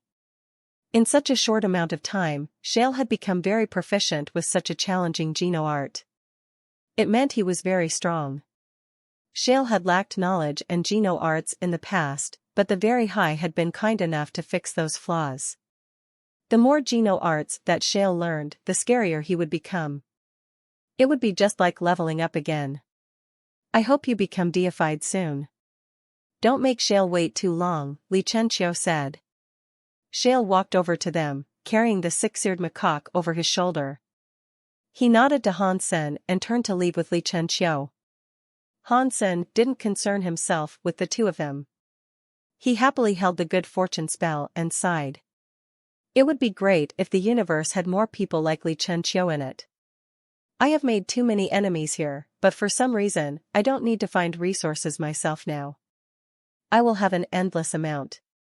Hansen was preparing to leave when he suddenly felt something wrong. His heart told him he was in danger. The next second, Hansen teleported away just as shadow struck the spot he had been standing a moment before. Hansen leaned forward to get a better look at the shadow, and what he saw gave him a shock. It was a monkey that was half the size of a human in height. Its head had 6 ears, with each one looking like a snail. Golden fur covered the being. It looked like the 6-eared macaque, but it was much smaller than the first 6-eared macaque. Earlier, Hansen had watched Shale defeat the 6-eared macaque. The man had even dragged the creature's body away with him. And now, there was a smaller one right here. That was unexpected. Was that prior 6-eared macaque a mother monkey? Did it have a baby that Shale didn't see? Hansen murmured to himself, looking at the smaller 6-eared macaque. Hansen couldn't think of any other explanations for why a miniature 6-eared macaque had appeared before him. But the xenogeneics inside the star fruit had no chance of getting pregnant. Therefore, his theory didn't make sense. You are a mother monkey. You all are mother monkeys. This is my real body. What they took away was just one of my fake bodies, the 6-eared macaque shouted shrilly at Hansen. Awesome. The fake body was able to trick Li Chenqiu? It even tricked me. This 6-eared macaque's fake body skill makes it invincible, Hansen thought in awe. The 6-eared macaque looked murderous. It glared at Hansen and said, earlier, with that very high monster nearby, I had to fake my own death. But now, there is no need for me to hide. After I kill you, I can go out into outer sky. Even if that very high monster realizes that the body was a fake and comes back here to get me, he won't be able to find me. That idea isn't a bad one, but I'm afraid that you're wrong about one thing. Hansen laughed. What's that? The 6-eared macaque asked, its eyes glittering at Hansen. I'm scarier than that very high monster. If you quietly left earlier while you had the chance, you could have gotten away free. It is a shame you wanted to murder me instead. I'm afraid you'll be the one who ends up dead today. Hansen sounded serious. You are just a half-deified. How dare you try to bluff me? The 6-eared macaque shouted furiously. It ran toward Hansen. Hansen's Apollo set shone as he threw a punch toward the 6-eared macaque. Pang!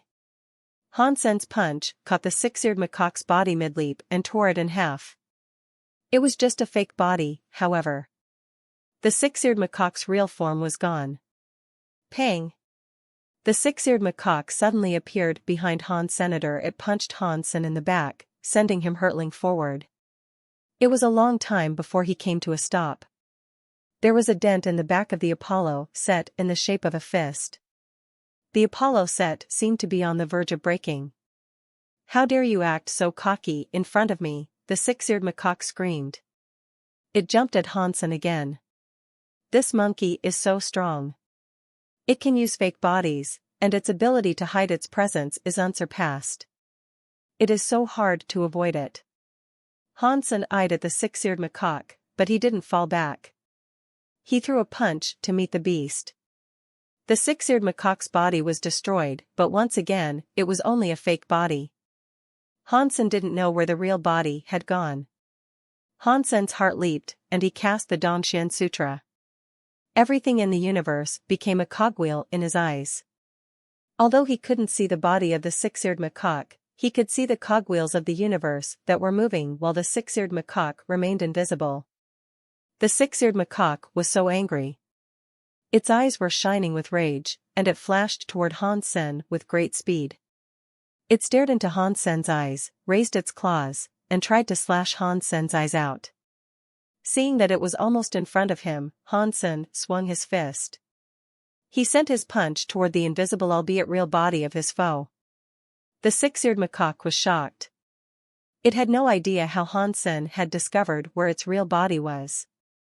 It was too close, and it had no time to dodge. It sent a punch of its own to counter Hansen's fist. The 6-eared macaque found itself wrapped up in a soft snowfall. The shadow of a snow lady covered its body. The 6-eared macaque didn't pay much attention to the snowy attack in the beginning. It was focused on fighting Hansen, but that snow lady continued to envelop the six-eared macaque. Although the monkey wasn't affected by the cold power, it wasn't long until its eyes started to become heavy. Soon, it slumped down on a star fruit and fell into a deep sleep. Hansen saw that it didn't have a single flake of ice sticking to it. He had expected that the ice power might not work on the six-eared macaque, but the sleeping powers that came with it were not something the six-eared macaque could withstand. As the creature slept deeply on top of the fruit, its arms and legs spread in an undignified sprawl, Hansen wanted to kill the six-eared macaque. But then he thought, right now, the six-eared macaque is sleeping.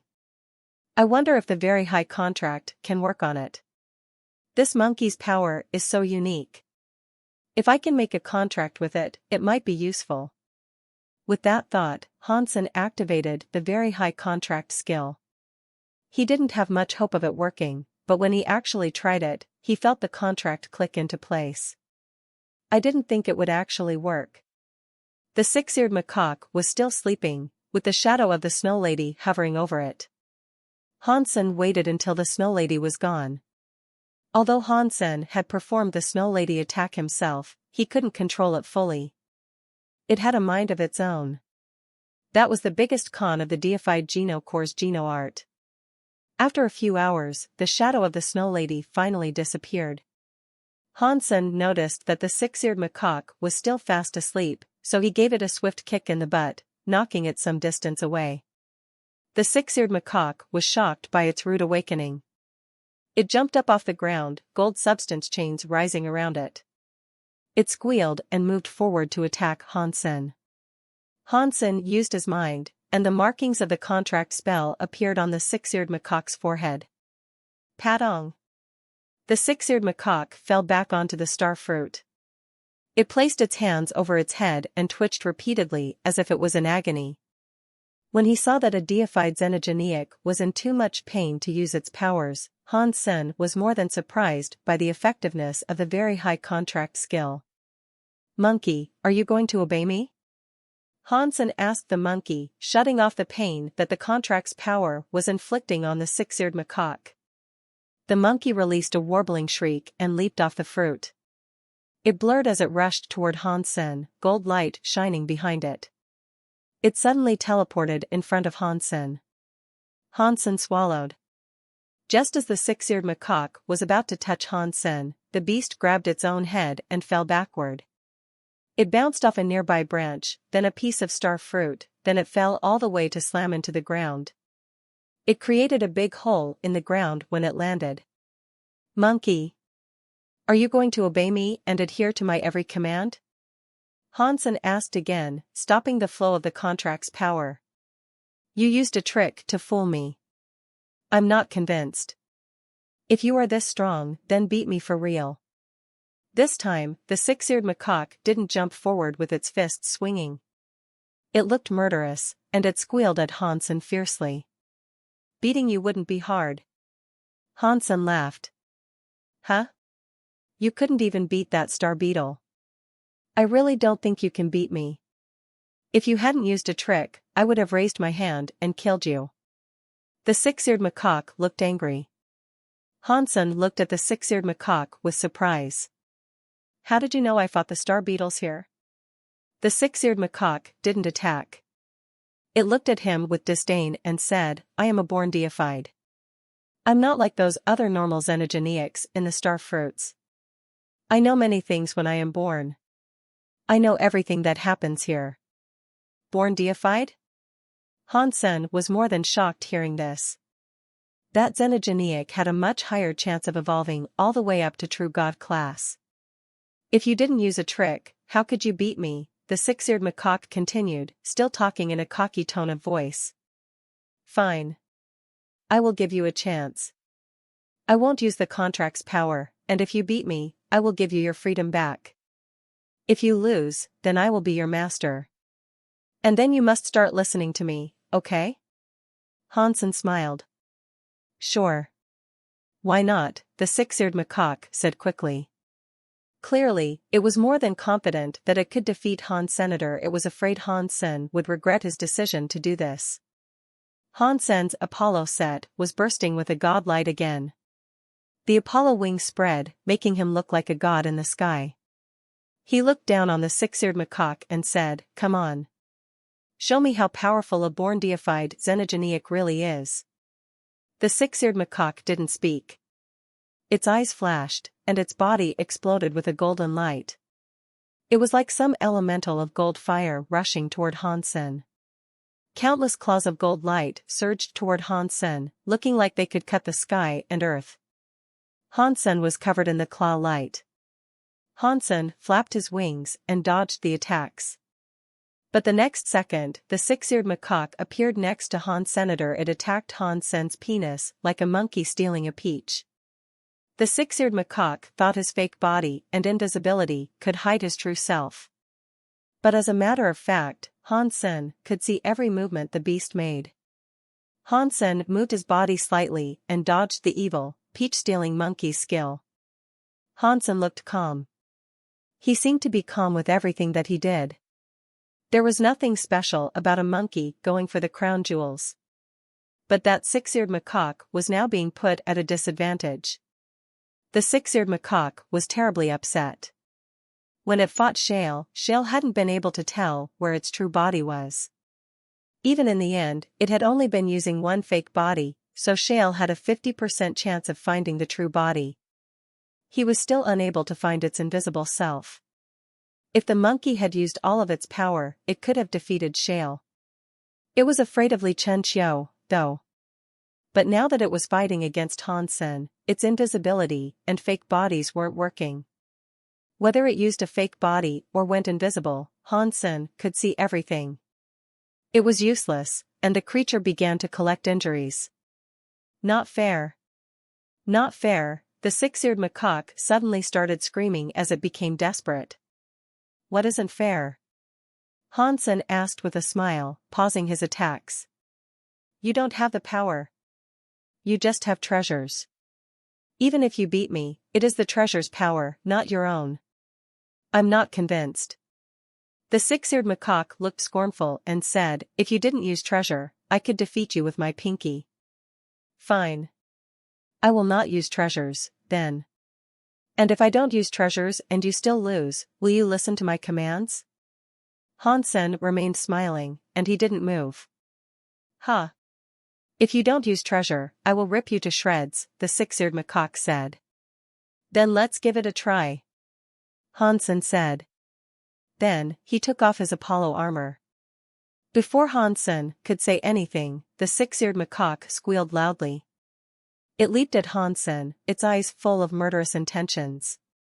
Without the buffs of the Apollo set, Hansen's power and speed were worse than the six-eared macaque's. It would be very difficult to avoid its attacks, and he couldn't fight it now. But Hansen didn't try to avoid a strike. A gleam entered his eyes, and his face had a weird blush. The Blood Pulse Sutra was running in reverse. When the Blood Pulse Sutra reversed, it became the Xian Yellow Sutra. As the six-eared macaque jumped in front of him, Hansen threw forth a slap. The Xian Yellow Sutra's power smacked into the six-eared macaque. The six-eared macaque was deified, and Hansen wasn't being supported by any treasures. In the eyes of the monkey, he was a bare-bones half-deified. The monkey didn't bother dodging Hansen's strike, and so Hansen's attack swept over it. The monkey had become too eager with the thought of tearing Hansen to pieces. But when the Xian Yellow Sutra's power came upon it, the six-eared macaque's body shook. Its blood pulse reversed, and its power just disappeared. Its body and fur were changing, shriveling as if it was dying. What is going on here? The six-eared macaque saw its body withering away, more and more. It looked horrified. Hansen didn't answer. He calmly looked upon the six-eared macaque. The changes to the six-eared macaque's body became stronger and stronger. Its gold hair that shone like a sun suddenly dimmed, and its gold eyes no longer had their shine. And then there was a weird snapping noise. The six-eared macaque's substance chains fell apart. In a moment, it went from deified to king class. It still had half-deified power, but it was much worse than it had been before. Previously it had been high in the sky, but now it was on the ground. How can this be possible? The six-eared macaque's eyes were wide with terror. It couldn't believe it had become king class. What did you do to me?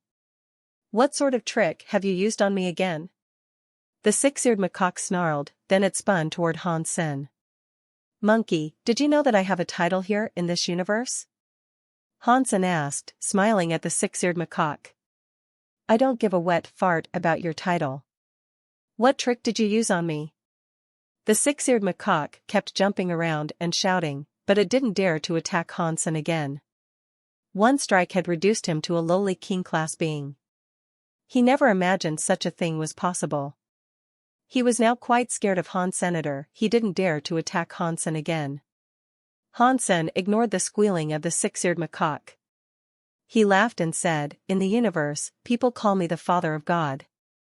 Do you know why I earned this title? How do I? God's father? You are so cocky. Upon hearing Han Sen's title, the monkey looked even more annoyed. That monkey was deified, but Han Sen seemed to be claiming to have a higher rank. It was clear that the monkey didn't agree with him. Han Sen looked at the six-eared macaque, and with a disdainful tone of voice, he said, the people in the universe call me God's father because deified elites are like children before me. I let them become my sons and daughters if they are qualified. If I don't permit a man to become my son, then his best hope is to become my grandchild. Just like you. You aren't qualified to be my son. The monkey was frozen. He wished to say something, but when he thought of how Han Sen's strike had reduced him to king class, what Han Sen said seemed to make sense. I don't care. You must have used some sort of trick on me. If you think you have what it takes. Shut up.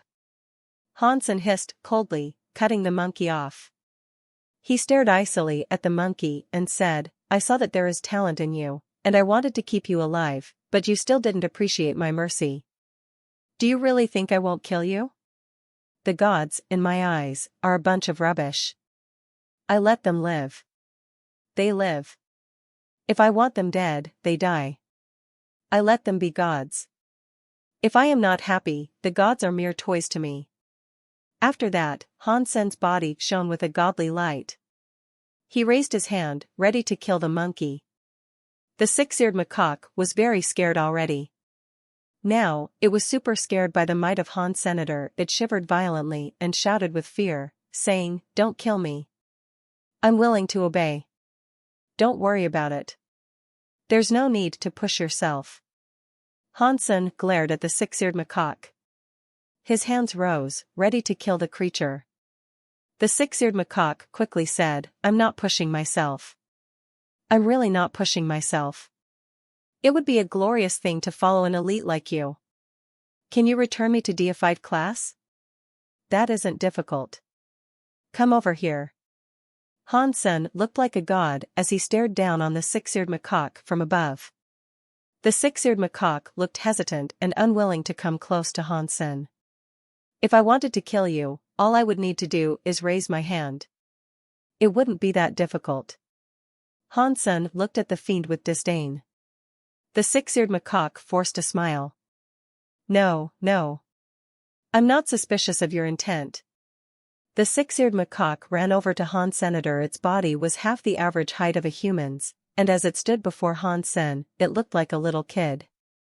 Han Sen looked at it and raised his hand. He touched its head like a godfather and said, I, Han Sen, by the name of all gods, give you eternal holy power, open the door of destiny.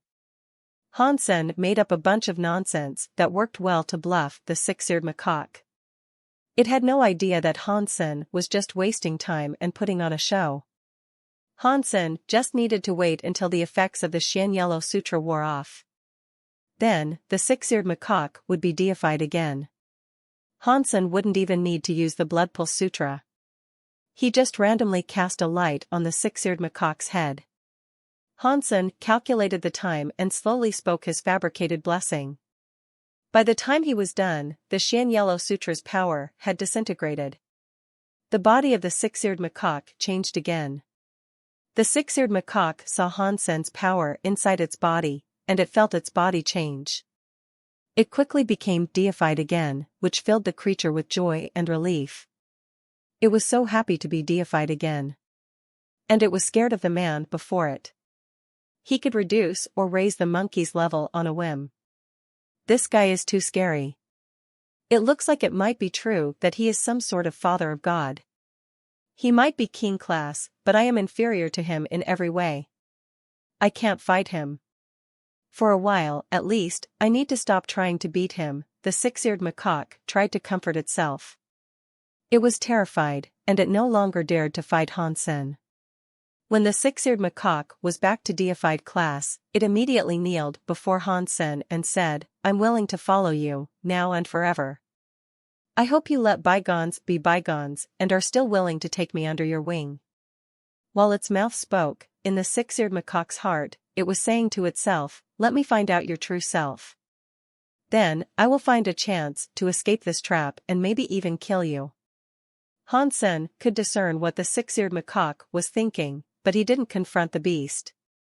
He coldly said, "You should think this through. Once you start following me, there is no chance for regret. I have thought about it. I will only follow you for the rest of my life, and I will only ever pledge allegiance to you," the six-eared macaque said dramatically, but his true intent was the opposite. "Get up and tell me your name." Hansen allowed the six-eared macaque to stand up. "I am the six-eared macaque.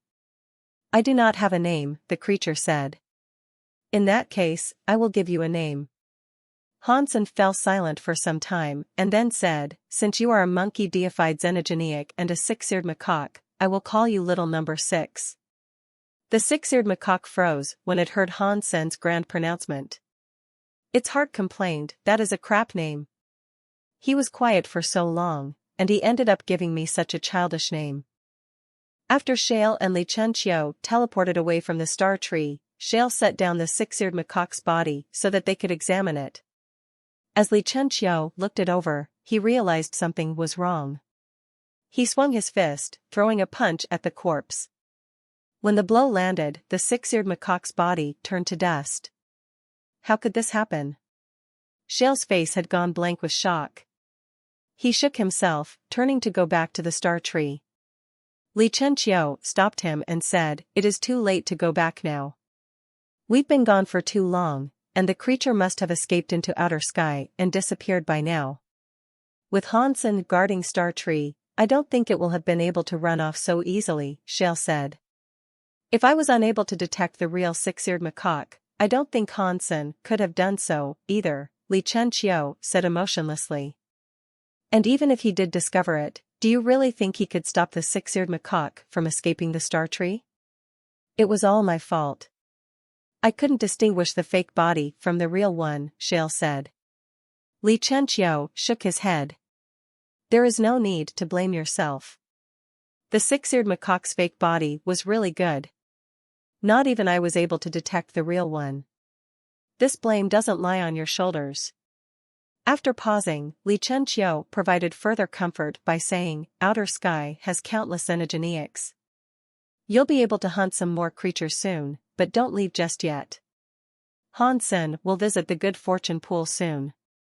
We can go after he does it." Shale nodded. "The good fortune pool will certainly change his power, but it affects every creature differently. I wonder how much Hansen will benefit from it." "I don't believe any will receive a benefit as grand as you received," Li Chunqiu said flatly. Hansen thought Li Chunqiu and Shale would come looking for the six-eared macaque, but after waiting a while, he didn't see them return. The next morning, Hansen told Little Number 6 to guard the star tree with the other xenogeniacs.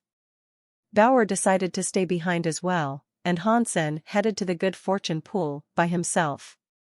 Hansen was in a rush to get to the good fortune pool because he wanted to use it before Exquisite and Likir found out about it. He wanted to use the pool to bring Jadeskin and the Dongxian Sutra up to half-deified. If the two girls were there, he couldn't risk using those two Geno arts in front of them. In truth, the good fortune pool wasn't really a pool at all. It was more like a well. According to what Hansen knew about it, the water inside the good fortune pool wasn't really water. It was a fluid created from the remains of dead xenogeniacs. That was what the Very High had told Hansen, at least. Whether or not it was true, he didn't know. No one knew for certain what lay at the furthest reaches of the good fortune pool. Not even true god deifieds could reach the bottom. Although the Very High elites couldn't physically reach the bottom of the pool, they had analyzed it and determined that it contained the bodies of a giant group of deified xenogeniacs. Those powerful deifieds must have died there billions and billions of years ago, and their deified flesh had remained there ever since. Over time, their essence had liquefied and filled up the whole of their grave to become the good fortune pool. The process had worked something like the formation of oil. Because the good fortune pool had many deified genes inside it, it could reinforce the genes of the creatures that bathed in it. The benefits that a person received were determined by how long they could stay inside the pool and how much of it they could absorb. All this information on the good fortune pool was just guesswork on the part of the Very High, though. As for the truth, no one knew for sure. But when people entered the good fortune pool, some could trigger the water of the pool to create something weird. Once in the past, a golem had entered the good fortune pool. He reacted with the water, and everyone nearby had a vision of an ancient deified xenogeniac hitting a sky statue. Because of this weird vision, that golem seemed to absorb far more water than other creatures. The water seeped all the way through his body, and then the golem went on to achieve so much. It almost became a true god. Although it failed in the end, it was a miracle that a golem had been able to accomplish as much as it did. Hansen didn't expect himself to be able to trigger some sort of vision. He merely hoped to absorb as much good fortune pool water as he could. The Very High theorized that the reason some people could trigger the strange scenes inside the good fortune pool was because they could reach the deeper parts of the pool. When the swimmer encountered the remains of beings whose power operated on the same wavelength as his own, a vision could be triggered. The bloodline of the humans was derived from the crystallizers, and the history of the crystallizers didn't go back very far. There was no way they had reached the outer sky all that time ago, only to end up buried inside the good fortune pool. So, Hansen didn't think his presence would activate a vision. According to the Very High, the good fortune water accumulated as the deified genes in the grave began to mutate. Those mutations always yielded something good. Of course, if someone absorbed too much and mutated too far, it might harm their bodies. The key was in how much one could take. Overindulging in the water was risky. If a person took too little, the changes in his body wouldn't be obvious. In regards to how much they should take, it all depended on the swimmer's fitness and durability. Hansen stood outside the palace that housed the good fortune pool. He didn't see Li Chen Qiu, but Shale was also standing outside the palace. It looked as if the lion-headed man might have been waiting for him. "Brother Shale, can I use the good fortune pool now?" Hansen handed the good fortune spell to Shale. "Of course. I was waiting here so I could open the good fortune hall for you," Shale said. He accepted Hansen's good fortune spell, then took out a similar spell of his own. He slid the two spells into the locks on the door. Cha-cha-cha. The good fortune hall's door slowly opened. Shale made a welcoming gesture and said, "I hope you can use the good fortune pool to gain strength and become deified." "I hope so as well, Brother Shale. I'm going in now." Hansen gave the man a nod and walked into the good fortune hall. In the center of the palace, there was a pool made of jade stone. The water was utterly still, without a single wave or ripple upon the surface. The water should have been transparent, but because the pool was so deep, it was completely dark. It looked like a portal to hell. Although the pool was as calm as a deep well, Hansen could feel the scary presence coming from it. The quiet pool of water was surging with energy like an erupting volcano. It was hundreds of thousands of times scarier than the life force of a deified creature. Just standing next to the pool, Hansen felt as if his body would melt. What an insanely powerful life force. No wonder this good fortune pool is legendary, Hansen said quietly to himself. Without hesitation, he jumped headfirst into the good fortune pool. When Hansen jumped into the pool, Li Chunqiu suddenly appeared next to Shale. He watched the good fortune pool with Shale. I wonder if Hansen will become deified inside the good fortune pool, Shale said to himself. He's just a crystallizer. Unlike you, he won't receive old xenogeneic blood and trigger a vision. There's no way for him to gain much. He won't become deified, but he will earn a few benefits to help him along, Li Chunqiu said dispassionately. When Hansen entered the good fortune pool, it felt like he had jumped into a hot spring. Heat rushed into him through his pores, pouring through his body. Hansen grinned widely at the sensation. That hot air was some kind of life force. The good fortune pool should also reinforce his genes, but that life force alone would benefit him a great deal. Under the cleansing power of that intense life force, Hansen felt his body filling with energy. It was like he could play mahjong for 3 days in a row without getting tired. But the pure life force wouldn't be enough to cause changes in Hansen's actual body. Hansen cleared his head and started casting the Danshan Sutra, so he could absorb the gene powers of the pool in the hopes of achieving a breakthrough. As soon as Hansen began to cast the Danshan Sutra, he felt like there was an unstoppable channel of energy surging into his body. It made each cell of his body come alive and rapidly change. A mere second later, Hansen felt something thicken within his Danshan Sutra. The Geno art was showing signs of the 9 tiers condensing into one. Too strong. It's too strong. This good fortune pool is unbelievable. Hansen was as shocked as he was happy. The good fortune pool's energy was so strong, and it was giving him more power than he had expected. By a substantial margin, too. If I had known what an incredible resource this pool is, I would have found a way to come here sooner. I would just need to take a bath. Becoming half-deified that way would be easier than giving myself a scrub. If I had come here sooner, my 4 Geno arts would have become half-deified a long time ago. I would have saved myself a lot of trouble, Hansen thought as he continued to run the Danshan Sutra as rapidly as possible. Buzz.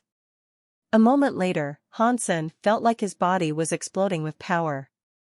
It felt like countless universal cogwheels were spinning with the Danshan Sutra. The force of it pushed Hansen's Danshan Sutra's cogwheel, easily spurring him on to become half-deified. Hansen was surprised, but he didn't have time to explore the differences that had come by reaching half-deified with the Danshan Sutra.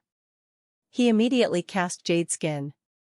He wanted to use the frightening power around him to boost Jade Skin as well. Everything was going swimmingly because the good fortune pool was giving Hansen so much power. When Jade Skin absorbed the power, Hansen didn't feel any resistance. The Geno art went straight into the condensing sequence, and all its tiers combined into one. Hansen's entire body transformed into icy jade. He suddenly looked like a statue. As Jade Skin kept changing, his body became more and more like crystal. It shone as clearly and radiantly as a diamond. Catcha! The jade veneer suddenly tore itself off, like flaky dust being swept away from Hansen's body.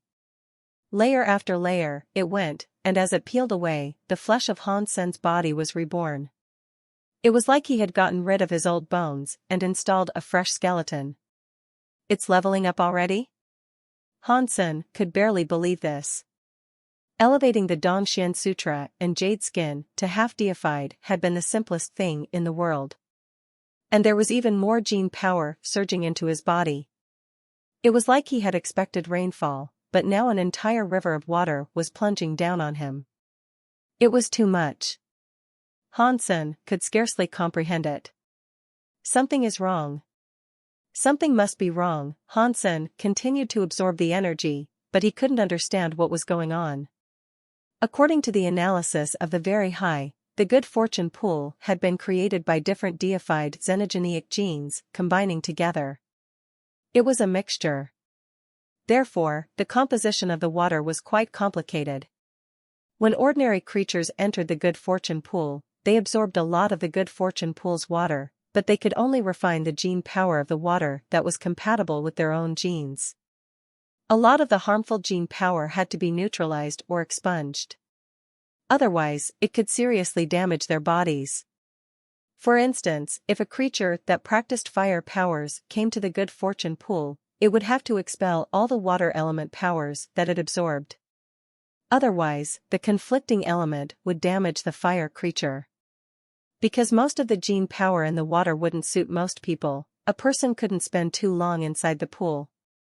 When the harmful gene power reached a high enough level to harm the body, they would have to leave the good fortune pool. Once they left the pool, they would have to carefully release all the harmful gene power.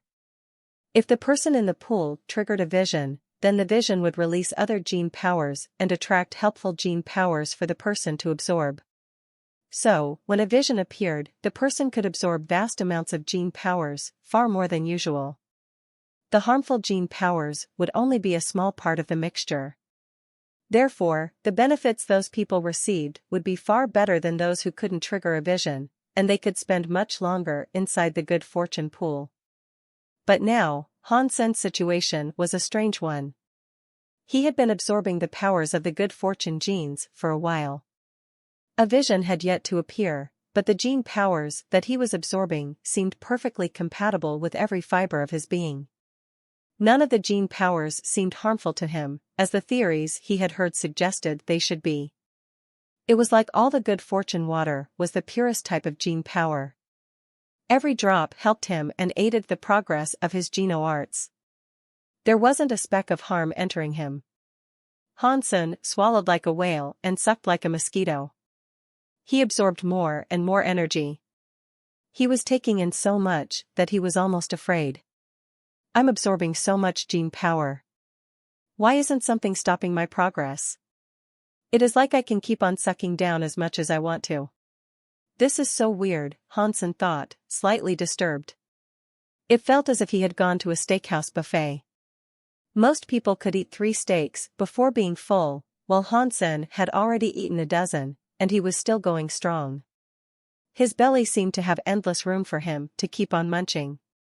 Even Hansen was surprised by this unusual situation. He was almost afraid to keep on eating.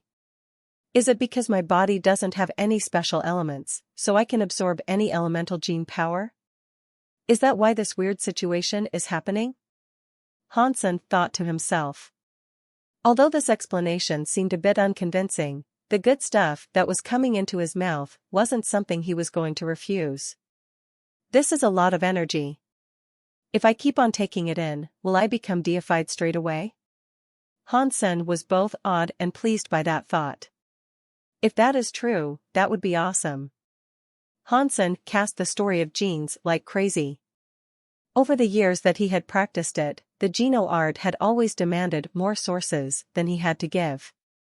He didn't know where or when he would find an opportunity like this again if he didn't take advantage of it now. Hansen absorbed the power from the good fortune pool like mad. Shale and Li Chenqiu were watching the changes occur from outside the good fortune pool. The good fortune pool's life force was as insane as it always was. The spring water was swirling like a vortex, but other than that, nothing weird was happening. They didn't see Hansen come up to the surface. It has been half an hour. Why has Hansen not come out yet? Shale asked with confusion.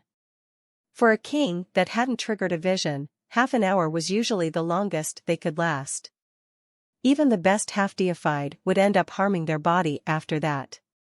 But Hansen had neither activated a vision nor emerged from the good fortune pool. It wasn't only Shale who was curious about this. Li Chenqiu was, as well. Hansen really isn't bad. It is impressive for a crystallizer to last half an hour inside there. He is a very rare specimen, Li Chenqiu said while staring into the water. But after another half hour, Hansen still hadn't emerged from the good fortune pool. Now, even Li Chenqiu's face looked stunned. It has been an hour, and he still isn't out yet. This should be what a primitive deified can achieve, right? Shale said with shock. Li Chenqiu nodded and said, according to our best theory, half-deifieds can only last half an hour at the most. Unless they manage to trigger a vision, that is. Then, they can last more than an hour. A primitive deified can last 1 hour, Li Chenqiu trailed off. He was wondering why Han Sen was taking so long, and why he had yet to come out. Little did they know, Han Sen himself was just as confused as they were. He had already consumed more power than his body had previously contained, but he wasn't stopping there. He felt like he could still absorb more and more. It was like his nervous system was impaired, and he didn't know when to feel full. Deified gene, +1. Deified progress, 30 out of 100 inch. Suddenly, a voice sounded inside Han Sen's ears. It shocked him. When he heard what it said, he was so happy. Holy **T. The water inside the good fortune pool can increase my tally of deified genes. Is it just like the very high predicted? Are these waters here because the deified genes melded with the water itself? Han Sen was floored. It had been so long since he had earned a deified gene. He couldn't believe he could get them here. Han Sen had tried to consume deified genes before, but he hadn't been able to digest them. These mutated deified genes, however, were being absorbed without issue. Right now, Han Sen didn't care how long he had to stay underwater. This was a fantastic opportunity, so he wasn't going to stop until he was stuffed to the gills. Deified gene, +1. Deified progress, 40/100.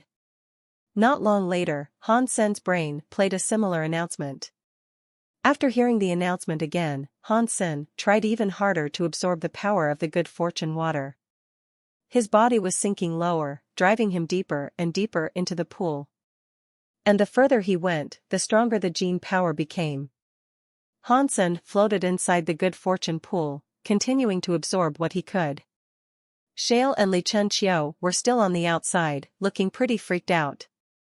They had been waiting for 2 hours by this point, and they saw no sign of Han Sen coming back to the surface. That itself was a big problem. Shale was a deified when he entered the good fortune pool, and he had even triggered a vision, but he only lasted 2 hours. Now, Han Sen had been in there almost as long as Shale, and he yet to show a sign of coming back out. This was so strange. Han Sen's body should still be half deified.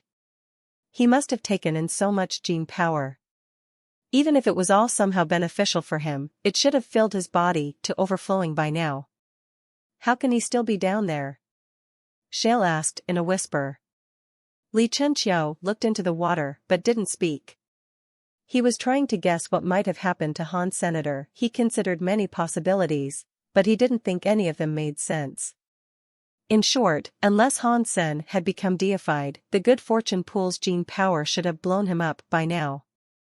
If Han Sen was becoming deified inside the good fortune pool, there should have been a big movement on the surface to let them know what had happened. They would have noticed something like that. The pool shouldn't have been as quiet as it was right now. But it didn't seem possible that Han Sen was dying down there either. Creatures had died in the pool before, overloaded by the power that they had taken in. But as they died, their powers would explode rather violently. Shale and Li Chenqiu would sense it if that happened. What is he doing under there? Li Chenqiu couldn't contain his curiosity. Although he was in charge of the good fortune pool, he couldn't just hop in and check. The good fortune pool had incredible gene powers, but the ingredients that composed it were too complicated.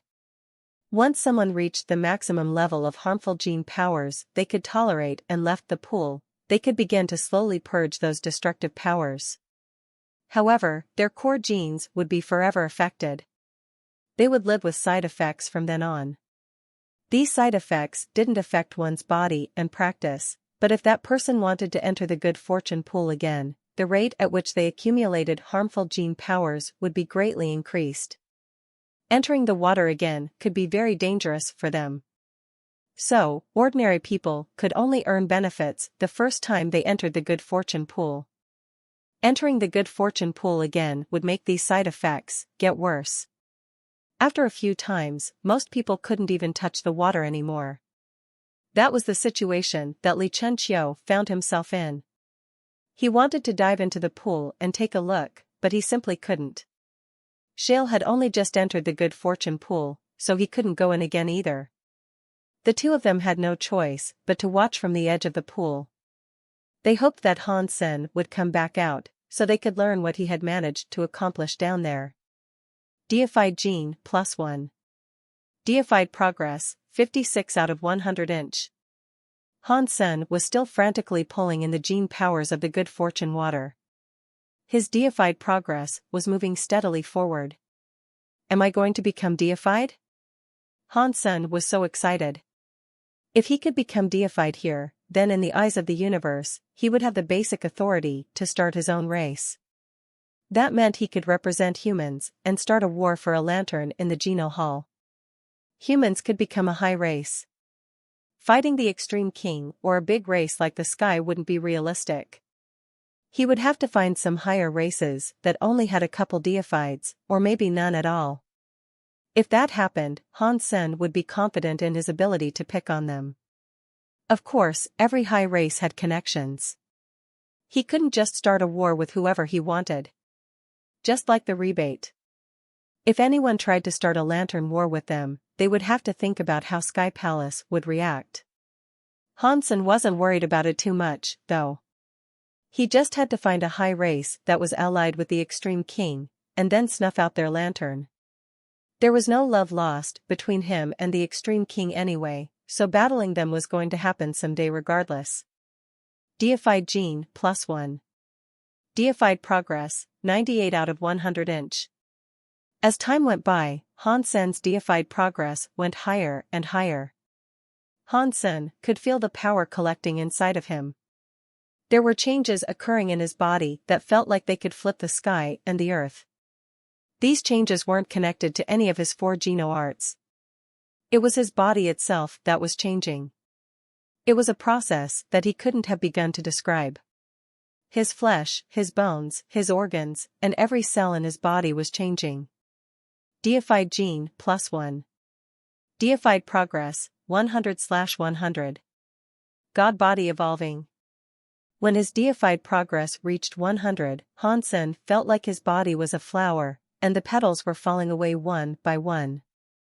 He felt like a serpent, peeling off its skin. The feeling was beyond anything that Han Sen had previously imagined, and although it was incredibly strange, it also felt amazingly good. Shale and Li Chunqiu were staring nervously down into the good fortune pool when the water suddenly fountained up like a spring. It gushed up 10 meters into the air, and many strange waves swept over the surface of the water. Bzzzt. Before they could figure out what was happening, a shadow rose from the spring water. A watery manifestation of an old, giant beast appeared. The beast was enormous and prehistorically scary. It had 2 heads, and 4 wings spread from its back. The moment it appeared, it roared to the sky. The deafening noise of its roar echoed throughout the hall. A 2-headed demon dragon? Why are we seeing one of these old monsters? The crystallizer's bloodline can't have any links to a 2-headed demon dragon. Li Chunqiu stared at the creature he was seeing in shock. His head was filled to the brim with questions. Before he could find any answers to those questions, the image of the 2-headed demon dragon disappeared. A second later, another creature rose from the pool. Its shape was huge but elegant, like some ancient bird from legend. It flapped its wings as it rose from the water. It flew around the good fortune pool and released a hawk-like cry. God Phoenix, Li Chunqiu had practiced the very high sense to an extreme degree, but his face was still turning white. He could no longer keep his heart calm. Han Sen hadn't triggered one vision, he had activated 2. It was difficult to believe. The 2-headed demon dragon and the god Phoenix were old xenogeneics. Their bloodlines had long since gone extinct, and it would be difficult to find any trace of them left in the universe. Even if some remnant of their presence lingered in the universe, surely it wouldn't be found in a crystallizer, of all beings. Li Chunqiu couldn't imagine how Han Sen had been able to trigger the visions of those 2 majestic xenogeneics, but whatever was happening obviously wasn't finished yet. When the image of the god Phoenix faded, the good fortune pool was still being rocked by wave after wave. Another image appeared. Shale was frozen now. He had the bloodline of the lion, and it had been incredibly lucky that he was able to trigger the lionhead lion vision in the good fortune pool. Han Sen was just a crystallizer, but he had managed to trigger 3 visions of old creatures. It was hard to believe that their eyes weren't playing tricks on them. Even more frightening was the fact that the visions kept appearing. The xenogeneics were appearing casually one after another, as if this was a daily occurrence. It made the skies above the good fortune pool look like a zoo. Li Chenqiu and Shale stood before the pool, frozen in place. They stared at the unfolding visions, stupefied. Their brains weren't functioning anymore. They couldn't form logical thoughts about what they were seeing. They couldn't imagine why the good fortune pool was displaying so many grand visions.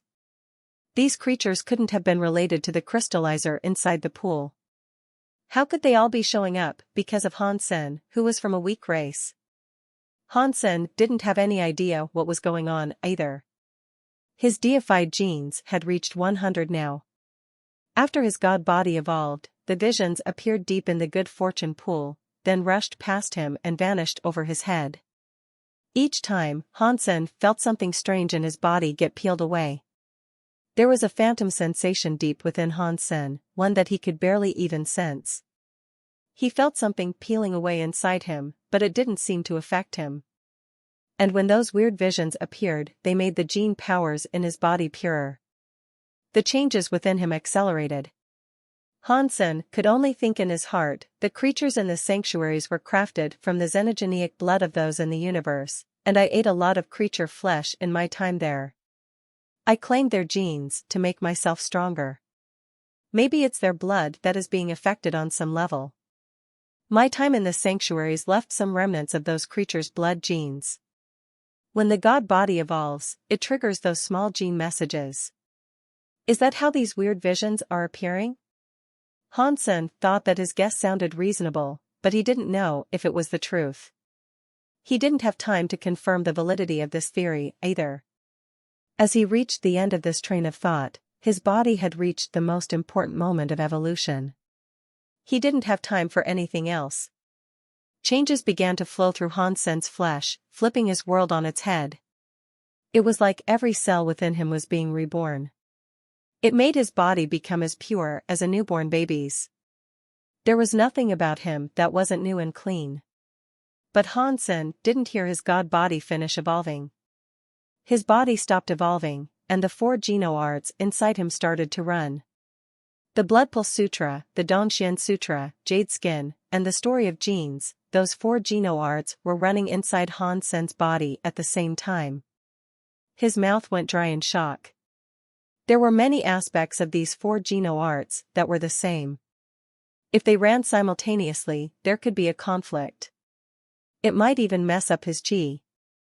In a worst-case scenario, Han Sen's body might even collapse. But despite his worries, the 4 geno-arts ran smoothly on their own, and Han Sen's body seemed unaffected. There was no conflict or clashes between them. The Blood Pulse Sutra and Jade Skin were xenogeneic powers. They affected the cells of his entire body. The changes they wrought on Han Sen were thorough and strange. But the focus and purpose of the 2 skills were different from each other. Although both of them affected Han Sen's cells, the Blood Pulse Sutra had a heightened focus on one's blood and organs. Jade Skin directed its power into a person's bones. Under the influence of those 2 powers, Han Sen's whole body was unleashing its deified potential. Many illusory substance chains were forming across Han Sen's body. The Dongxian Sutra and the Story of Genes were the powers of gene armaments. They affected Han Sen's body, but the biggest changes came from the armaments themselves. The Dongxian armor and spell changed quickly, releasing substance chains as they did. These 2 substance chains were clearly different from one another. The substance chains of the Dongxian armor were black. The formation of each link in the chain was very complicated, as if the chain represented every law of nature that governed the universe. Spell substance chain was white. Somehow, it seemed to be completely independent of the rules of the universe. It existed on its own, devoid of any attachment that might weigh it down. Aside from Spell's connection with Hansen, it was like it was outside the universe. As the 4 Geno arts kept changing, Hansen's body started to change, too. His body became a xenogeneic gene. He looked like a scary, humanoid xenogeneic. Just as the 4 Geno arts were about to finish evolving, when he was about to become deified, he suddenly felt the power of the 4 Geno arts overtake his body. It created a conflict. PFF. Hansen coughed up blood. The cells of his whole body were crushed under the conflicting force of 4 different powers. He could barely withstand the pressure, and his power twisted painfully. The 4 powers that had almost become deified were now gone. The substance chains that had almost formed had now collapsed. The 4 powers inside Hansen's body kept colliding with each other, doing grievous injury to Hansen's body. His blood pulse was disrupted and fractured. It was a mess. Luckily, although Hansen wasn't deified yet, his body was already as strong as a deified. If he was an ordinary half-deified, his body would have been completely crushed by the 4 disrupted powers. Although Hansen hadn't been completely destroyed yet, the situation wasn't good. When the 4 powers fell out of rhythm, they began to impact each other with explosive force. No matter how strong Hansen's body was, it couldn't withstand that type of collision for long. Hansen was doing his best to cast his Geno arts. He needed to get the messed up powers back into their rightful places, but he quickly realized it would be almost impossible. When he cast the Blood Pulse Sutra, it made the Blood Pulse Sutra's power so strong. The other 3 powers would gather and counter it. The constant surge of powers made it difficult for Hansen to get back on track. Casting the other 3 Geno arts led to a similar result. Hansen could only cast 1 Geno art at a time, too. He had no way of casting all 4 at the same time. His Geno arts were in chaos as they sought to balance themselves out. Hansen was left unsure of what to do. Try as he might, he couldn't find a way to make them all work together. I have to take a risk. Hansen could feel his body growing more damaged with every passing second. If he didn't find a way to bring his powers under control and get them back on track, he would probably end up dying at the hands of his own abilities. Hansen didn't have time to second-guess his decision. He split his mind into 4, and he cast the 4 Geno arts at the same time. He wanted to control the 4 Geno arts simultaneously and put them back on track, so he would be able to maintain the balance of the 4 powers. He had only managed to cast all 4 Geno arts at the same time once before. Hansen hoped to replicate that moment and enable his 4 Geno arts to run together. That was his only hope for putting them back on a normal track. Hansen quickly discovered that casting 4 Geno arts at the same time was a difficult thing to do. Before Hansen's body was injured, casting the 4 Geno arts wouldn't have been as difficult. But now, his pulse had been badly damaged. Plus, the 4 powers were messed up. Pulling the Geno arts back into rhythm would be harder than casting them had been before. The instant that Hansen cast his 4 Geno arts, he felt the conflict inside his body grow even more severe. Now the powers were tearing even deeper into his body. The pain was like having his heart and lungs ripped loose. Hansen couldn't suppress a scream. It felt like his pulse, his vessels, and his organs were being torn to pieces by some wretched power. He knew he couldn't stop, though. He had to put those 4 powers back on the right track. If he didn't, it would be a miserable ending that awaited him. Hansen held strong against that pain, and he continued trying to cast the 4 Geno arts. He wanted them to go back to normal. But every time he cast them a little, his body became more and more injured. Blood was pouring out of his wrecked flesh. Immortal dragon. Hansen's heart leaped. The black crystal came out of his sea of soul, looking like the immortal dragon. It began using its immortal substance chains to fix up Hansen's body. Hansen's body was being torn apart, but the immortal dragon was fixing it just as fast. Hansen held strong against his pain and focused his mind on forcing the 4 Geno arts back into order. The entire process was excruciating. Anyone with a poor will would have failed. Hansen struggled to hold strong against the pain that felt like his heart was being torn apart and the flesh was being scraped off his bones. He was slowly guiding the 4 Geno art powers back onto the right track. Fortunately, the immortal dragon had strong healing power. Otherwise, even if Hansen had been able to hold on against that pain, his body would simply have been ripped to pieces.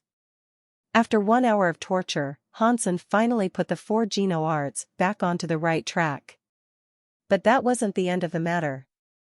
Once the 4 Geno arts were put onto the right track, they kept running at an insane speed. They began to generate their prototype substance chains again, and Hansen started leveling up to deified once more. Hansen realized that he had fallen into an endless cycle. His body had fulfilled the requirements for becoming deified. In any normal situation, he would already have ascended. But the powers of his 4 Geno arts were all trying to become deified at the same time.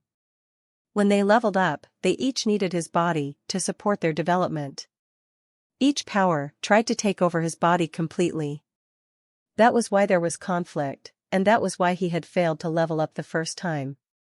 Fixing his body would lead him to leveling up, but attempting to level up would always end in failure. If this kept going, Hansen would die eventually. Even his powerful will couldn't sustain him forever. Hansen tried to cast only 1 Geno art so that it could become deified, but he couldn't do it. That was because his body had reached 100% deified progress. It was forcing all 4 of Hansen's Geno arts to activate.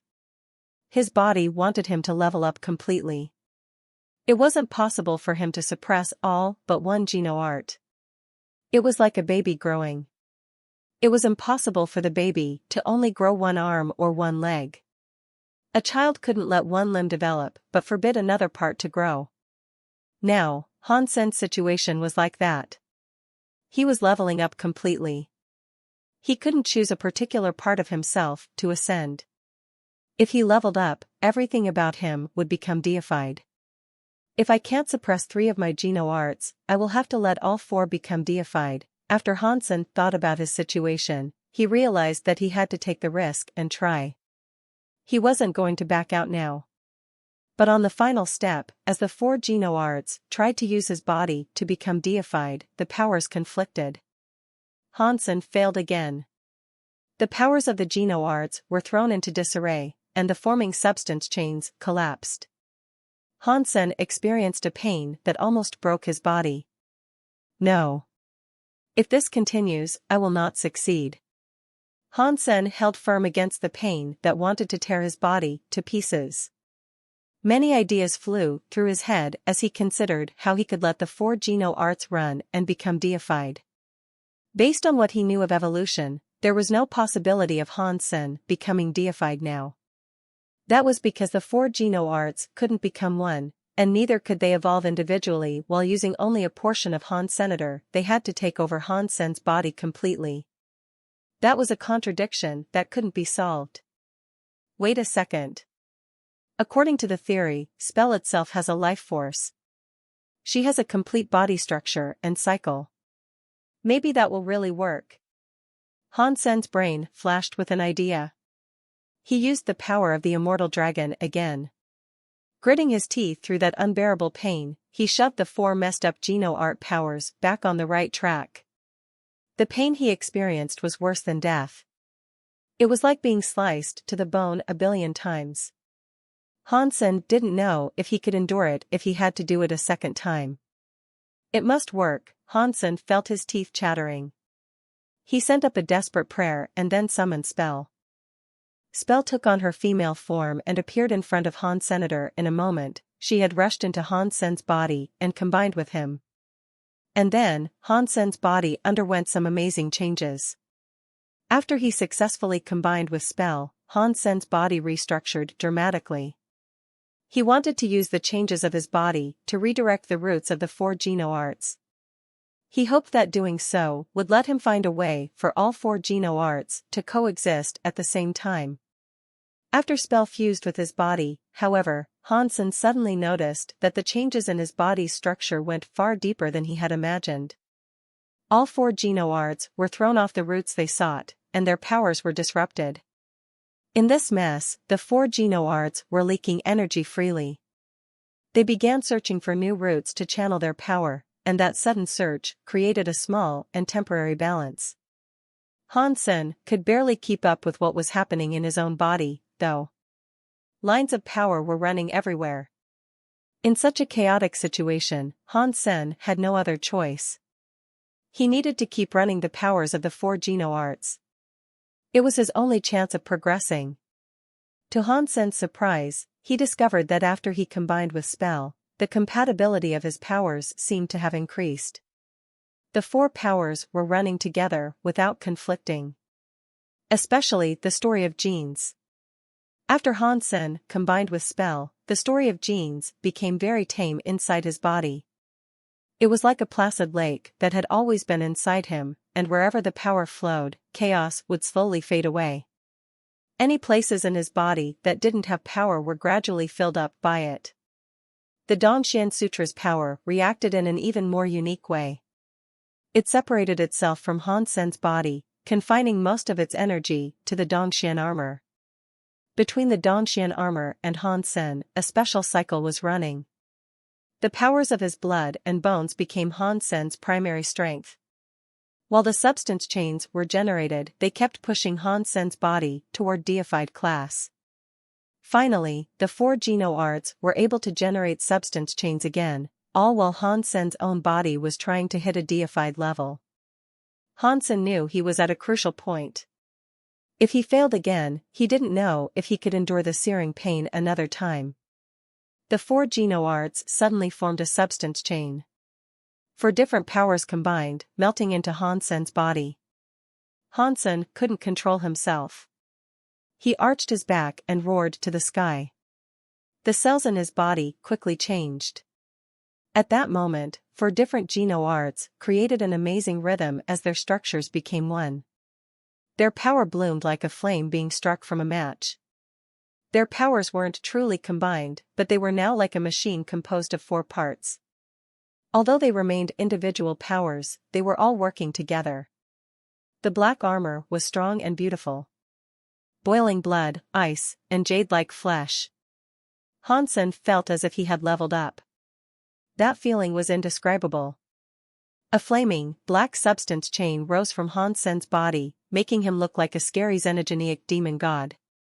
Even his presence looked like a xenogeneics. God body evolution complete. Battle body leveled up to deified class.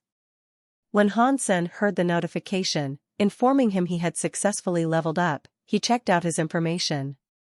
Hansen, Super God Spirit Body. Gene Battle Body, Xenogeneic, Primitive. Level, Deified. Percentage, 0%. Lifespan, 2658.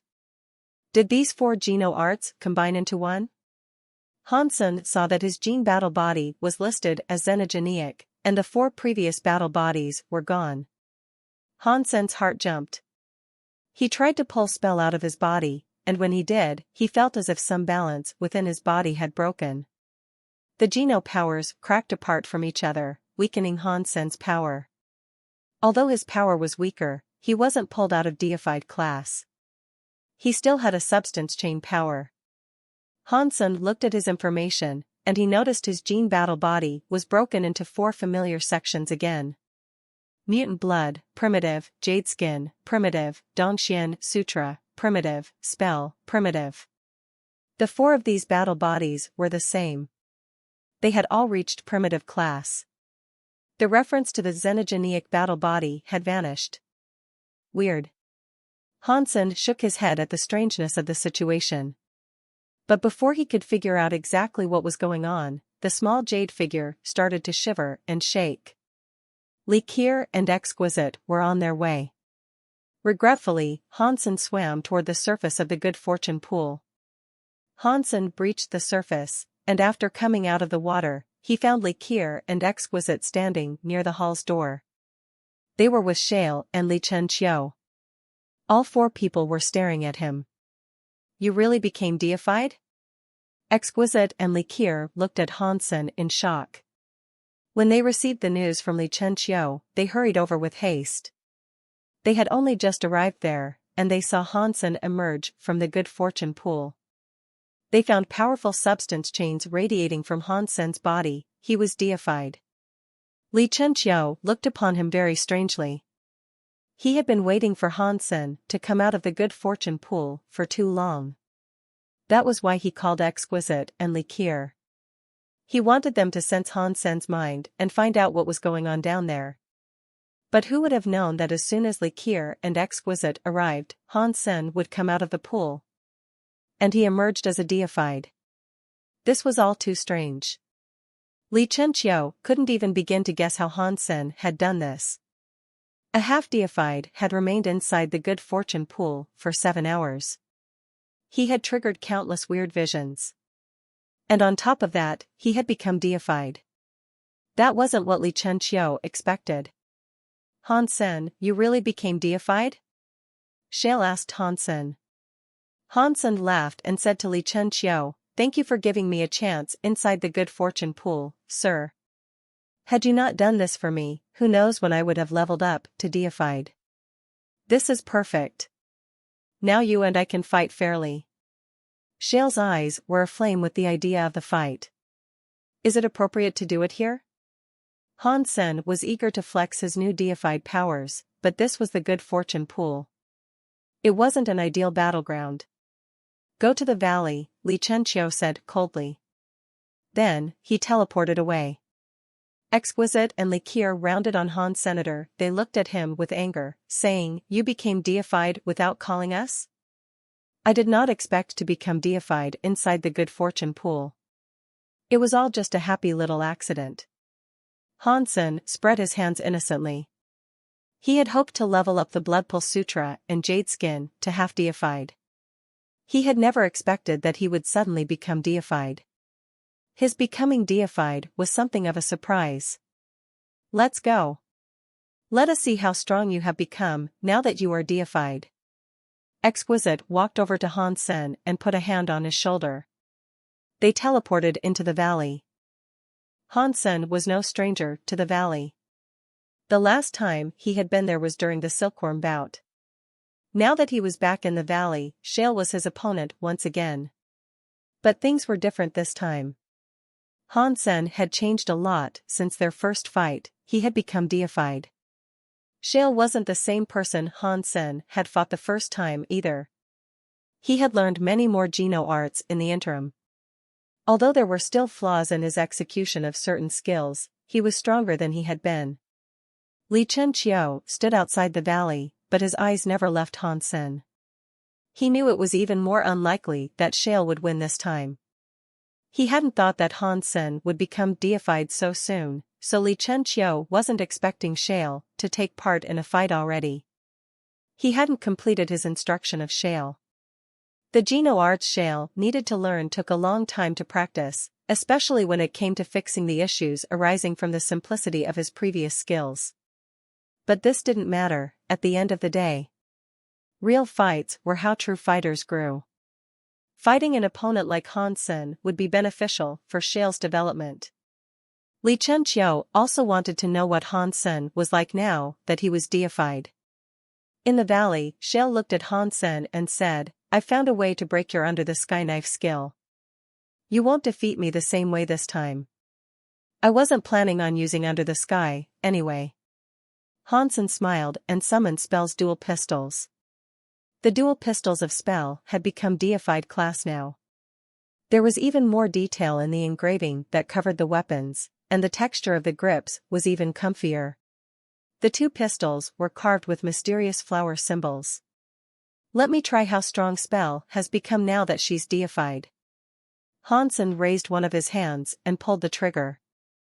With a roar, a bullet went flying out the barrel and shot directly toward Shale. Shale remained still. Instead of attempting to dodge the bullet, one of his substance chains rose. He threw a punch to meet the bullet.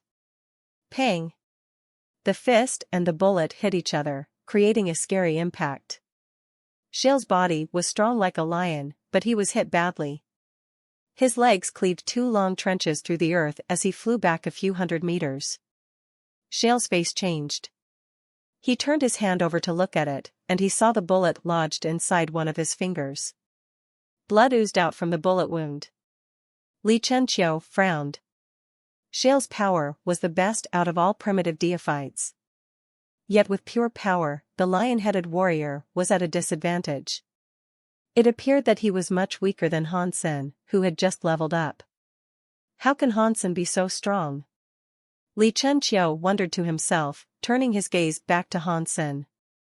Crystallizers were notorious for their poor fitness, but Hansen's body was better than a born deified at the same level. This was so weird.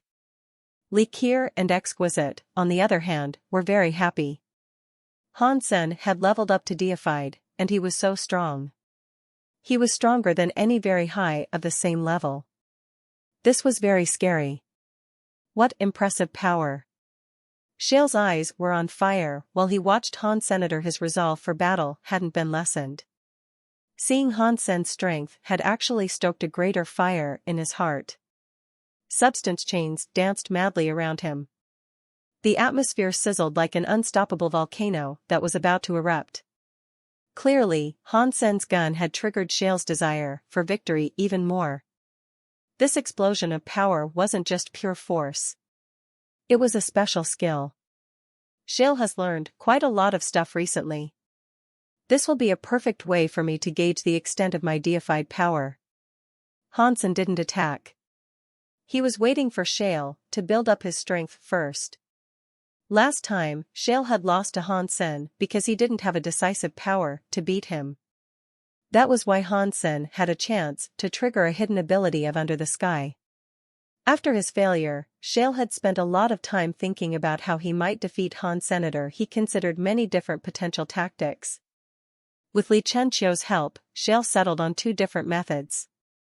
One method employed a punching skill that was similar to Under the Sky. It was called Return to Origin. It could generate a lot of punching power, and it formed a scary punching light that flowed through the sky like a river. Using this, he could go against Under the Sky and trace its movements. The other method was known as Star Explode. For a short amount of time, this Geno art could greatly increase the fitness of Shale's body. His power and speed would receive a major boost. He could use the skill to defeat Hansen through absolute, sheer power. It would limit Hansen's ability to use powerful knife skills. But Star Explode's weakness was its short duration. Because it was an exploding power, it would give Shale less than 10 minutes to beat Hansen. If he couldn't beat Hansen within 10 minutes, his body would become weak because he exploded too much. When Star Explode's power erupted, Shale's whole body shone with silver light. It was like a star exhausting all of its power in one burst. Everything outside of his body darkened against the background of his radiance. Hansen, try out my punching skills. Shale roared and threw a punch toward Hansen. He was still using his old punching skill, but it was so powerful that it seemed almost invincible. It was simpler than the last time it was used, but its power and speed had grown as well. He unleashed his punch, and his substance chains spread like the dust from a supernova. It was like that punch could destroy everything. No power could rival that almighty strike. That punching power carried the condensed light of 1,000 suns. Hansen didn't choose to dodge it, though. He straightened his arm in front of him, lifting one of his pistols into line with the incoming attack. That star-like power surged toward him. His finger calmly squeezed the trigger. Pang! The bullet streaked out of the barrel, shooting straight toward the massive incoming strike. Boom! A bright light exploded within the valley, blinding everyone who was watching the fight. For several long moments, no one could see anything. When the light finally dimmed a bit, they could see what had happened. Their faces went blank. Hansen's bullet hadn't been stopped by Shale's punching power. It slid straight through the stardust to strike Shale's fist again. But after passing through the star explosion, the bullet had become weak.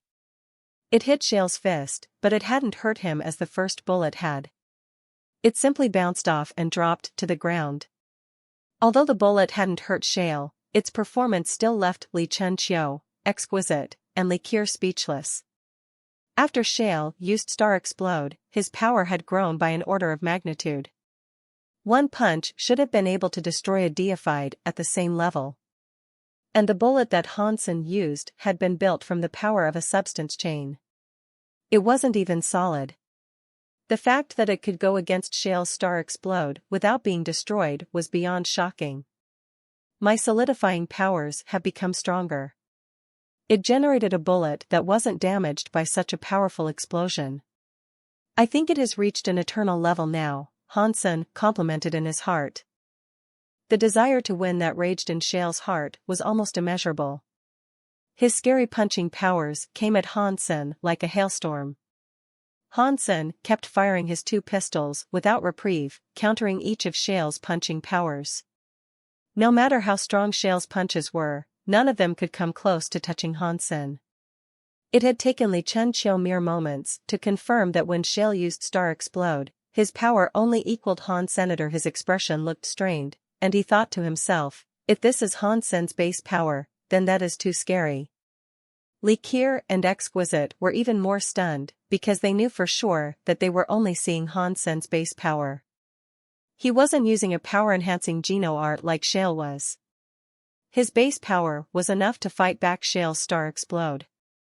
That was almost unbelievable. In truth, Hansen thought this was an expected result. After all, his 4 top Geno arts had all reached a deified level. Each Geno art had the power of a deified, and he had 4 of them reinforcing the same body. Their additions to his power weren't merely additive. As time went by, Shale was getting stronger and stronger. His body shone with ever-increasing starlight, but his punches were still being negated by Hansen's bullets.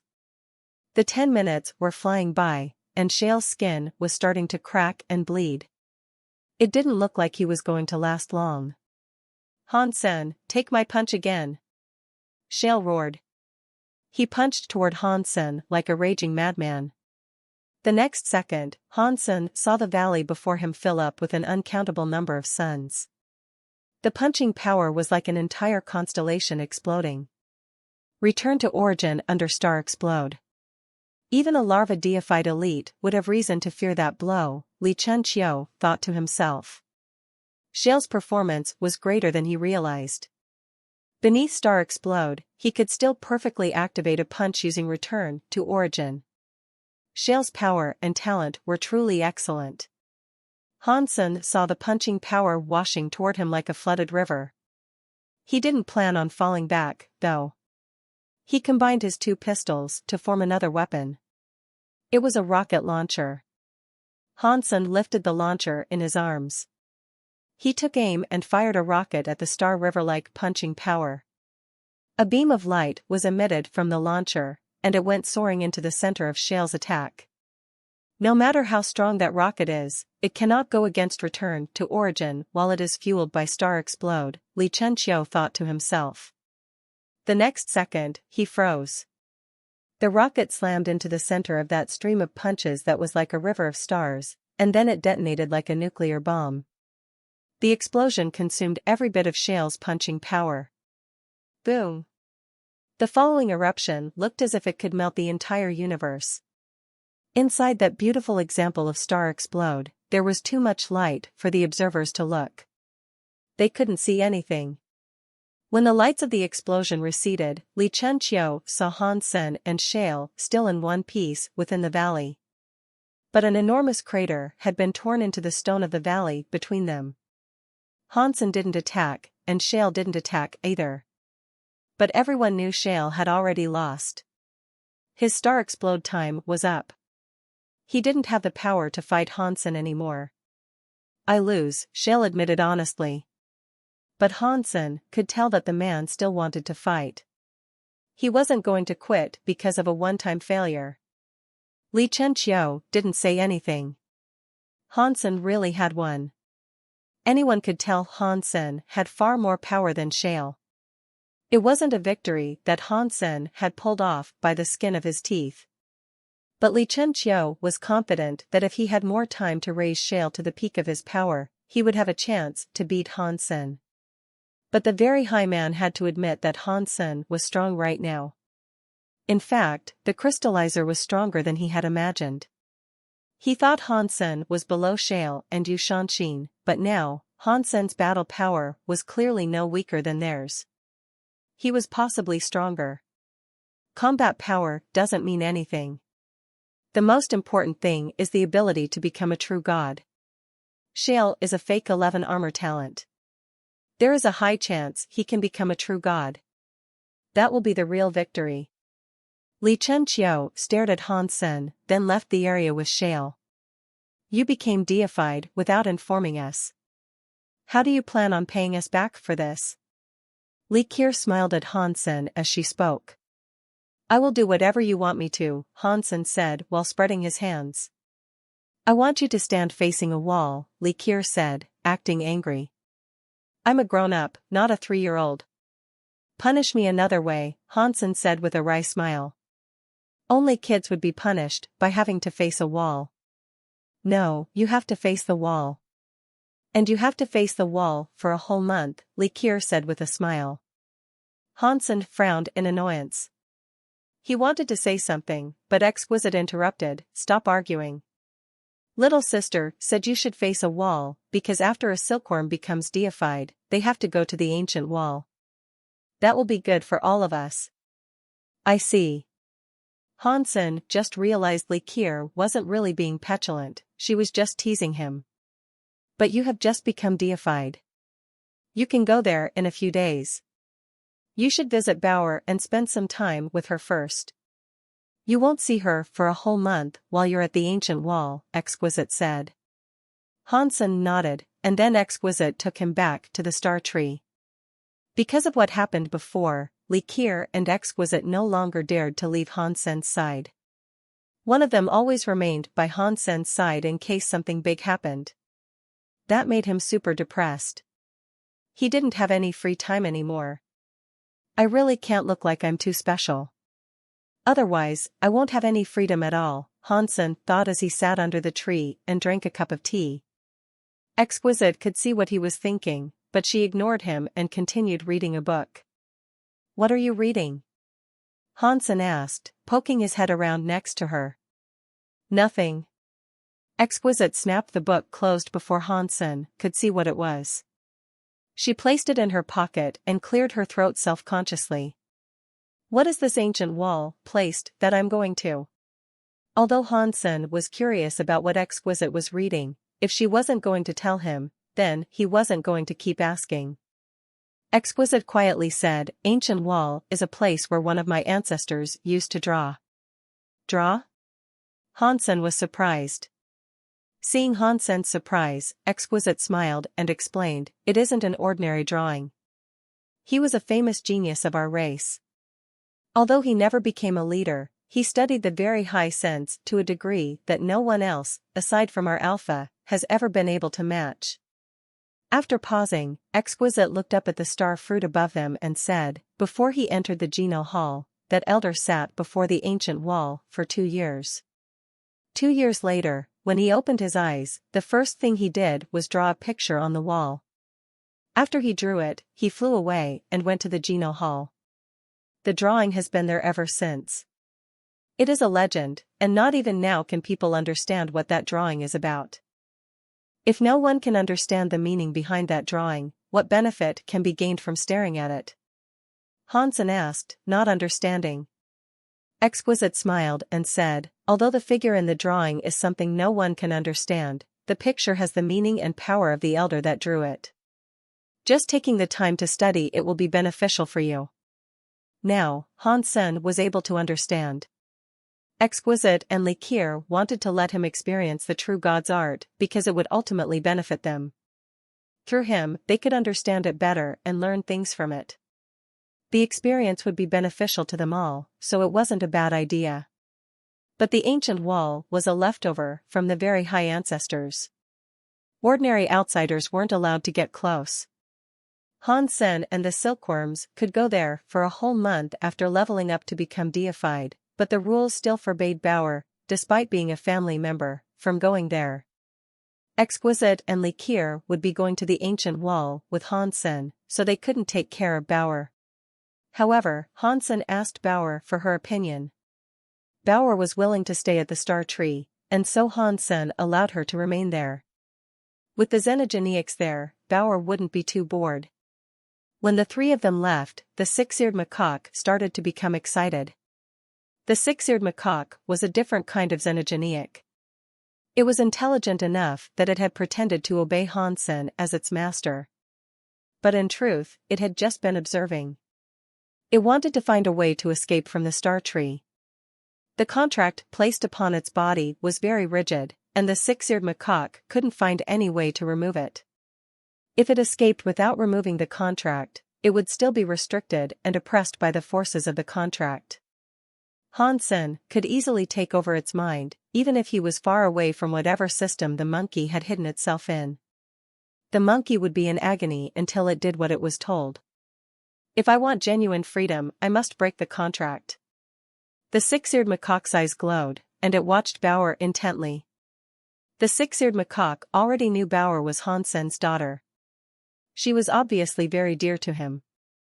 Now Han Sen wasn't around, and he wouldn't be for a whole month. If I can capture her, I can use her to threaten Han Sen into breaking the contract. Han Sen will have to do as I say. The six-eared macaque felt that his chance had come. The other xenogeniacs follow her commands, but there is only one primitive deified in their midst. They have no chance of defeating me. That being said, I don't have to fight them. I just need to use my fake body, go invisible, and knock her out. The six-eared macaque was still forming his plan when he saw Bauer looking in his direction. The six-eared macaque was shocked. It thought Bauer knew that something was wrong, but then he heard Bauer speak from beyond her smile. She said, "Little Six, I'd like some of this fruit." The six-eared macaque really hated the name Little Six, but Bauer had called it over. It was the perfect opportunity. The six-eared macaque answered and quickly ran over to her. "Little Master, what would you like to eat?" The six-eared macaque watched Bauer carefully as she reclined comfortably. It was thinking, this is perfect. I don't even need to be invisible. I will just deliver her the fruit, knock her out, and then stuff her someplace out of sight. That way, Han Sen will be forced to break the contract with me. I want that. Bauer raised her finger to indicate the piece she wanted. She was wearing sunglasses while lying down on a chair. The six-eared macaque picked up a fruit knife. He cut the fruit into little pieces, took a slice, and brought it over to Bauer. He stretched it toward her, preparing to make his move. Bauer looked at the six-eared macaque. She didn't reach out and pick up the fruit. She smiled and said, "Did I say that I wanted to eat it? Give the food to the other. One each. No more and no less." The other Bauer was talking about would be the little pigs. They followed Bauer around, eating good stuff all day long, but their bodies never changed. They seemed as static and small as ever. "I'll cut your *SS, the six-eared macaque suddenly shouted. It raised its claws quickly to snatch Bauer. As the six-eared macaque's claws were about to make contact with the pale, delicate skin of Bauer's neck, Bauer suddenly shone with a white light. The six-eared macaque's claws hit the light, spraying a fountain of sparks. The monkey's claws were unable to break through that defense, and its attack had been entirely blocked. The six-eared macaque was shocked. It leaned closer to take a look. The light didn't come from Bauer. It came from the little pigs around her. Right now, the 16 little pigs were standing alertly around Bauer. Their eyes were wide and unblinking as they stared at the six-eared macaque. Mysterious symbols glowed on their foreheads, and light shone from their bodies. The holy light of the 16 little pigs combined and transformed into a light shield that trapped the six-eared macaque inside. "You're just a bunch of pigs. You can't stop me," the six-eared macaque growled.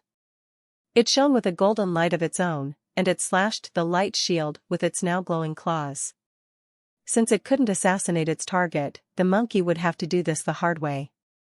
The six-eared macaque knew Hansen wouldn't be back for a month, and it wagered it had enough time to capture Bauer. And in regards to the xenogeneics and the 16 little pigs, the six-eared macaque cared little for them. But when its strike landed, the six-eared macaque noticed that its power wasn't enough to rip through the shield that encased it. The 16 little pigs were still holding it in place. None of them had gotten hurt. They all just stared angrily at the monkey. The six-eared macaque was shocked. It used its power again, hitting the light shield over and over. In growing astonishment, the monkey tried its hardest, but it was unable to break the shield of light. It really was trapped inside. "Little Six, you are such a naughty boy." Befuddled, the six-eared macaque watched Bauer stand up, take off her sunglasses, smile, and walk over to him. For some reason, the six-eared macaque felt a chill run down its spine. It had a bad feeling about this. Tang Minger had only just entered Star Moon's shelter when someone recognized her. "Tang Minger. Are you Tang Minger?" A pretty boy wearing armor approached. He was riding a tiger beast soul mount. He was leading a group of knights, but he looked surprised as he stopped in front of Tang Minger. "I am Tang Minger. Who are you?" Tang Minger looked at the pretty boy. She tried digging into her memories, but she could not seem to recall who he was. "I am Ning Bueo." The pretty boy got off his mount and looked at her with glee. "Ning Bueo, you are Uncle Ning's son?" Tang Minger suddenly remembered. She had seen Ning Bueo a few times, but she had only been 7 years old at the time. She didn't remember him too well. The pretty boy in front of her did look like the boy she used to know as Ning Bueo. Ning Bueo looked passionate as he said, "Minger, your timing in arriving in Star Moon Shelter is most serendipitous. Since I am here, I can guarantee no harm will befall you. If you want any type of beast soul, just let me know. I will give you any in my possession. I even have sacred blood beast souls to give you. Sister Minger, you guys chat. I'm tired and need to rest." A voice sounded near Tang Minger. Ning Bueo saw she had a little boy next to her. Ning Bueo's brow furrowed. The boy only looked like he was 13 or 14 years old. He didn't look like he belonged in the sanctuaries just yet. "I appreciate the offer, but those of the Tang family don't require protection," Tang Minger said unhappily. After all, Ning Bueo had spoken as if she was useless. "That wasn't my intent. Our families are friends, so we should help each other out." Although Ning Bueo was cocky, he wasn't stupid. He realized that he had said something he shouldn't have, and so he quickly tried to steer the conversation back down a more pleasant avenue. "I understood your intent perfectly fine, but I don't require help," Tang Minger said. She took the boy's arm and said, "Little flower, let's go." When Ning Bueo saw the pretty girl he liked getting close to another boy, it upset him. He ran in front of the boy and pretended to be shocked. He asked, "What is your name, little bro?"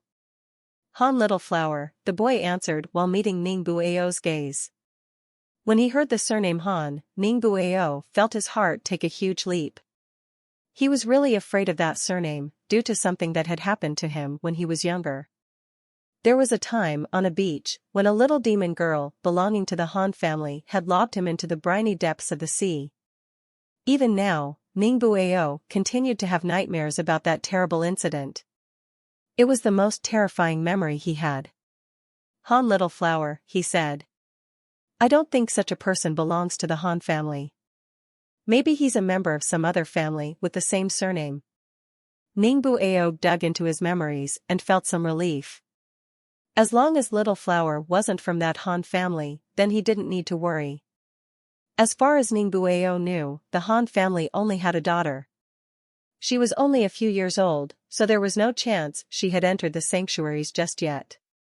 The legend said that the Han family did have a son, but for unknown reasons, the son had gone missing. Ning Bueo remembered that the boy was called Han Fei.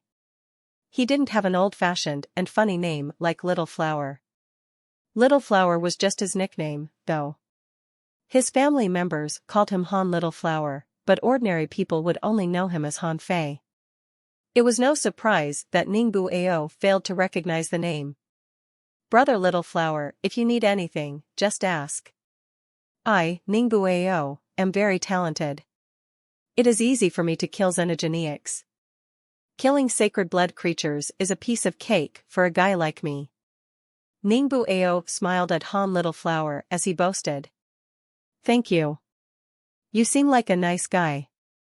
I will ask you if there is anything I ever need, Han Little Flower said politely. In Sacred, Auntie May had taught Little Flower to be polite with other creatures. Even when he was eating, he had to act like the gentleman he was. He had to keep up good etiquette at all times. What are you waiting for? I found a sacred blood creature to the east side of the shelter. I'm going to kill it. Let's go, Ningbu Ao said with a smile. He was very confident about his appearance and power. He thought he would only need to flex his powers for a little girl like Tang Ming'er to fall for him head over heels.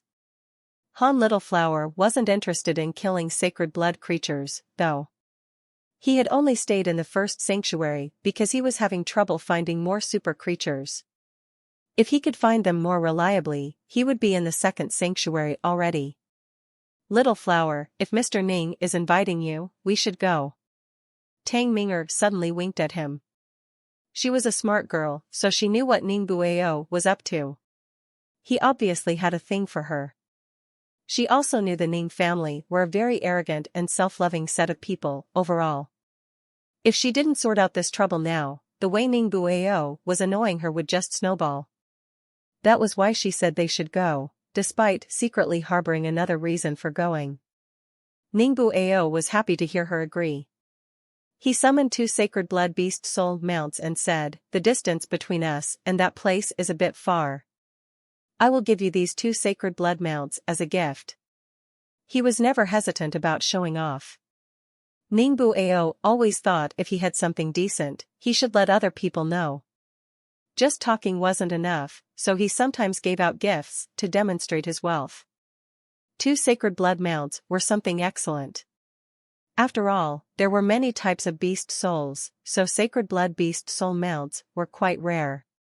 It is fine. Little Flower has a mount already. I will just ride it with him. Tang Ming'er smiled at Little Flower as she spoke. Han Little Flower didn't say anything. He just summoned his own ride. Boom! A giant, gold, 2-headed dragon appeared in front of Han Little Flower. The mount beast souls around all started to scream and run away. If their masters hadn't commanded them to stop right where they were, all of them would have fled. Ningbu Ao froze when he saw it. It was a very powerful beast soul. He had seen things like this in his family's house, but they were high-class beast souls from the later sanctuaries. In the first sanctuary, he had never seen a beast that scary before. This cannot be a super beast soul. That is impossible. It's just a bluff, surely. It cannot be a super beast soul. Ningbu Ao was really suspicious about its presence there, but he didn't want to ask what type of beast soul it was. Otherwise, it would make him sound like an ignorant redneck. Let's just go. Ningbu Ao had to force a smile as he spoke to Han Little Flower and Tang Ming'er, who were happily sitting on the 2-headed dragon's back. Please lead the way, Mr. Ning, Tang Ming'er said with a smile. Although he was upset, Ningbu Ao still commanded his team to go forward with haste. The sacred blood mounts ran as fast as they could, trying to leave the 2-headed dragon behind. But they had only just started running when the giant dragon spread its massive wings and soared off into the sky. It moved with incredible speed. Compared to the 2-headed dragon mount, Ningbu Ao's sacred blood mount was as slow as a turtle. That can't be a super beast soul, can it? Ningbu Ao was stunned. His mood was very sour, and he had to keep comforting himself, saying, that kid must have just gotten lucky. Another family member might have just given it to him. In terms of power, he certainly can't compete with me. When I kill the sacred blood creature, Tang Ming'er will know, for sure, who the real man is here. The sacred blood mount moved reasonably quickly in comparison to most beast mounts. It took them 2 hours to reach their destination. They saw a creature there that was like a titan. It was resting quietly atop a hill. Ningbu Ao gave a command and sprang forward. He led his team to fight that sacred blood creature. The sacred blood creature stood up and roared when Ningbu Ao's army surrounded it. It couldn't get clear, and it was quickly hemmed in on all sides. Ningbu Ao's soldiers moved with great coordination as he issued commands. The sacred blood creature was unable to harm a single one of them. Ningbu Ao was very active, too, and he attacked the sacred blood creature again and again. It took them half an hour to bring the titan down. Ningbu Ao was very satisfied with his performance. He had fought and commanded his men to the best of his abilities. He was very satisfied with how the fight had gone. He smiled at Han Littleflower and Tang Ming'er. He began walking toward them, but after a few steps, he heard an angry roaring coming from the sky. He raised his head, and his face paled. This new creature was similar to the sacred blood one they had just killed, but this one was bigger. It was like a small mountain. It fell toward them out of the sky. Ningbu Ao's soldiers were still reveling in the joy of their victory, unaware of what was going to happen. If the creature landed, half of them would die. Run! Ningbu Ao shouted as he started to run. But the normal soldiers didn't react as fast as he had. As he looked up at the giant beast about to crush them all, Ningbu Ao was shocked and furious. He couldn't do anything. Suddenly, something flashed in the corner of his vision. The giant beast coming down from the sky jerked to a stop. Its descent was halted. Ningbu Ao was shocked. His eyes tracked down the body of the behemoth until he saw Littleflower standing beneath it. The boy was holding up the mountainous beast with one hand. He stood there casually. The soldiers all around were staring at him in dumbfounded awe. They looked at the little boy holding up the beast like they were seeing a ghost. Han Sen had expected the ancient wall to be a mysterious place, but quite surprisingly, it was just an ordinary wall atop a mountain. Aside from the many drawings that covered the wall's surface, it was nothing special. The pictures were, admittedly, strange. Han Sen and the two women passed through many restrictions to get there, but if they hadn't, Han Sen would have thought that these drawings had been created by some renowned abstract painter or graffiti artist rather than by an ancient elite. When they arrived at the ancient wall, many of the very high were at the wall already. Some were sitting, some were standing, some were staring at the wall, and some had their heads lowered in contemplation. It seemed as if they were all trying to feel something from the paintings on the wall. Some of the very high who were present were very scary individuals, too. Even among their powerful race, they were probably considered top-class elites. Han Sen started to say something, but Exquisite gestured for him to remain silent. She gravely placed a finger over her lips, then motioned for him to observe the painting. When Han Sen saw how Exquisite and Li Qier were carefully watching the very high around them, he realized that the two women must be trying not to disturb their prestigious elders. They were being very careful not to do anything that might disturb the other people at the wall or disrupt their concentration. Han Sen didn't say anything. He just moved to examine the drawings on the wall. Exquisite and Li Qier stayed beside him, looking closely at the drawings as well. As they tried to understand the drawings, they also paid attention to what Han Sen was thinking. Being able to access Han Sen's perspective and knowledge meant they could learn much more. But it wasn't as if they were taking advantage of Han Senator after all. Had he not become a silkworm of the very high, he would never have been able to see the drawings on this wall in the first place. The whole mountain was covered in drawings, which meant that there was an unimaginable amount to take in. Han Sen wanted to find the very beginning. Once he found the starting point, he could follow the drawings as they progressed. But after searching for a while, he was unable to find where the drawing had begun. The weird artwork was something Hansen couldn't understand in the least. Many abstract images seemed to have been melded together into a single fluid mural, which had no beginning and no end. It was hard to tell what it could all mean. If the drawings hadn't been so incredibly smooth and stunning, Hansen would have thought that it was the random graffiti of a child. Exquisite could feel what Hansen was thinking. She lowered her voice and whispered to Hansen, "No one knows where this painting starts, and no one knows what the painting means. You should start by trying to understand it through the scratches." Hansen nodded without responding. He couldn't see any obvious clues, so he did what Exquisite had suggested.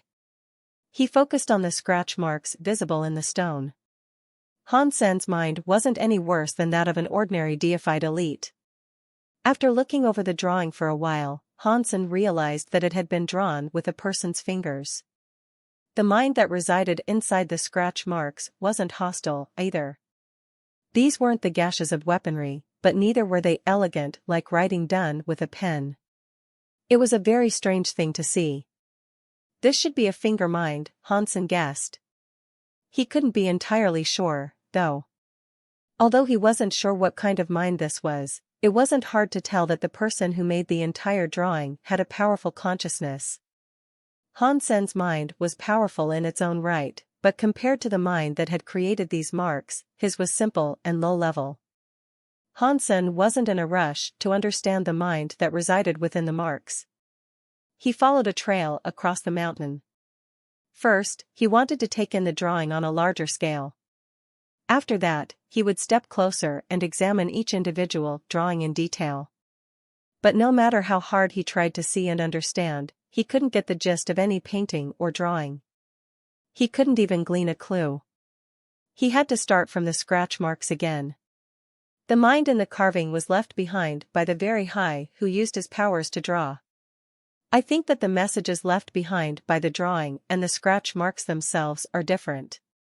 Revealing the secrets of the painting wouldn't help me understand the mind carved into the rock. But then again, no one expects me to reveal the secrets of the painting. If I can understand the meaning of the scratches, then this entire venture will be worthwhile. Hansen grew calm and focused on trying to understand the meaning of the lines. The marks gave Hansen the impression of drifting clouds, but as his understanding of the marks deepened, it made him think of an unstoppable force. It gave him the desire to delve deeper into the depths of his own emotions. It was the feeling of someone who loved reading books, but then they discovered the most spellbinding novel in existence. Hansen was drawn to it, and he didn't want to tear himself away from the tale for a single second. He just wanted to keep reading and find out what happened next. The second impression he gleaned was the word strange. Every mind tended to have a theme. In Hansen's Under the Sky, for example, the theme was that everything in the universe was just a chess piece. But the mind in this painting was unique. If you described an ordinary person's mind, you could say it was like a tree, a mountain, or a river. But if those things represented ordinary minds, then the mind of this painting would be like a scroll that was 10,000 miles long.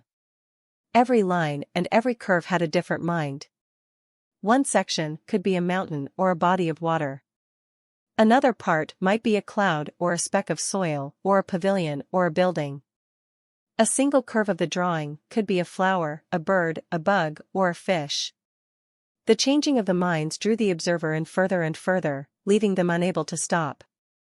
With a single step, Hansen could witness 3 different scenes. Every line and every turn filled him with amazing thoughts. It left him unable to guess what the next scene might be. No wonder Exquisite said any creature that visited the ancient wall would receive a boost to their mind. The mind on this wall seems to encompass everything. Any creature that practiced any power or element could find a mind there that matched well with their geno arts. Although Hansen was looking at it with his own eyes, it was rather difficult to believe. Hansen wondered what sort of genius this very high elder must have been to be capable of drawing a painting like this on his own. If the very high hadn't confirmed that the ancient wall's drawings were done by one person, Hansen would have thought that this drawing was the work of many people. How could one person be the master of so many minds? It didn't make sense. Even though Hansen had a voracious intellect and an impressive ability to learn, he could only walk one path. He couldn't learn everything there was to be learned in the universe. If this was drawn by one person, then that very high elder's mind is very impressive. He must have been the smartest person in the whole universe, Hansen murmured as he examined the drawings.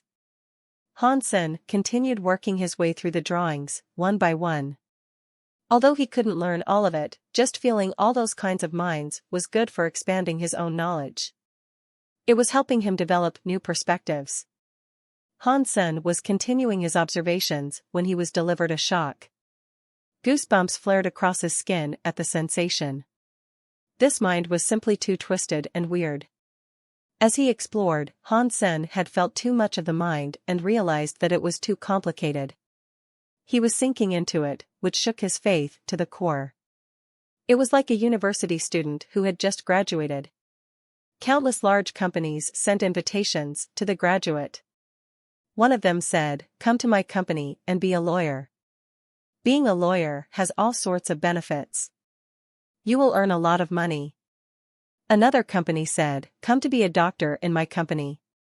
Being a doctor can make you incredibly famous, and your reputation will grow by leaps and bounds." Everyone said they were the best, and all of them seemed generous and attractive. A new graduate, being pulled in so many different directions, could quickly lose track of themselves. Unless someone possessed a very stable will, they would lose themselves without even noticing what had happened. But in this case, losing oneself wasn't a bad thing. When people were uncertain of which path they wanted to traverse in their life, they could lose themselves in the drawing and choose a mind to complete their purpose.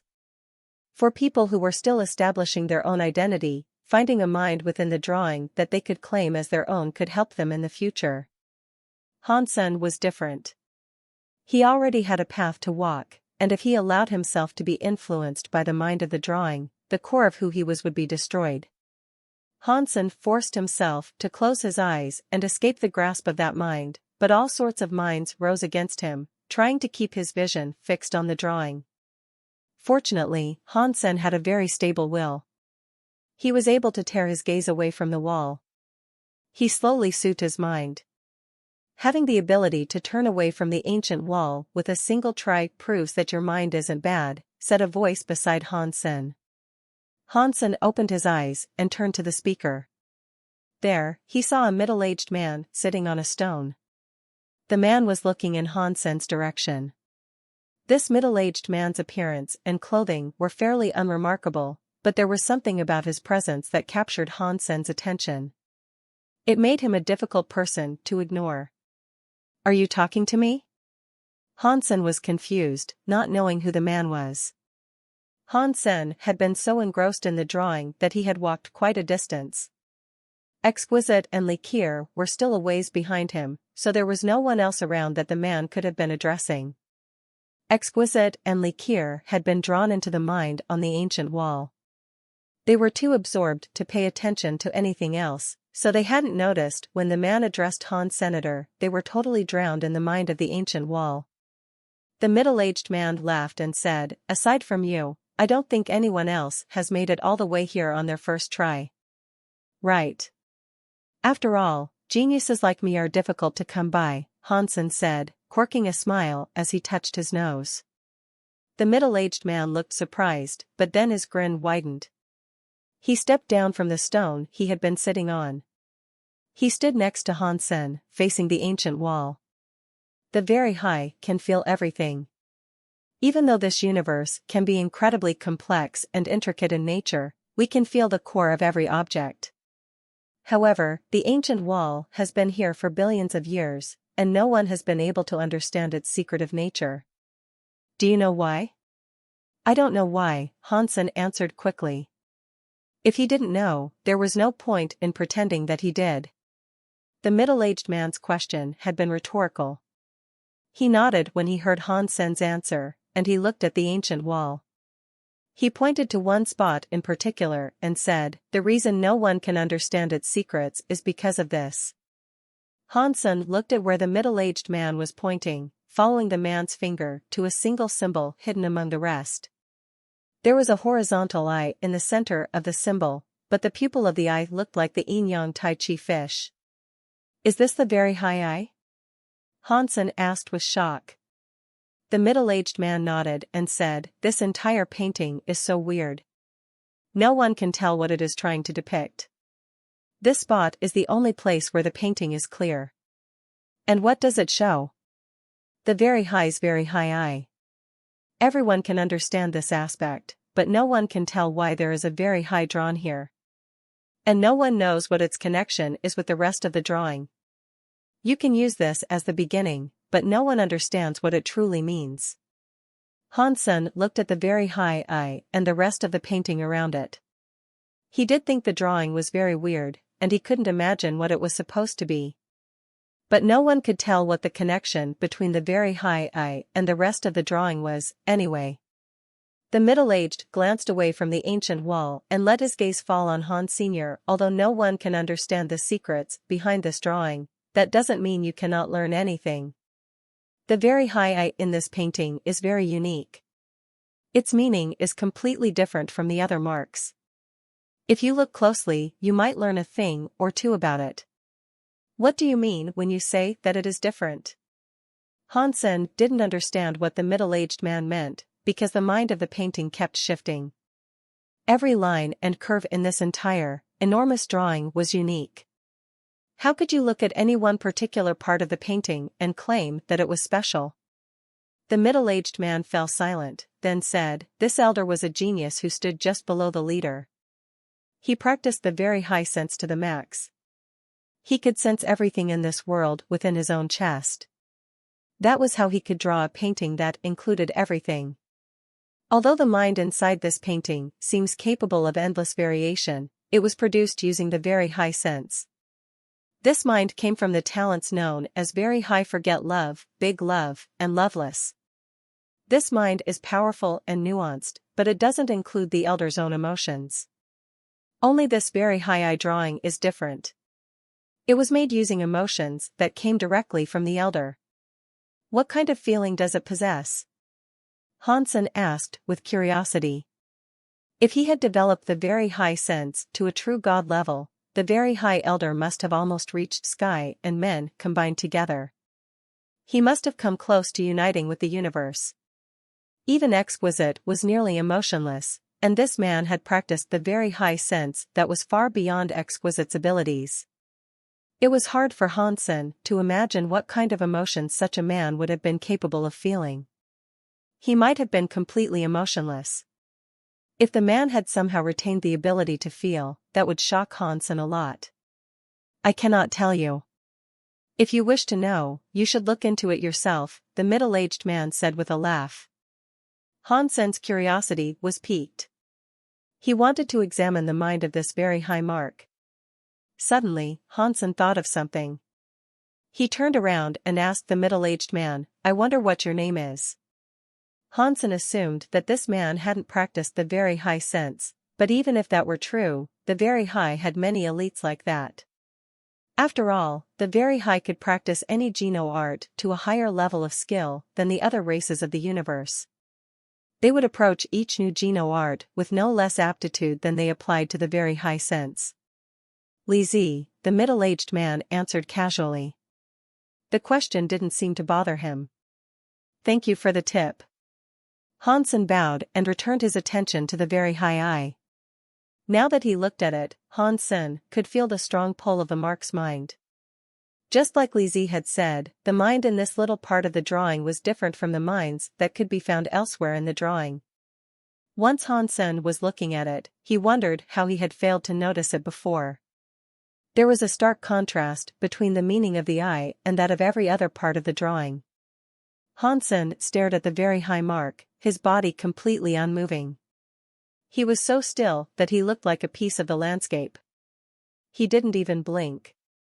Not long later, tears suddenly began to leak from Hansen's eyes. He didn't so much as twitch, however. He kept staring at the eye as tears rolled down his cheeks. The tears kept coming, soaking his face and wetting his clothes. He just stood where he was, observing the very high eye on the wall, without blinking. And then, the wells of Han Sen's eyes seemed to go dry. Next, his eyes started to bleed. The crimson tears fell, tracing 2 tracks of red across his cheeks. A deep, lonely sadness claimed Han Sen's brain. Although Han Sen knew that the emotion was not his own, he felt it sink deep within him. The sadness was as broad and powerful as the Yangtze, rolling forward with the steadiness and implacability of a river. The sensation rocked Han's senator. The sadness was clear, yet it wasn't a raw or passionate emotion. It wasn't painful like losing your family, and it wasn't the heartache of being betrayed by a loved one. It wasn't the soul-rending anguish of losing everything that you cherished. It just resided in Han Sen's chest, softly. The ache was so gentle that sometimes, Han Sen could barely even sense it. It floated like a mountain stream, but there wasn't a single ripple to be seen. But this kind of sadness was subtly powerful, and it was infectious. It left Han Sen unable to do anything except cry his eyes out. He couldn't get a grip on his emotions, and he couldn't move his eyes away from the very high eye mark. He just stood in front of the stone wall, staring at the stone with eyes rimmed in blood. Han Sen's brain knew that if things continued like this, the blood in his body would run dry and he would die. But he couldn't move his feet to tear himself away from that sad scene. To one of the very high who had practiced the very high sense to an average level, the emotions conveyed by a painting would be fairly weak. But to a very high that had practiced the very high sense to a high level, it would be confusing to see how much scary sadness could be conveyed by this piece of artwork. Why would this elder have felt so much sadness? He was already in the true God class. He was at the top level of the pyramid of universal power. What could make him this sad? This depression is too strange. It is completely different from any of the emotions that I have endured. It makes me think of the phrase, sadness that is greater than the heart dying. This sadness is a little like that, but then again, it isn't quite the same, Han Sen thought. This very high elder left all this behind before heading for the Geno Hall. Was his sadness related to the Geno Hall in some way? Han Sen thought about it a lot, but he couldn't come to a conclusion. Regardless, he couldn't rid himself of the infectious sadness. Even with Han Sen's strong will, he couldn't pull his eyes away from the drawing. Exquisite and Likir had synced their minds to the ancient wall when they first arrived, so they had spent most of the trip ignoring the feelings Han Sen was sending to them. This sadness was too potent to be ignored, however, and so it managed to reach them. It pulled Exquisite and Likir away from the ancient wall's minds.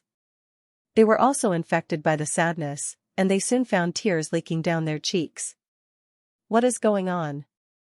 Why is it so sad here? Exquisite's face suddenly paled.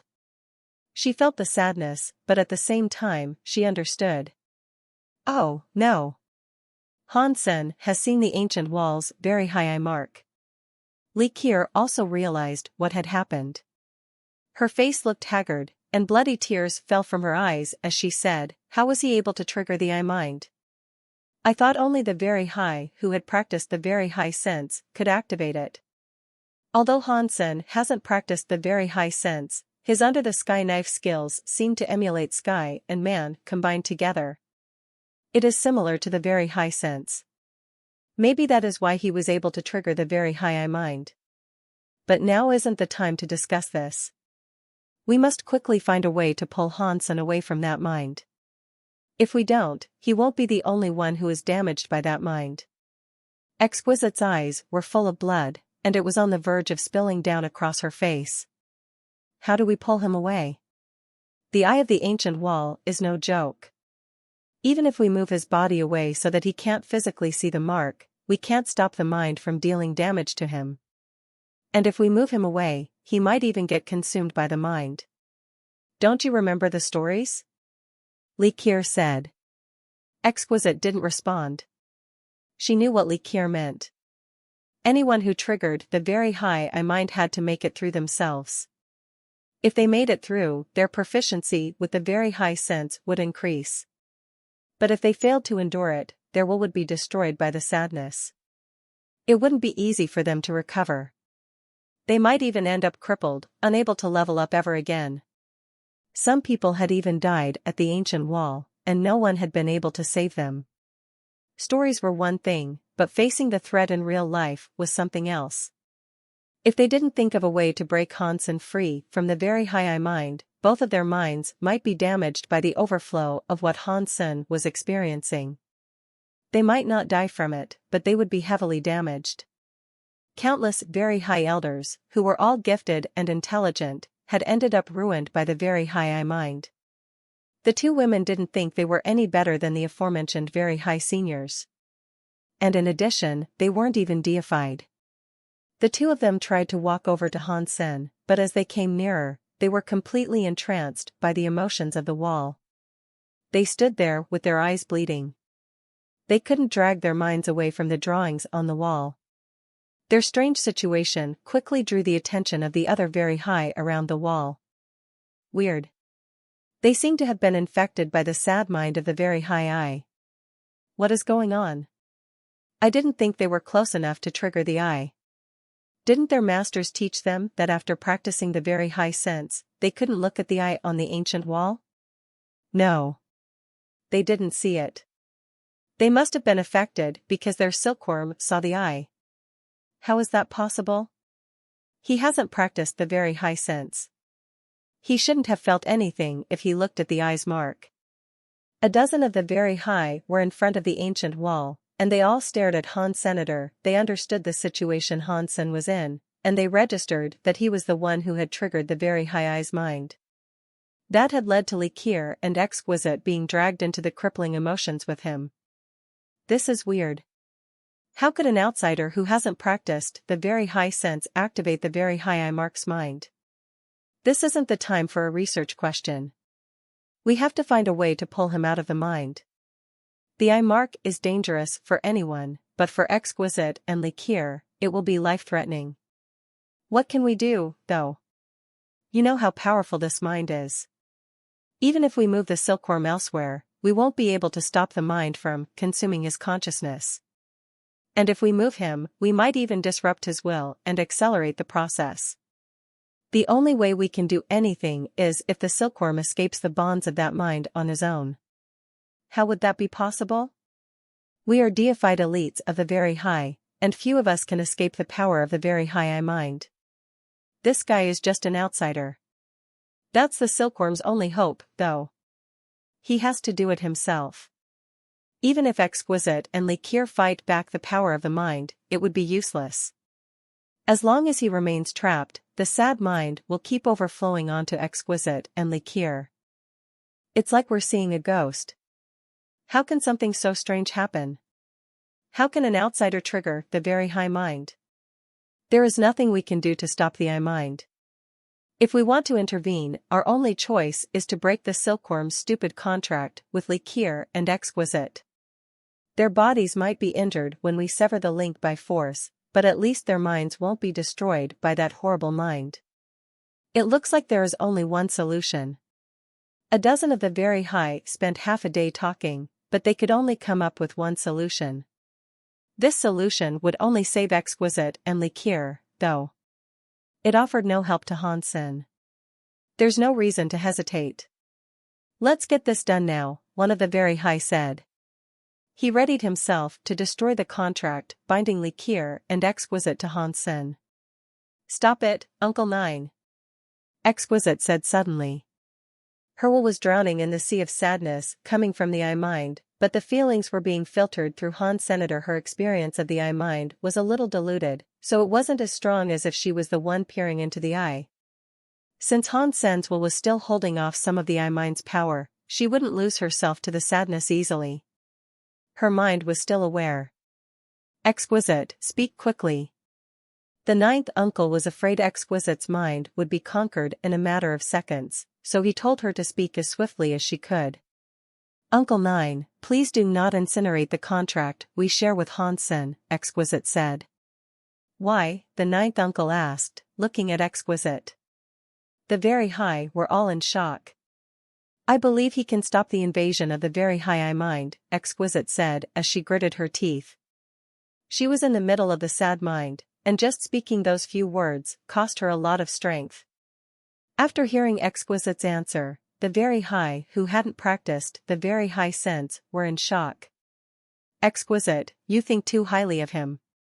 Even very high like ourselves cannot withstand the I-mind once it has entered our consciousness. He's just a silkworm from another race. Exquisite, I know how difficult it was for you to find a decent silkworm.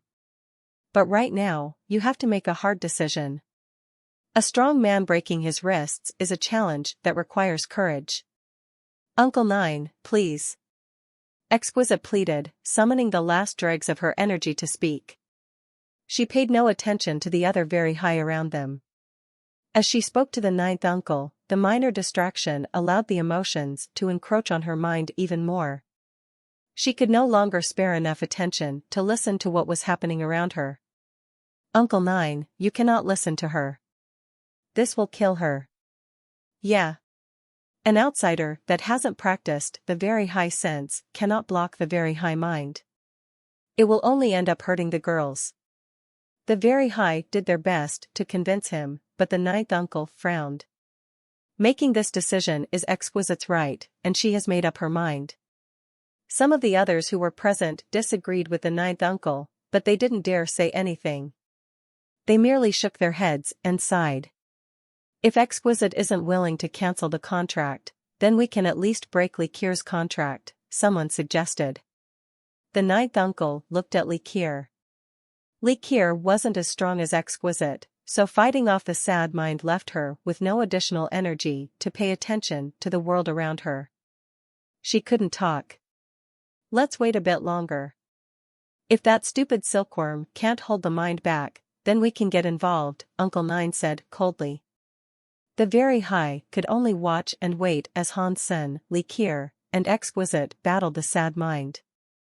But among those who were watching, not even the ninth uncle believed that Hansen had what it took to repel the very high mind. Hansen had just become deified, so his will should have been meager in comparison to the will of a true god. Secondly, Hansen had never practiced the very high sense. His resistance to the very high I-mind was even weaker than that of the very high, so no one thought he could withstand the sad feelings emitted by the I-mind. The I-mind on the ancient wall was dangerous, but for the very high that practiced the very high sense, there was at least a chance. If someone could successfully fight off the sad mind, they would gain dexterity with their own use of the very high sense. The very high thought it was a shame that Hansen wasn't one of them. He hadn't practiced the very high sense, so even if he survived the I-mind, he wouldn't gain benefits as others would. As Hansen and the other two fell under greater and greater amounts of strain, bloody tears continued to gush out of their eyes. Everyone knew their time was almost up. If they didn't break free of the melancholy soon, the blood tears would run dry, and their bodies would break. Hansen knew he had entered a very dangerous period of the fight. His will was incredibly strong, but he couldn't withstand the invasion of the sadness forever. The sadness was seemingly infinite, it just went deeper and deeper. He was starting to think that he was tired of living. If a deified of a weaker will had been in Hansen's place, he would have slit his own throat by now. No, I cannot keep going like this. Hansen knew that his current tactics weren't working, but this pure battle of mind versus mind wasn't something that could be overcome by power. He had to get by using his own will. Ever since he came to understand the mind of Under the Sky, Hansen's will had increased in strength considerably. But he hadn't gained enough strength to directly oppose a true god mind. His will was slowly being invaded by the phantom opposition.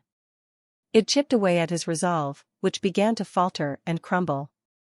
It made him feel as if he was going to drown in the sea of sadness. Hansen was hoping that the black crystal armor would help.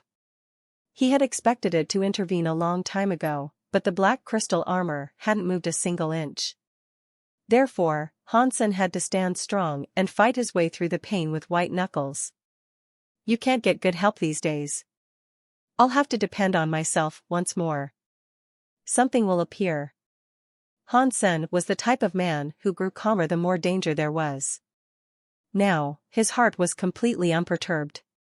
He weighed his situation, and it made him think, if the very high haven't set up restrictions to prevent people from seeing the eye mark, that means there has to be some way for me to fight back against the sadness of this mind. But what am I supposed to do against it? With my mind, going against the sadness face to face doesn't seem realistic. My only chance is to understand where this sad mind is coming from. If I can understand what inspired the very high elder's feelings, perhaps I will find a way to break it. When he came to this realization, Hansen gave up on trying to fight back the sad mind. Instead, he tried to feel and analyze the origin of that mind and its emotions. Hansen knew this would be dangerous. It was like he was holding a vial of poison, but he would have to taste it to learn its composition. Tasting it would increase his chances of death, yet it was also the only way for him to figure out an antidote. Even the magical knives of the rebate were forged in a sea of fire. Hansen was embarking on a treacherous path, but waiting around like a sitting duck wasn't his style. Just as Hansen had noticed before, this sad mind wasn't related to romance. And not familial love either. Hansen kept exploring the sadness, and he thought to himself, what kind of sadness is this? When the very high named their skill "forget love," they meant it literally. With this very high elder's level of advancement, he must have been very close to quelling all emotions within himself. What could possibly make an elite that had reached such a level so upset? Hansen hadn't developed any Geno art to such an extreme level of proficiency, so he couldn't understand what that very high elder must have been thinking. Therefore, he had to risk poisoning himself by intentionally exploring the eye mind. He needed to let himself go and dive into the sadness. He had been trying his best to fight off the sad mind, so he had only experienced the surface of the emotion. Now that he was letting himself go and allowing his mind to freefall into the sad mind, however, he could understand it at a deeper level. But the price he had to pay for that understanding was quite scary. In mere moments, suicidal impulses had passed through Hansen 6 times. If I don't succeed this time, I'm afraid I will really end up killing myself, Hansen thought to himself. But he didn't hesitate. He let go of his body and allowed the sad will to overtake him. Through the ages, many very high had triggered the eye mark, and most of them started off like Han Senator. They chose to fight against the overwhelming sadness. Everyone knew that experiencing that level of depression was dangerous. The emotions of sadness ran way too deep, and anyone who experienced it for too long had a high chance of killing themselves. Even if someone was willing to completely let themselves go and learn all they could about the sad mind, there were limits. When they felt their wills grow weaker and the thoughts of suicide started to come out in full force, they would turn away and stop trying. The very high that studied the very high sense were smarter. Rather than seeing the emotional dead ends ahead, they would press on until the end. They would find another way to get out of the emotional darkness. But Hansen was different. He was a very stubborn man, and there was no way for him to retreat. He wasn't like the very high who studied the very high sense. Even if they didn't continue, they still had a chance of escaping with only a small amount of damage incurred. Now, Hansen would have to walk the full path. Even though he was fighting for his life with every moment that passed, he had to understand the real mind of the very high elder. The sad mind sank deeper and deeper into his own mind. Hansen learned more and more. Hansen never thought that such a pure sea of sadness could exist in the universe. It wasn't self-loathing or hatred of everything else in existence. Rather, it was a sadness that was more like mercy. When that realization flashed through Hansen's mind, he jerked in surprise. Mercy for sadness. He had never thought of this before, but at this moment, he truly felt it. His whole body was overtaken by merciful sadness. These are the last tears I will shed in this universe. In that infinite sadness, Hansen heard a sound come from the nothingness. That sound was too dynamic to describe. Once he heard it, Hansen's chest ached more deeply than he ever could have imagined. He wanted to drop to the ground and weep. But he knew that his tears of blood had almost run dry, and he couldn't cry anymore. After hearing the empty voice in his brain, Hansen felt even sadder. This was a different kind of sadness than he had felt before, though. This sadness also made him feel helpless and lonely. The next second, Hansen's heart was stricken with absolute fear.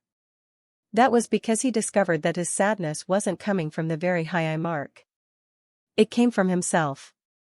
It was a paralyzing emotion, and it made him feel like he had lost the most important thing in his life. It felt like there was no point in living. He couldn't wait to kill himself. Hansen slowly realized what was happening, but he couldn't control it. He felt more and more hopeless and lonely. He slowly raised his hand, ready to crush his own skull and kill himself. A dozen of the very high gathered near the ancient wall could see that the sadness Hansen was fighting had intensified. They knew it was a bad sign. Likir and Exquisite were in rough shape as well. Oh no! Hansen has stopped resisting. The sad mind has overtaken his body. The ninth uncle's expression became grave.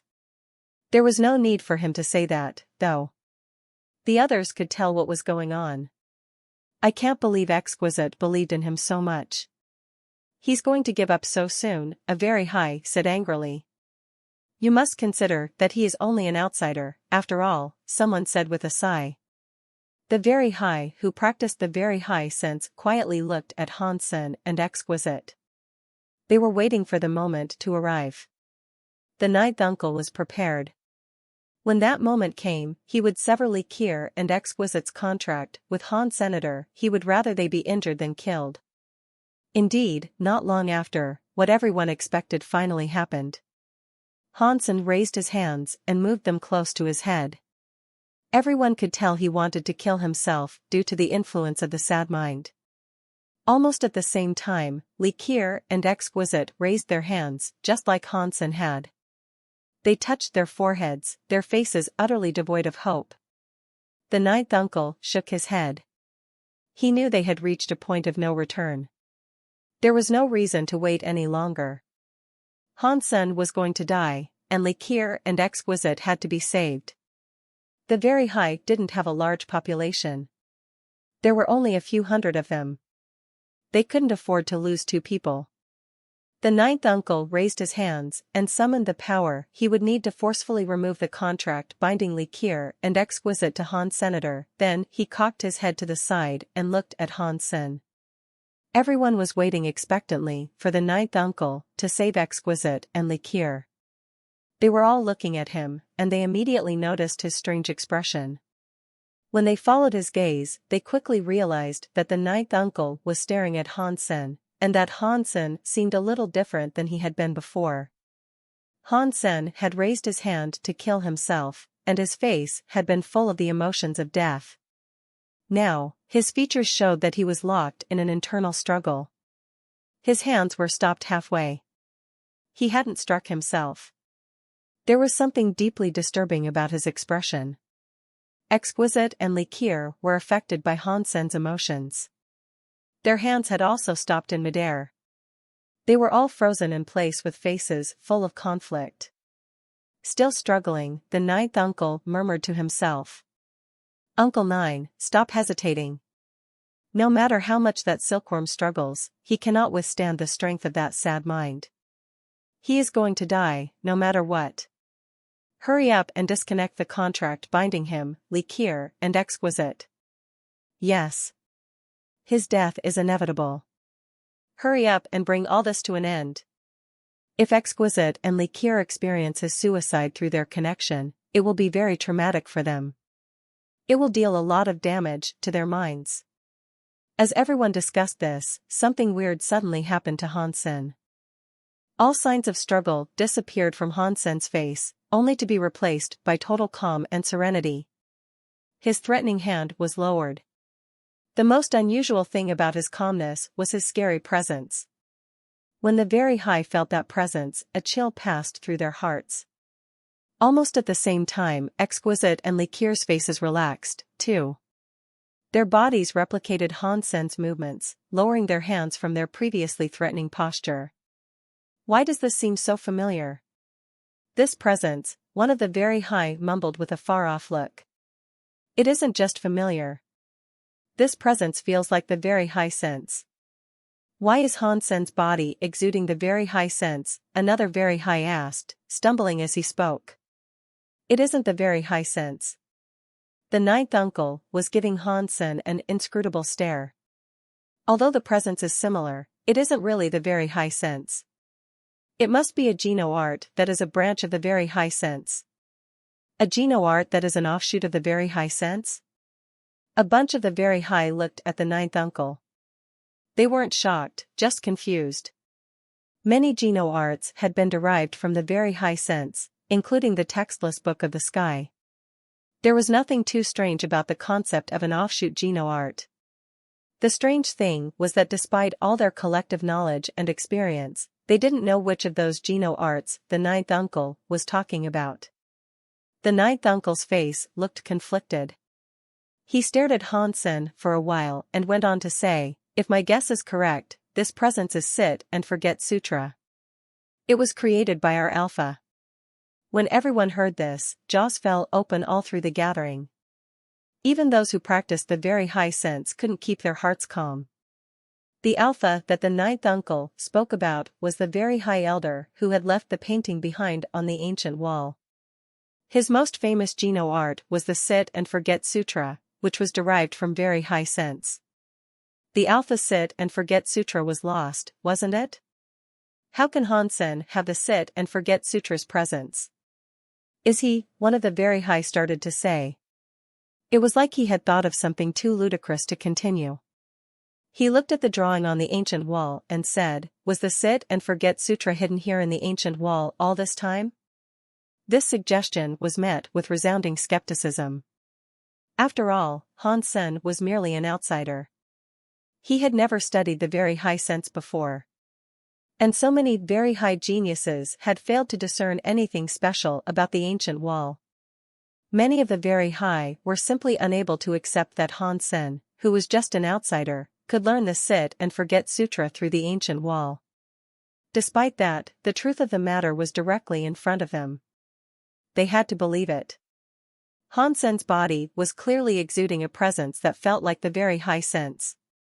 Considering all the things that had just happened, it really might have been the Sit and Forget Sutra.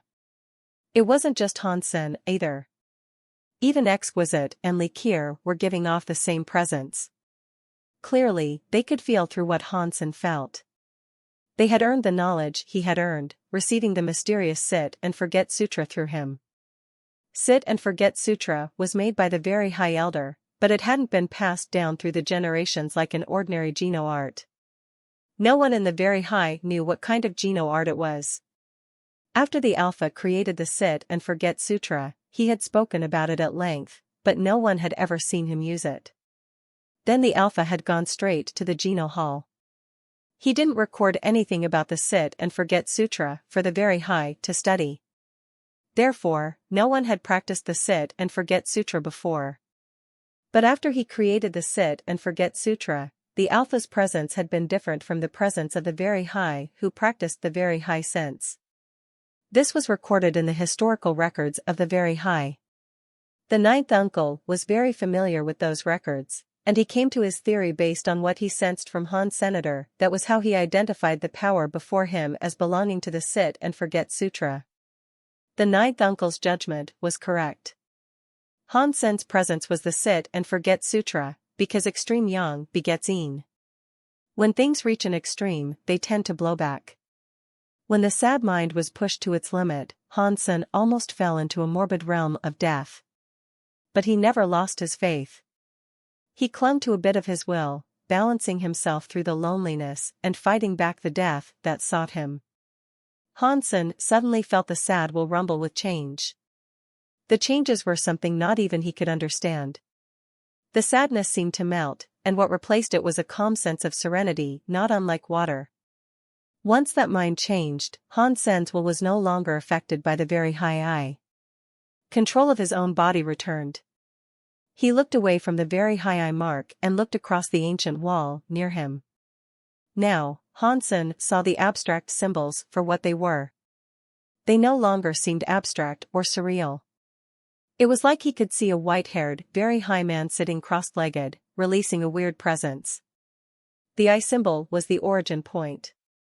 And he followed the strokes to learn more as if he was watching a tutorial without sound. There were no sounds and no explanations, but for some reason, Han-sen was able to learn a lot just by looking at the drawing. The meaning of the artwork was fed straight into Han-sen's brain, as if he had already seen the drawing 100,000 times before. Han-sen stared at the ancient wall, segment by segment. He grew more and more excited the further he looked. The painting on the wall was indeed a very mysterious Geno art. He soon realized that this Geno art was better than any knife skill or punching technique he had ever learned before. The more Han-sen saw, the more shocked he became. And the more shocked he was, the greater his excitement grew. Even Under the Sky was so much less than the Geno art he was now studying. But Han-sen could also feel that the Geno art and Under the Sky each had some unique abilities. It felt like they came from the same origin, but they had been developed in totally different directions. Han-sen was so absorbed in studying the Sit and Forget Sutra that he didn't notice the very high around him. All of the onlookers had wide eyes, and they were staring at Han-sen, Likir, and Exquisite with looks of sheer disbelief. Their faces were full of shock, envy, jealousy, and a lot of emotion. Han-sen kept studying the picture, and his Sit and Forget Sutra's presence grew heavier. Anyone could tell Han-sen was learning the secrets of the Alpha. He had somehow opened up the mystery of the ancient wall's drawing. Just like the ninth uncle said, he must have indeed learned the Sit and Forget Sutra. And Likir and Exquisite must have learned Han-sen's Sit and Forget Sutra, too. While Han-sen's knowledge expanded and deepened, the girl's Sit and Forget Sutra became grander, as well. Many of the very high had believed that Exquisite's resolution to maintain her contract with Han-sen was a stupid idea. But now, they were beyond jealous of her. If Exquisite's contract had indeed been broken, she wouldn't have shared Han-sen's discovery of the Sit and Forget Sutra. That would have been the biggest loss in their history. It would have been unacceptable.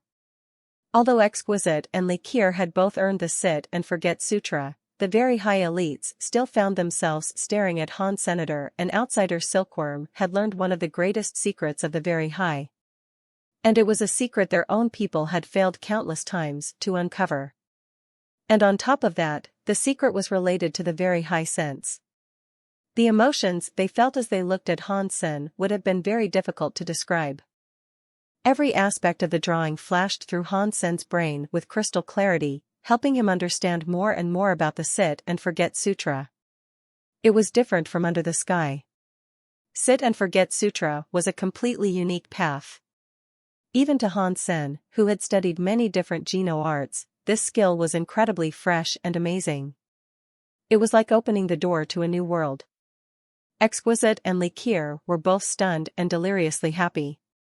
They could feel everything Han-sen was learning, and they gained new insights every time Han-sen understood something. They were beyond pleased with the incredible capabilities of the Sit and Forget Sutra.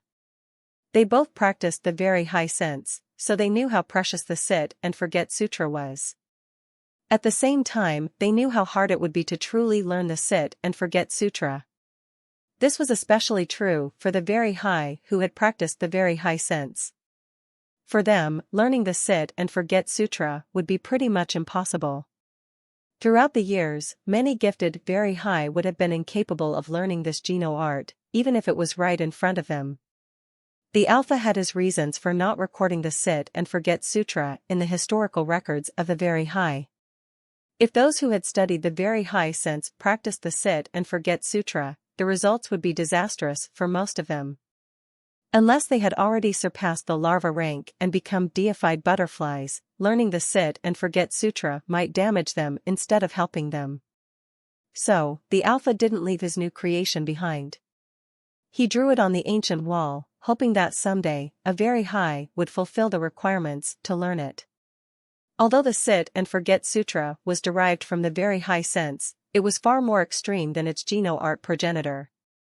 Unless someone could completely understand the Sit and Forget Sutra, the two Geno-arts would immediately fall into a devastating conflict. The very high forget love still lent the word forget into the sit and forget sutra. That made this Geno-art very special. The ultimate goal of the very high sense was achieving sky and man combined together. All practitioners of the very high sense wanted to combine their universes into one, so they could achieve an understanding of everything between the sky and the ground. They wanted to control and rule the entire universe. But the Sit and Forget Sutra was completely different from this. Its practitioners sought to forget things and themselves. They had to let go of the universe, the sky, and the ground around them. Once they had completely abandoned the things that they once held on to, they could reach an existence that was free of all constraints. Because Hansen had only learned the method for practicing this new Geno art, he wasn't sure yet what would happen when he used the skill. In truth, Hansen and the two women didn't know exactly what benefits the Sit and Forget Sutra would offer them. But one thing Exquisite knew for sure was that if she had learned the Geno art herself instead of receiving Hansen's knowledge secondhand, the Sit and Forget Sutra and the very high sense would have conflicted. She would have been destroyed as the two Geno arts went to war within her. Learning the Sit and Forget Sutra from one end to the other was the only way to find out that the Sit and Forget Sutra was the very high sense in reverse. When they were pushed to the max, the two Geno arts became essentially the same. Exquisite and Likir continued to learn, and the more they learned, the more they were shocked by what the Alpha had achieved. If they hadn't practiced the very high sense, they would have been as high as kites. So high, it couldn't be described. No one else could have made this Geno art that was called Sit and Forget Sutra.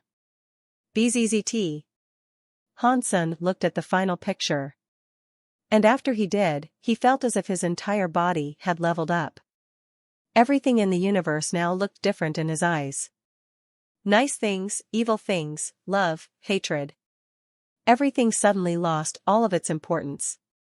Everything seemed so still and calm that it couldn't be described. He had never known the true face of Lu Mountain, and fate only resided on that mountain. Humans were always trapped in the throes of love and hatred. It was because they were part of the game. They couldn't escape from it. Now Hansen was feeling a bit different about things. It was like he had disconnected himself from the game. It was like he was a human looking at a bunch of ants scurrying about far beneath him. And in between those ants, there was love and there was hatred. There was life. There was death. There were goodbyes. To Hansen, they were just small and insignificant things. If Hansen's Under the Sky mind made him look like a chess piece, then the one he had gained from the Sit and Forget Sutra made him the person who was playing the game of chess. He had jumped off the chessboard. He was now looking down on the fate of all. It wasn't like one of them was right and one of them was wrong. It was just that his perspective had been altered. Hansen's Under the Sky mind was about being a part of the world. The Sit and Forget Sutra was looking down at the world from a higher plane. It was only the path that was different. Of course, Hansen's level was so much lower than the Alpha's had been. The Alpha had reached the end of his trail, but Hansen had only started his a short while ago. There was no right road, and neither was there a wrong road. But there was a difference between people. Hansen wanted to reach the same level as the Alpha, but he knew he had a while to go before he could reach such heights. But the Alpha's mind and the Sit and Forget Sutra gave Hansen a chance to look through the other man's eyes for a bit. It was hard to guess how much of a benefit this would give him. After countless eons, the Sit and Forget Sutra has finally been returned to the very high. Hansen, you are the one who did this.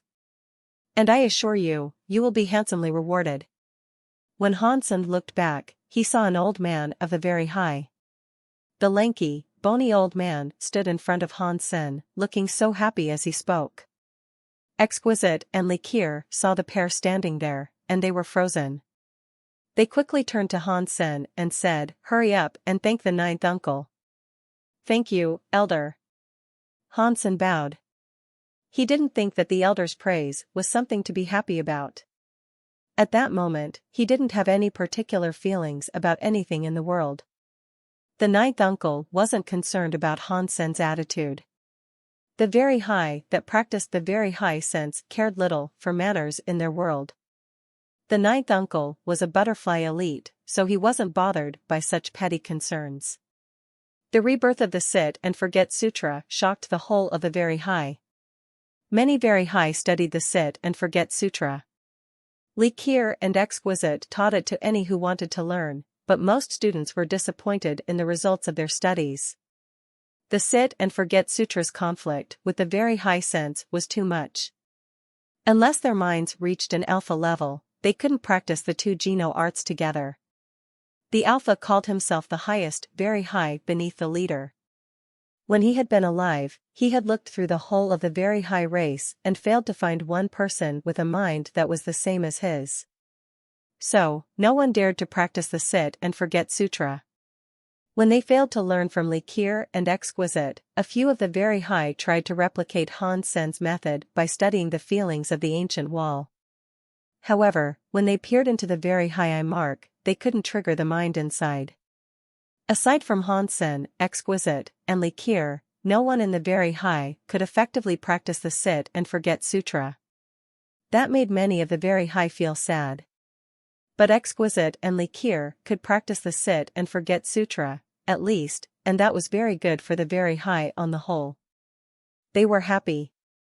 Because Hansen was the one who had brought the Sit and Forget Sutra back to the very high, he was given many rewards. When Hansen received his rewards, he was upset. He thought he would at least be given some deified xenogeneic genes, or perhaps some sort of treasure. If he was given a true god item, that would have been great. But instead, the very high gave him a pass that allowed him to go to the very high court. The very high court was a treasury that the very high used to store their Geno arts. When Hansen received the spell, he gained the privileges of a very high. He had the authority to enter the very high court, and he could practice all sorts of Geno arts there.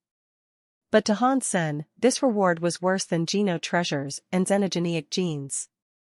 Exquisite and Likir sneered when they noticed Hansen's thoughts. He had gotten very lucky, but he didn't seem to acknowledge it.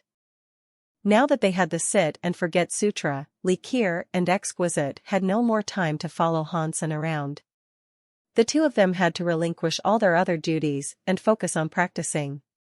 They needed to take the time to practice the Sit and Forget Sutra now, while their memories were still fresh. Hansen wasn't keen on focusing on the Sit and Forget Sutra. Although the Geno art was certainly amazing, its style wasn't very suitable for him. Hansen had learned the Under the Sky mind, and that meant he was walking a road that went against the Sit and Forget Sutra. He wasn't willing to traverse the Sit and Forget Sutra's old path. He only used the Sit and Forget Sutra to finish his Under the Sky. Once he did that, his Under the Sky mind had a breakthrough. Deified xenogeneic gene consumed. Deified gene +1, evolution progress 1/100. Since he was now unwatched by the two women, Hansen brought out the deified genes he had hidden. Now that he was deified, he was able to absorb and refine them, allowing their powers to develop and reinforce his body. Over the course of the next few days, Hansen did little else.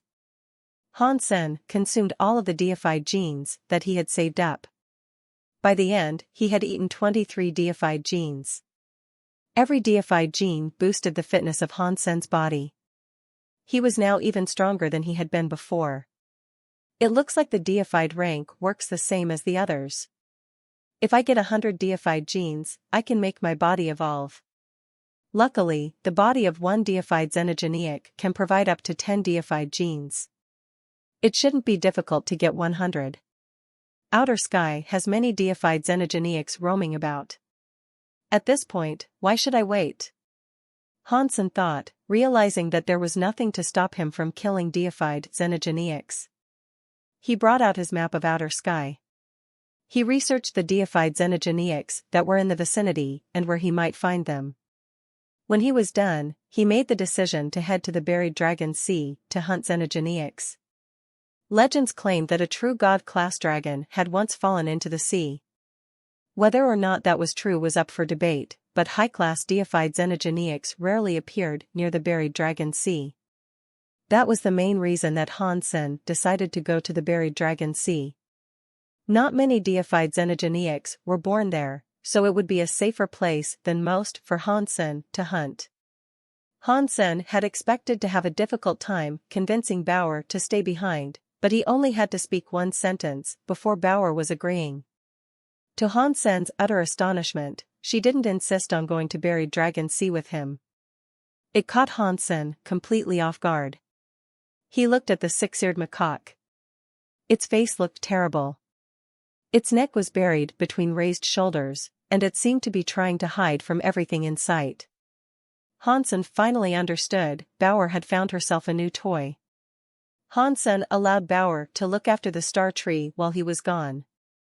After he readied himself, he set out for the buried dragon sea. When he reached the outskirts of the sea, he saw people fighting in the distance. When he got a little closer to see what was going on, he saw that it was Princess by way of the Extreme King. Her presence gave him a shock. Upon seeing Hansen, Bai Wei said nothing. She kept fighting the half-deified flying fish xenogeneic. After she killed the xenogeneic, she remained atop the waves, staring back at Hansen. Princess Bai Wei. Long time no see. What are you doing all the way out here? Hansen said with a cough. Bai Wei had been the one who first took Hansen to the Extreme King. That seemed like a long time ago now. There, Hansen had murdered Prince Bai Yi and stolen the dead man's identity. For the longest time, he allowed Bai Wei to believe that Bai Yi had killed him instead. On top of that, Hansen now had a terrible relationship with the Extreme King. It was quite awkward for them to meet now. You can be a very high silkworm, but I cannot? Bai Wei said coldly. Her eyes flickered with some strange emotion.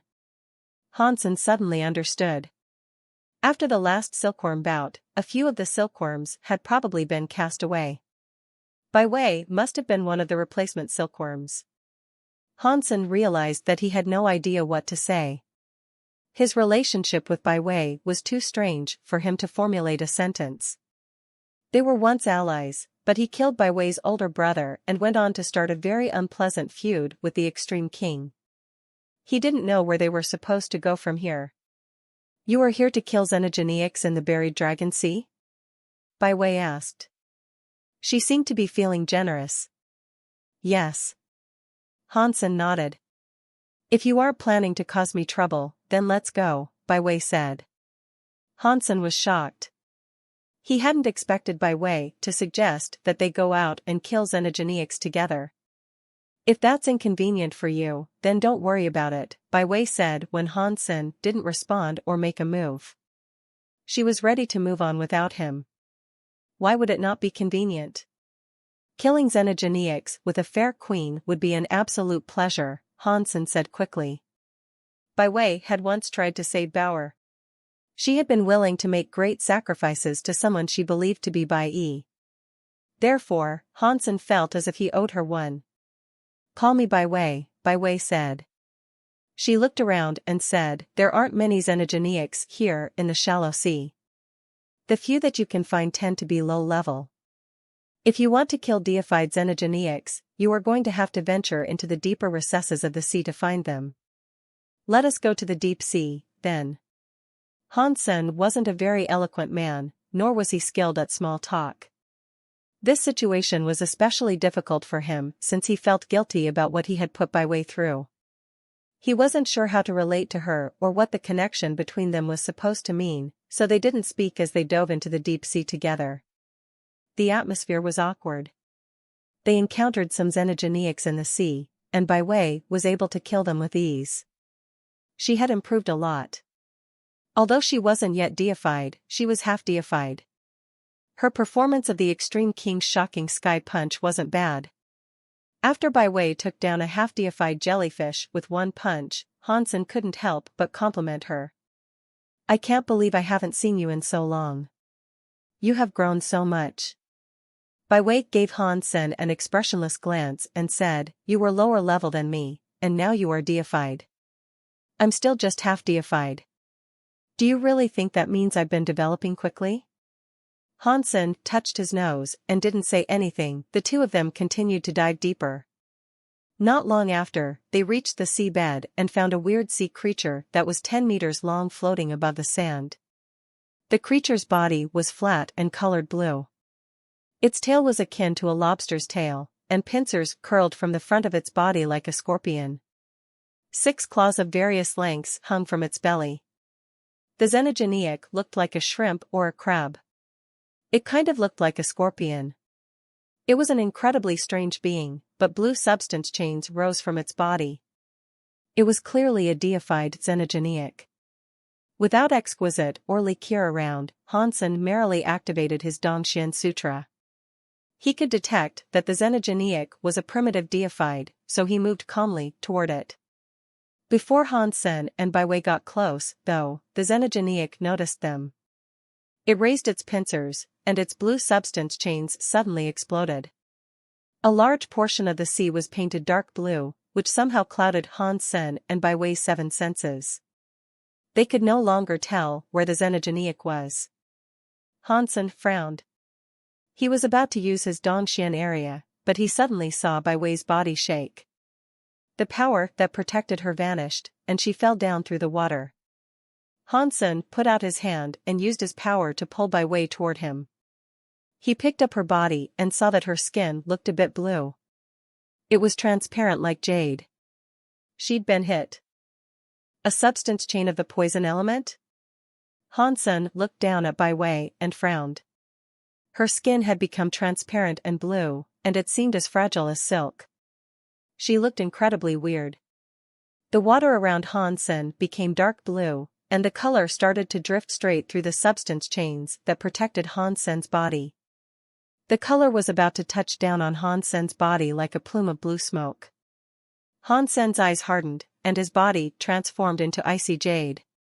He lifted a hand and an icy jade substance chain suddenly crystallized large portions of the water around him, freezing the toxic substance chains in place. Once the toxic powers had been stopped, Hansen immediately turned his attention back to Baiwei and summoned his immortal dragon. Let's see if the immortal dragon's power can fix a body that's been affected by a toxic substance chain. The immortal dragon felt Hansen's command, and it opened its immortal substance chains. A holy light landed on Baiwei, causing the blue toxic gas around her to fade. In seconds, her skin had returned to its normal, healthy color. Baiwei gave Hansen a strange glance. She didn't speak, though, so Hansen had to ask, "How do you feel?" Baiwei shook her head and said, "There is no problem. I'm completely fine, as a matter of fact." Hansen felt more secure once he had heard that. He looked at the sphere of blue ice that he had created around them, and then he threw a punch straight at it. When Hansen first created the ice, his icy power had followed the path of the toxic substance chains as it went. Now, as he shattered the ice, the force of his punch followed the frozen substance chains back to their origin. At the end of the long trail of icy shards, a scorpion-like xenogeniac lay unmoving on the sea floor. It was like an icy sculpture. Baiwei gave Hansen a glance that was even more inscrutable. Hansen was just a crystallizer. Despite that fact, and even though far fewer resources had been available to him than to her, Hansen could freeze a deified xenogeniac in a single punch. That power was super rare even in the upper echelon of the Extreme King. Elites of the Extreme King could likely never perform such a grand feat against an enemy of the same level. Hansen walked in front of the frozen deified xenogeniac. His fist blurred down, obliterating the creature's head in a single strike. Under the sheer force of Hansen's fist, the incredibly resilient armor of the beast was as weak as a wet tissue. Xenogeniac deified, killed, deep blue sea scorpion. Deified xenogeniac gene found. An announcement played in Hansen's head once the finishing blow was delivered. It looks like deified xenogeniacs aren't that difficult to kill. Once I take down a few more, fulfilling the 100 deified gene requirement will be easy. But this deep blue sea scorpion is too big. If I have to eat its flesh, I will be casting consume for many days, Hansen thought to himself. Just as he was about to grab the body of the deep blue sea scorpion and drag it away, something burst through the frozen seawater behind the deep blue sea scorpion. An enormous mouth appeared and gulped down the deep blue sea scorpion's body. Oh, sh*t. How dare he steal a kill that I, Hansen, have earned? Did you eat a bear's heart?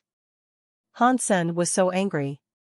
He stared darkly at the xenogeniac that had just swallowed his deep blue sea scorpion. The xenogeniac looked like an electric eel. Its body was snow white, and its scales shone like diamonds. Although it wasn't trying to attack, its body crackled with white lightning that looked like silk as it flickered. After the electric eel swallowed the deep blue sea scorpion, its hunger still wasn't satiated. Its eyes locked on Hansen and by way like a prison spotlight. The next second, the creature exploded with a burst of lightning. A bolt of power flashed toward them, and Hansen reacted with blinding speed. He generated a substance chain born from jade skin to counter the lightning. Pang! The lightning discharged violently when it slammed into Hansen's counterattack. Hansen's hair stood on end as the power swept over him, leaving his clothes charred and pitch black. This guy can't be a transmutation xenogeniac, can it? Hansen was shocked by the fact that he hadn't completely deflected the lightning's power. He knew this electric eel was far from ordinary. The strike of the electric eel hadn't killed him, though. It just sent his body spinning through the blue water. That white lightning was incredibly powerful, though. The beast cast another attack, which surged toward Hansen and by way like a net of electricity. Hansen grabbed by way and hastily dodged. He also cast the Dongxian Sutra at the same time, and he unsheathed Ghost Teeth knife. He used Under the Sky to slash at the electric eel. The power that Hansen could currently emit was enough to defeat an ordinary primitive xenogeniac, but the electric eel's lightning was able to break his offense with ease. Hansen's brow furrowed as he wondered again what level the electric eel was. Boom! A flash of lightning that looked like it came from space landed on Senator Hansen didn't have time to dodge it. His whole body crackled with the power, and for a split second it knocked him senseless. His body fell through the water. Bai Wai was in even worse shape, and she only stayed upright because Hansen was holding her. Her body wasn't as strong as Hansen's. She was racked with pain, and her electrified armor blackened under the power of the electricity. When Hansen teleported away with her, the armor couldn't withstand the additional force, and it disintegrated into dust. Arg! When Bai Wei recovered from the lightning's paralysis, she noticed that her armor had turned to dust. She screamed and blushed deeply. Hansen didn't have time to admire her. He used God's Wander to teleport away from the buried dragon sea. They returned to the coast. You stay here for now. That xenogeniac is too strong. I'm not confident that I can kill it, so I need to push my luck solo, Hansen said, and then he used God's Wander to return to the deep sea. Although he knew the electric eel was extremely strong, it had swallowed his prey. He wasn't going to let that go so easily. The electric eel had lost track of Hansen and begun to survey the area in an intense search. When it eventually found him, it immediately unleashed a wild burst of lightning. What seemed like an ocean of lightning was now surging toward Hansen. Hansen's heart pounded, and a blood-red color swept over his body. It made his skin look like a bloody shell. His body quickly changed, turning him into a half-human, half-demon creature. He looked like some beast that had just crawled out of hell. It was the red blood demon beast soul. The beast soul wielded a demonic power, and after Hansen demonized his body, his strength increased by heaps and bounds. Hansen also clad himself in his Peacock King's soul robe. The two beast souls appeared on Hansen at the same time, making Hansen considerably stronger. He summoned power through Jadeskin again and threw a punch to meet the incoming storm of electricity. Hansen's power rushed out, turning everything in front of him into ice. Even the lightning was frozen beneath the sea. It hung in the water, still blazing with light through the ice that encased it. When the electric eel noticed that its lightning had been frozen, it became furious. It opened its mouth and fired out a pillar of lightning like an aurora. Wherever the lightning pillar went, the ice was broken. Nothing seemed capable of stopping the advance of that wicked electricity. Hansen stared at the pillar of lightning. He mustered his own power, not willing to fall back. He threw a punch forward, aiming directly for that grand force. Boom! The water exploded away as the two powers collided, forming a vacuum zone in the sea. The lightning didn't stop, though, and Hansen's jade-skin body could do little to stop the lightning that began surging through his body. He was electrified, and he spasmed and shook like he was doing a breakdance. Oh, no! There's something strange about this electric eel's lightning, Hansen thought, his mouth going dry. Ordinary lightning power shouldn't have been able to hit him like that. The electric eel didn't give Hansen a moment to gather his thoughts. It continued to spew lightning, and whenever Hansen saw its mouth gape open, a new burst of lightning soon surged over him. The creature attacked with the literal speed of lightning. Pang! Gritting his teeth, Hansen raised the shield of the Medusa's gaze right in front of himself. It deflected the lightning that was about to touch down on him.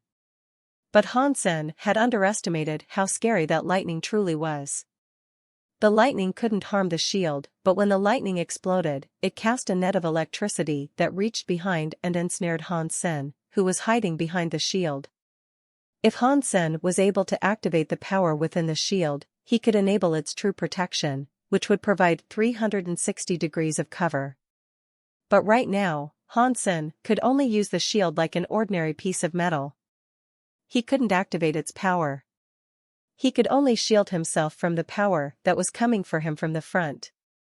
The lightning again racked Hansen's body. He shook more violently than a lady twerking as hard as she could. This is 8 lifetimes of bad luck. Hansen moaned a lot as he continued to spasm. The electric eel was a powerful foe, there was no doubt about that. And Hansen could barely scratch the creature, despite using everything he could against it. The numbing power of that lightning simply ignored his attacks and defense. While it didn't seem capable of killing him, it hurt like hell. It also severely decreased his performance in battle. The electric eel seemed to know that its lightning attacks were working against Hansen. It wasn't stingy with its attacks, as it kept launching salvos of electric bolts. Hansen couldn't block the lightning, and he couldn't dodge it either. He simply didn't have the time to teleport away, and so he couldn't dodge a single lightning bolt. He could only use the shield to block the lightning now and again. Every time he got electrified, he would twitch and convulse violently. It was like his body had installed an electric motor that made him shake super fast. Just because I've been keeping my temper in check, you think you can treat me like a Hello Kitty when I'm actually a tiger? Hansen thought in rage. His jaw tightened, and the story of Jean's armor appeared around him. It activated a solidifying power that let Hansen run crazily fast. Pang! Another bolt of lightning struck the Medusa's shield. The bolt exploded with a crackle of electricity, but Hansen's body was shielded.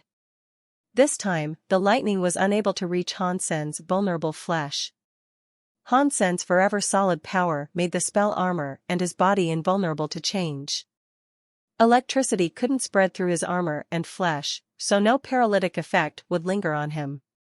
Now it's my turn to show off. Hansen lifted his shield and ghost teeth knife. He pushed back the electric eel's lightning and moved forward, looking for a chance to slash the electric eel. The electric eel's power was stronger than Hansen's demonic strength. But luckily, Hansen's shield took most of the attack. The lightning that exploded couldn't harm Hansen, who was still under the influence of Forever Solid. Hansen's knife airs couldn't do anything to the electric eel. The electric eel broke each one of his strikes with ease. The man and the eel seemed to have reached a stalemate. One of them was looking for a chance to use his knife light, while another spewed countless bolts of lightning. They made the sea around them churn and slosh, the water forming whirlpools and powerful eddies as they fought. Much of the water was vaporized, even. Pang! Hansen caught yet another barrage of lightning on his shield, and the impact pushed his body back 10 meters. This was the 100th time Hansen had been pushed back thus far. It looks like I have to get a deified knife. Ghost Teeth Knife is just king class. Using it to fight a deified is demonstrating that it clearly no longer has the strength to compete at my level, Hansen thought sadly when he saw the cracks that were slowly spreading along Ghost Teeth Knife's blade.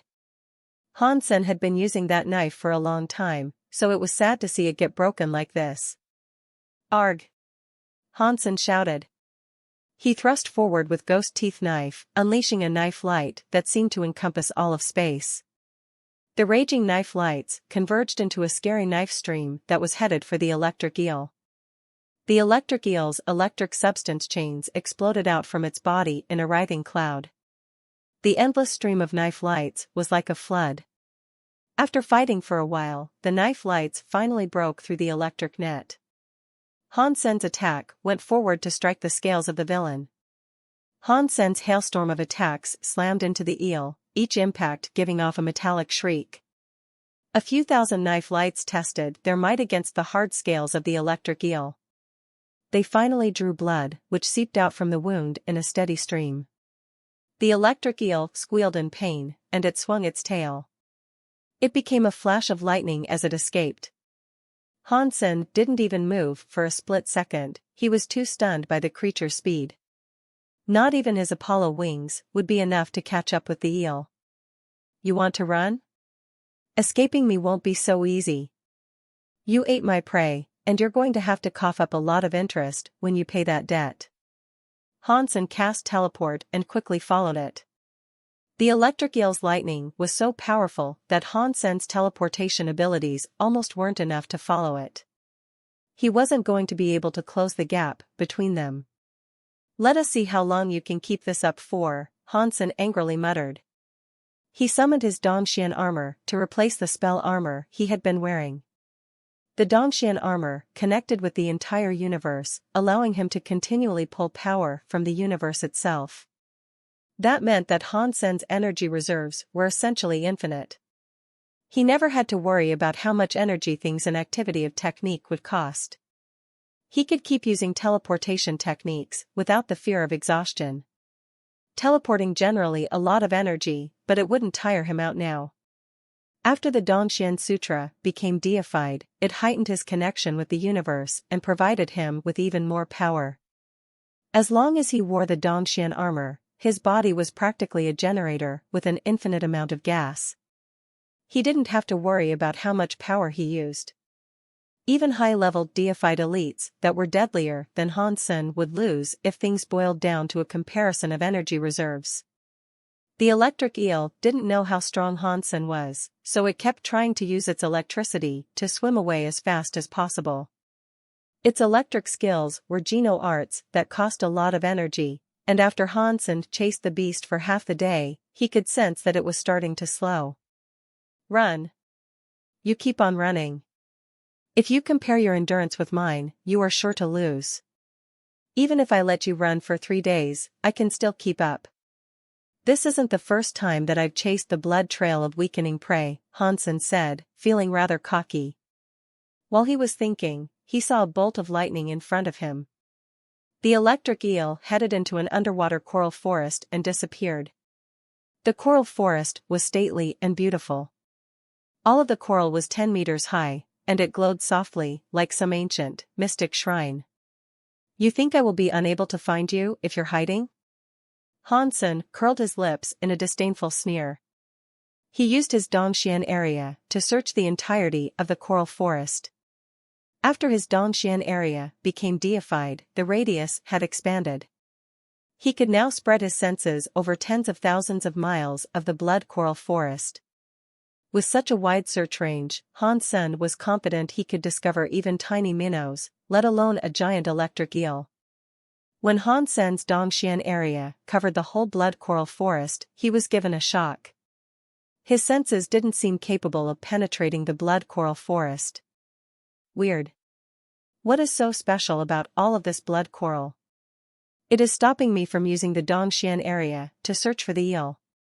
The coral itself cannot be special, surely. The forest is so large that each piece of coral must be worth less than a head of Chinese cabbage. Hansen looked at the blood coral forest with shock. The Dongxian area couldn't reveal what lay inside the coral forest, and so Hansen was a little hesitant about proceeding with the chase. But he didn't want to let the electric eel off the hook scot-free. So, he made up his mind.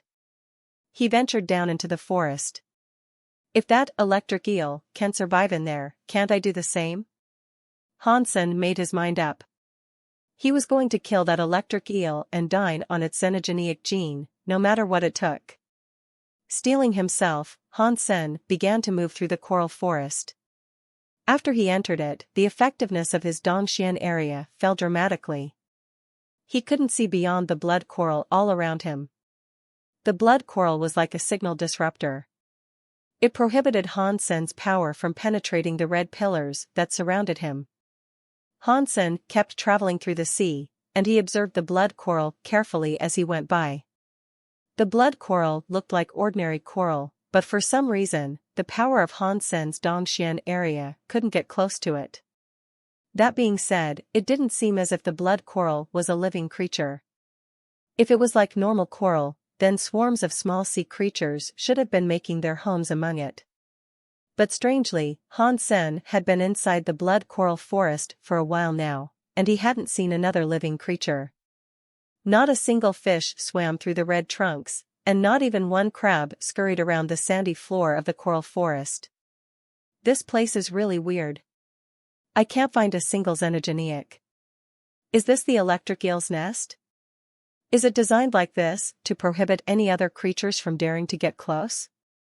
Hansen wondered to himself. The blood coral forest was around 10,000 miles wide, so it wasn't that big. Hansen traveled steadily, and he had ventured through half of it before long. He had yet to find the body of the electric eel, but he also hadn't encountered any danger. It was like a dead zone that remained perfectly quiet and still. While Hansen was pondering this mystery, he suddenly saw a light coming from inside the blood coral forest. When viewed from a distance, it was like a sun that had risen just over the horizon in the morning. It was red, but it didn't really shine all that brightly. It simply glowed like heated steel. What is that? Hansen could see the light, but because of the blood coral, he couldn't see what was causing it. Since Hansen had only just arrived in the coral forest, he couldn't leave just yet. He had to keep going forward and exploring. As Hansen slowly drew nearer to the light started to look brighter. After many more coral stacks, Hansen discovered the source of that illumination. It was a piece of blood coral that was releasing the red light. This particular coral tower looked different from all the other blood coral. It was much shorter than the rest of the coral, only standing 3 or 4 meters high. Compared to the other blood coral that could be 10 meters high, this one was quite diminutive. It was a darker color than the rest of the blood coral, too. The color was mysterious, and it was releasing a red light. The entire piece of coral seemed to glow. The blood coral was oddly shaped, too. Instead of having many branches like ordinary coral, this one had only a few small twigs. In addition, the main stalk was all twisted up. This blood coral, why does it look like? Like a dragon, Hansen looked at the blood coral as these thoughts flashed through his mind. The coral shape was distinctly serpentine. It looked like a dragon that was circling among the clouds. Its shape suggested that it wanted to soar ever higher, but it was just a piece of coral. Still, it gave people a weird feeling that it was about to break free of the soil and fly to Cloud 9. Weird. What is this strange red coral thing? It looks very amazing, but it doesn't look like it is alive, Hansen thought to himself. Hansen was standing some distance from the strange coral, trying to decide whether he should approach, when he heard the water stir. A weird rubbing noise broke the silence. Walala. Walala. He turned to where the noise was coming from, and he saw that the blood coral forest was shaking like mad. Not long after, he saw the electric eel emerge from among the coral. Because its body was too big, when it traveled between the trunks of the blood coral, its body would brush against the coral. But the blood coral didn't fall or break due to the electric eel's crude movements. In fact, some of the coral had sharp edges that actually cut through the electric eel's skin. The edges sliced effortlessly through the scales that looked like diamonds, covering the electric eel with many small wounds. The electric eel didn't seem very concerned about the injuries, though. It was still forcing its way quickly through the coral bushes.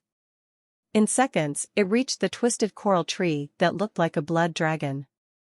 When it was 10 meters away from that weird coral, the electric eel finally stopped. Its eyes were intense as it scanned the blood coral.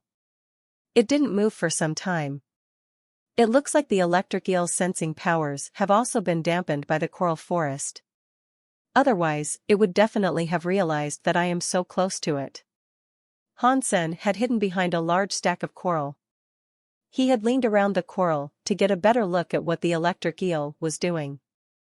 The electric eel looked at the blood coral for a while. Eventually, it seemed to come to a decision. It drew closer to the blood coral, then opened its mouth wide and swallowed the weird blood coral and the sand around it. The enormous maw of the eel left a 10-meter-wide hole in the sea floor. Things happened too quickly, though, and Hansen didn't have time to react. When he saw the electric eel gulp down the weird blood coral, he instantly regretted his own inaction. It looks like that piece of blood coral was good stuff. If I had known that, I would have taken it first. Hansen's heart suddenly jumped as another thought crossed his mind. This is the buried dragon sea. The legends say a true god-class evil dragon died here. That blood coral couldn't be related to the true god dragon, could it? If that is true, then I've missed out on something incredibly potent. I should have picked it up first. While Hansen was regretting his life choices, he saw the electric eel that had eaten the blood coral start to thrash. It began convulsing and twisting its body, churning up the water around it. Its body erupted with wild lightning, but when the lightning touched the nearby blood coral, it was extinguished. It didn't leave so much as a scorch mark on the coral forest. This coral is so powerful. The electric eel has such a scary lightning power, yet the coral wasn't damaged by a full power attack. This blood coral seems to be made of harder materials than a primitive treasure. And this is a large coral forest. If I could take it all with me and use it to build a castle, then the castle would even bar the entrance of deified elites. Hansen started to drool as he thought of this. He eyed the blood coral most lecherously. His mind began planning how to take thousands of miles of blood coral home with him. Once he had his own xenogenic space, he could use that blood coral to build a fortress. And then, he could have 3 palaces, 6 rooms in each, occupied by 72 wives. That would be delicious. Meanwhile, the electric eel seemed to be in agony. Its body repeatedly twitched, while its tail kept slapping the sand, forming a big hole in the bottom of the seabed. Its diamond-like scales suddenly became red. It looked like all of the creature's blood vessels had burst, and the blood was dyeing the creature's skin. What is this? Hansen didn't bother watching the suffering of the electric eel as it struggled and writhed. Its thrashing had opened a hole where the weird blood coral had once been, and the hole seemed to be utterly devoid of sand. There was, however, something red glowing in the depths of the depression. The glowing object in the hole looked kind of like the weird blood coral that the eel had just eaten. It looked red, and it gave off a faint bloody light. Hansen could tell that it had nothing to do with the coral, though. Its surface was as smooth and polished as a mirror, and there were curves to its shape. The part of it that Hansen could see was only about the size of a kitchen table. Hansen couldn't tell what it was, but the creativity of humans could be rather amazing. Hansen had already been thinking about the true god dragon, so when he saw the glowing object, his heart leaped. His brain flashed with an idea. No matter which way you look at it, this thing looks like a giant dragon scale. This cannot be the body of the legendary true god-class evil dragon, can it? After the electric eel ate the blood coral, it continued to twist and convulse. Its body was growing redder and redder. I'll kill you while you are sick. This is a nifty opportunity. Hansen stopped hesitating. While the electric eel was still writhing in pain, Hansen began to generate power using Ghost Teeth Knife. He teleported next to the electric eel, aimed at the beast's belly, and unleashed his swing. The electric eel was in too much pain, and it had no chance of protecting itself. Hansen's knife stabbed toward the creature's belly, but the blade only left a small mark across the red scales. It didn't harm the electric eel too much, but the eel was already thrashing so badly that it almost whacked Hansen with its tail. Holding his shield up to protect himself, Hansen stabbed the creature a few more times. He cut a small wound into its stomach. In response, the electric eel's tail slapped Hansen's shield, sending him flying a few hundred meters. When Hansen teleported back, the wounds he had inflicted were being healed. They were healing so fast that he watched them seal back up. Ghost Teeth Knife really is useless now. I really have to find myself a deified knife at some point. The Buddha stole my knife blank, and I heard a while back that it got refined into a deified treasure. If I have the chance, I'm going to get my knife blank back, Hansen thought to himself. Now that Ghost Teeth Knife was no longer useful for combat, he would have to rectify this situation sooner or later. Now that the electric eel had consumed the blood coral, its body had grown stronger. Its healing power had also intensified. Even Ghost Teeth Knife's ripping power couldn't stop the wounds from healing. It was a very strong foe to contend with. But at this time, the electric eel was also in incredible duress. It continued to writhe around on the seabed, and it didn't have time to deal with Hansen. If I let it continue to change without killing it, I won't stand a chance later, Hansen thought to himself. He made up his mind, and a weird shockwave of power emerged from his body. Hansen's body changed fast. Ordinarily, the Dongxian armor and his spell armor couldn't be used at the same time. However, when Hansen and spell combined to become a xenogeneic together, their powers were fused into one. Not just those two powers either. The Bloodpulse Sutra and Jade Skin were also a part of the furious mix. The four powers combined in a special way, making fundamental changes throughout Hansen's body. He was now releasing a presence like a xenogeneic. His body looked like the dark form of some ruthless demon. It combined coldness and passion, holiness and evil, weirdness and beauty. It was a disturbing, chaotic scene. It was completely different from how Hansen usually operated. At that moment, Hansen no longer looked like a human. He looked like a cold and heartless xenogeneic demon king. Hansen looked impassively at the electric eel that was twitching with pain. In his hand, he clutched Ghost Teeth Knife. It seemed to have been infected by his weird power. The purple and black colors of the knife became a pitch-black flame. Even the knife air darkened to black. Hansen lifted his Ghost Teeth Knife, and he could feel that the energy within him was now incredibly strong. Four types of battle bodies had merged into one, forming a xenogeneic battle body. Hansen's battle power had become an inferno. I wonder if the xenogeneic battle body's power is enough to kill the electric eel now. If it can't, that would be rather annoying, Hansen thought idly. He slashed toward the electric eel that was writhing around in pain. With that xenogeneic battle body's boon of power, Ghost Teeth Knife's black flame roared to insane heights. It carried a scary knife air to slash across the electric eel's belly. Catcha! The diamond-like scales and hardened flesh of the electric eel were ripped open by Ghost Teeth Knife. Hansen's knife sank inside the beast, all the way to the hilt. Hansen was delighted by this result. He lifted his knife and slashed the foe again. He cut the creature's belly open from one end to the other. The blood and internal organs spilled out all over the sea floor. Xenogeneic transmutation deified, killed, space electric eel. Deified xenogenic gene found. Obtained space electric eel beast soul. Hansen had never expected to kill the electric eel with such ease. He looked at the ghost teeth knife in his hand in shock. When he shook off his shock, Hansen was crazily happy. His xenogenic battle body was far more powerful than he thought it could be. He had killed a transmutation deified xenogenic with ease. I didn't expect my xenogenic battle body to be so strong. Such a scary power. I'm afraid it might be as strong as when I use Super God Spirit Body. Hansen was filled with unfiltered joy at the thought. Hansen retreated a little, allowing the blood to drain out of the electric eel's carcass for a while. Once the blood had drained, he could get a better look inside the electric eel's belly. In addition to the creature's organs, the weird blood coral was still inside the eel.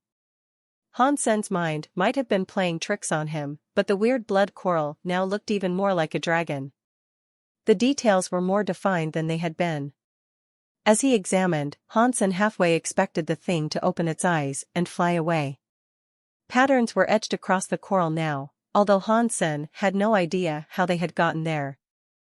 Perhaps the stomach acid of the electric eel had made them. Regardless, the patterns made the coral look even more like a dragon scale. This thing looks a bit evil. If the electric eel hadn't eaten this thing, I would have killed it so easily.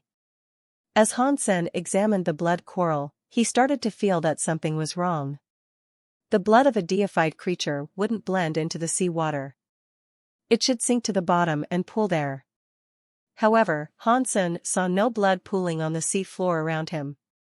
Even the organs that fell out of the carcass were now clean, devoid of even a speck of blood. Where did all the god blood go? Hansen stared at the blood coral that looked like a real dragon. The red light was growing brighter and brighter. This thing can't be alive, can it? Hansen watched the blood coral warily, but it sank to the bottom without showing much of a reaction. He watched it for a while, but the chunk of blood coral didn't move. Then, Hansen gathered up his power and grabbed the blood coral. He thought it would react when he touched it, but he picked the item up with ease. It was like an ordinary, living chunk of coral. He examined it thoroughly, but it continued to sit silently in his palms, just as he would expect from an ordinary chunk of coral. He put it aside and swam into the hole it had made in the sea floor. If the evil dragon's body is really down here, I'm going to be mega rich, Hansen thought to himself as he descended into the hole.